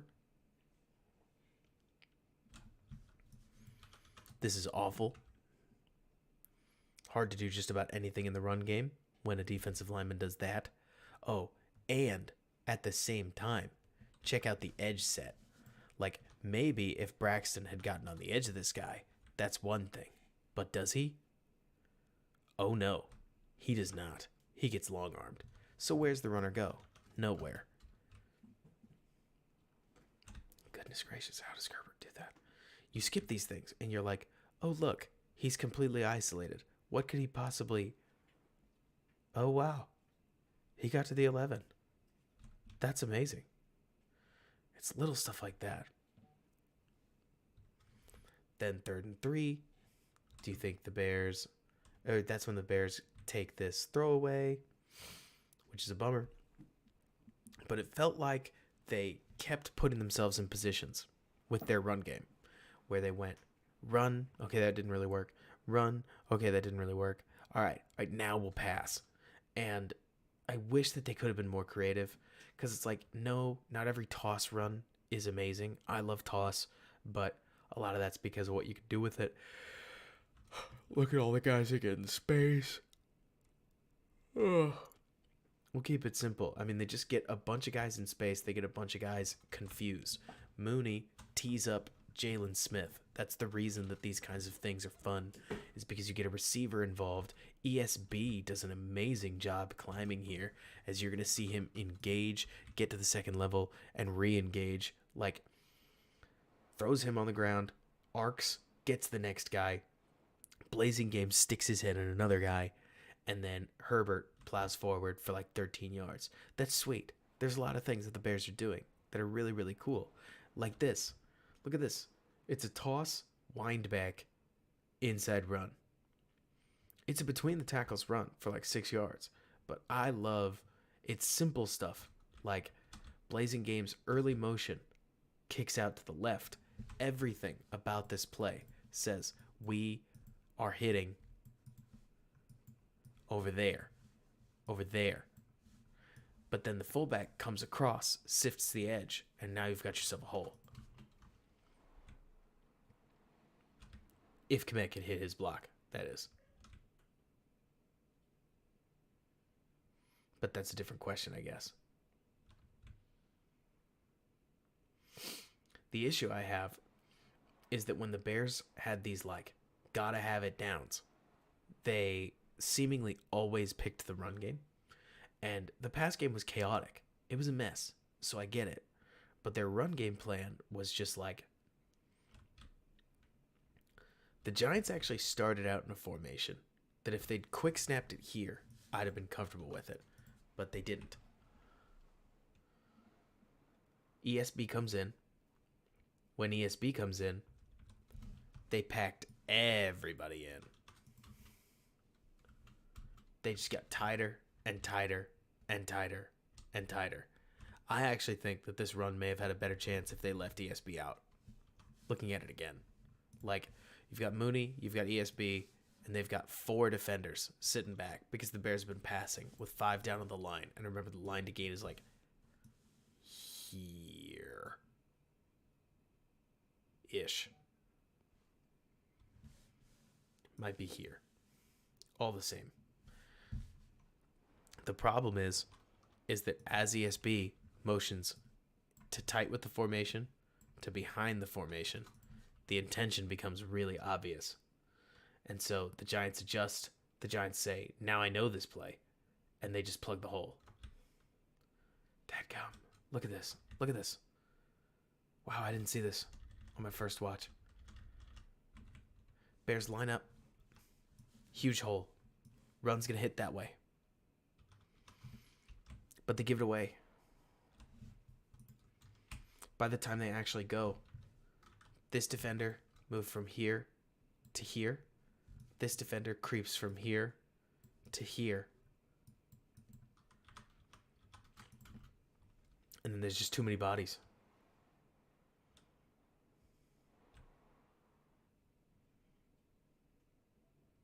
Oh, what might have been.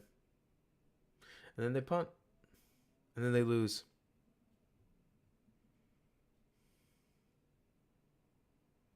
Because Velus muffs it. Which, like, that's the easy part to just blow over. But, like, gracious.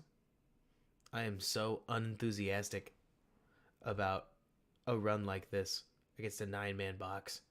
And it's easy. It's easy to look at this and be like, it just didn't work. Or, we should have passed it.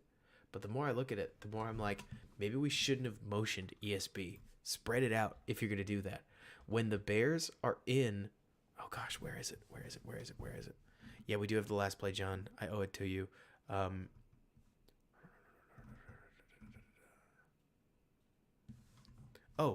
There is one run play that I want to revisit. We talked about it in the field section. I used to talk about this in Nagy's offense all the time. When you spread out, you can catch a light box. And when you catch a light box while spread it out, everything's easy. Immediately, big hitter. Herbert sheds a tackle. Takes what should have just been 10, makes it more. Like, you don't have to do all this running from these ultra condensed formations. And I don't want to sound like a spread head. I think stuff like bunch, I think stuff like quads, I think stuff, or like, you don't necessarily need a bunch of 2x2 receiver sets or 3x1 receiver sets where everybody's detached. But running the ball with as good a runner as Herbert is, with less guys in the box, is a net win, because number 24 is going to go get you the yards. Now, John said, we got to look at the last play. And he's right. So, John, this one's for you. 3rd and 4. 2 seconds on the clock. Do you believe in miracles? Let's just see. I haven't watched it again. Thank God for motion. Thank God we're going to pull Mooney across. Oh, goodness. It looks like they're in man. 41's following Mooney.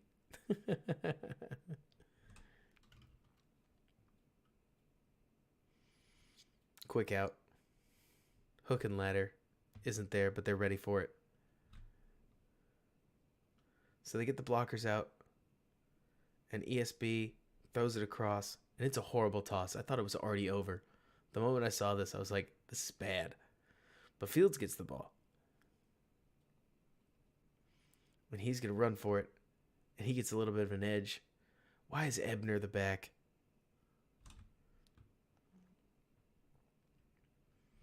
And Fields finds somebody across the field. And he laterals it. And he takes a massive hit.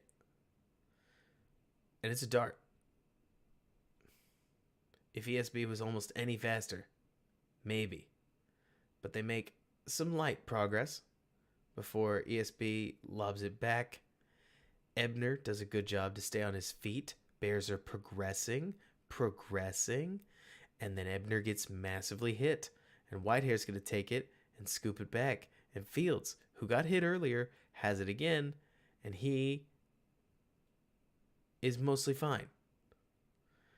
And then Kmet goofs it. Now I want to live in a world where Tevin Jenkins fakes the option to him and houses it. I don't think it would have happened. But Tevin had the opportunity, because he was trying to draw and dump, to just plant that foot and go. And that would have been awesome. But he doesn't. Kmet drops it. He drops it again. Ebner has it. He tries. Fails. The ball decides that it hates Darnell Mooney, as it has for most of the season, and the play is over. AGM, it's probably Mooney, with a close tie for Pettis. Big man score Tevin would be awesome. It makes me sad looking at this play again, just seeing how hard Fields gets blasted. It's right here. Boom. You know, if Fields and the Bears had thrown it flatter, like if they hadn't set it up to where Fields throws 13 yards backwards, who knows? I sure don't.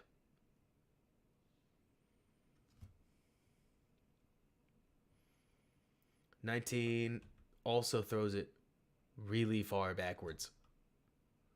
I mean, it is. It is a good throw, CV. Like, it's more that in the world of these crazy lateral plays, had he thrown it 49 to like 47, like thrown it there, basically, I know he'd have gotten tackled. But what if Mooney had been set up here and ESB had been set up here? So then Mooney would have blocked 22, left 37, one-on-one with ESB. I don't know. Because he's not Tyreek Hill. Thank you, Sam.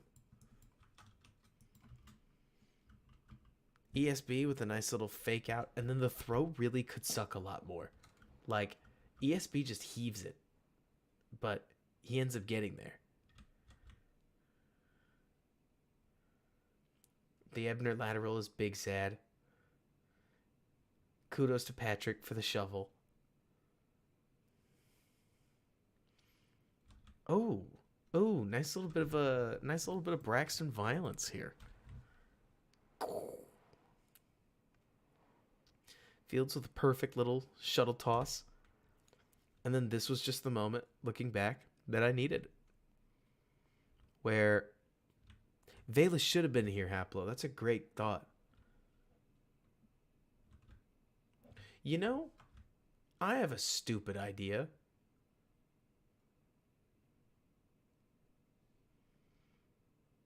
Okay, I gotta go all the way back.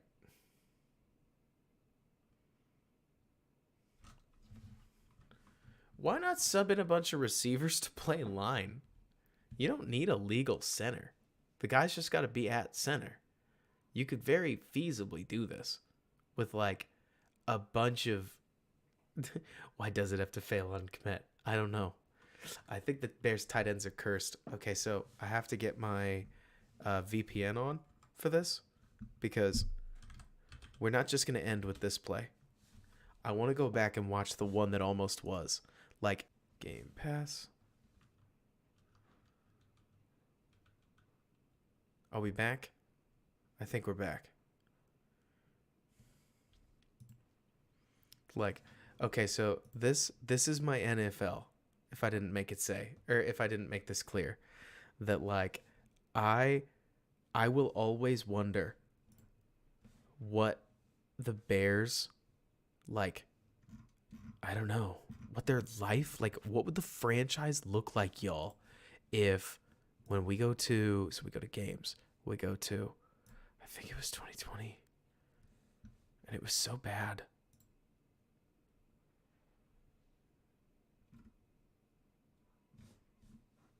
No, was it? There's no way it was 21. 21 was a terrible year. Was it week 15?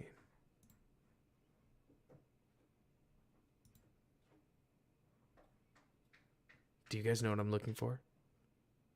Because it's beautiful, really. Like, truly. This is like, yes.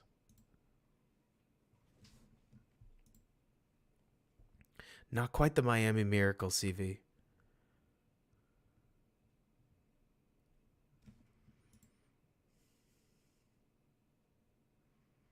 No, it was closer than this, wasn't it? Oh my gosh, it was 2019.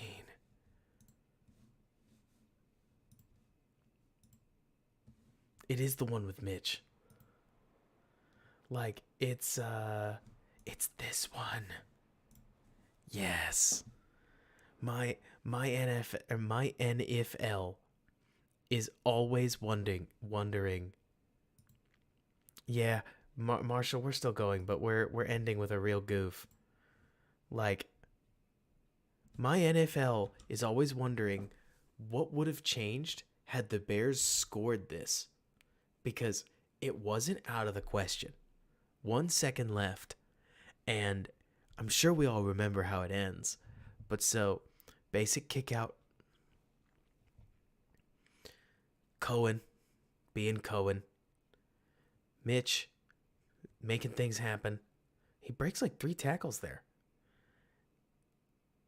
And then they drop the ball, and that sucks. Don't get me wrong. But if memory serves, Robinson's like wide open. Yeah, that's Horsted, isn't it? Like, if he options it out to Robinson, he's in. He's still in. Miller's set up to block. And all he's got to do is just dump the ball out. And Robinson's calling for it. He's like, let me go in. Let me go in. Let me go in. I don't know what Horsted thought he was doing. Like, Horsted decided, I'm that guy, dude. Did he just think he had it? Because he just dumps a ball on the ground afterwards. I know, Zach. I hear you on that. But, like, my NFL is always wondering, like, what would the Nagy era have been like if they'd optioned this ball out?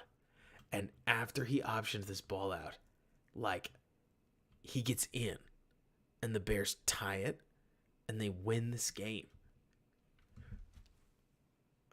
how would things have changed? Because the Bears would have been 9-7. I think they would have just barely squeezed into the playoffs. And then they would have made, assuming that next year, the year after that happens the same way, they would have roughly made 3 playoffs in 3 years. Like, you can't, it would have been just so weird. Yeah, exactly, AGM. There's tons of this. Like, the Bears years were just so weird. But anyways, guys, it's like 1 a.m. You guys have a great night. I think that there's I think you're probably right, CB. The Bears were okay, in a sense. Fields looked solid. The offense looked horrible. The defense looked horrible. But that kind of evens out to okay in the wide world of things, because the quarterback looking fine means we're feeling fine. So stick with us. We'll have sack watch. We'll have 10-minute drill. We'll have everything set up for a sweet game against the Vikings. And then I will try not to just completely lose my edge as we do or set things up for a Thursday game afterwards. You guys are great. Make sure to like the stream if you haven't already. Tell your friends. Support the channel. You guys are the best. Let us know what you want to see more of so that we can make more of what you want to see more of. And until next time, everybody, thanks for hanging out. Bear down. Thanks for bearing with me.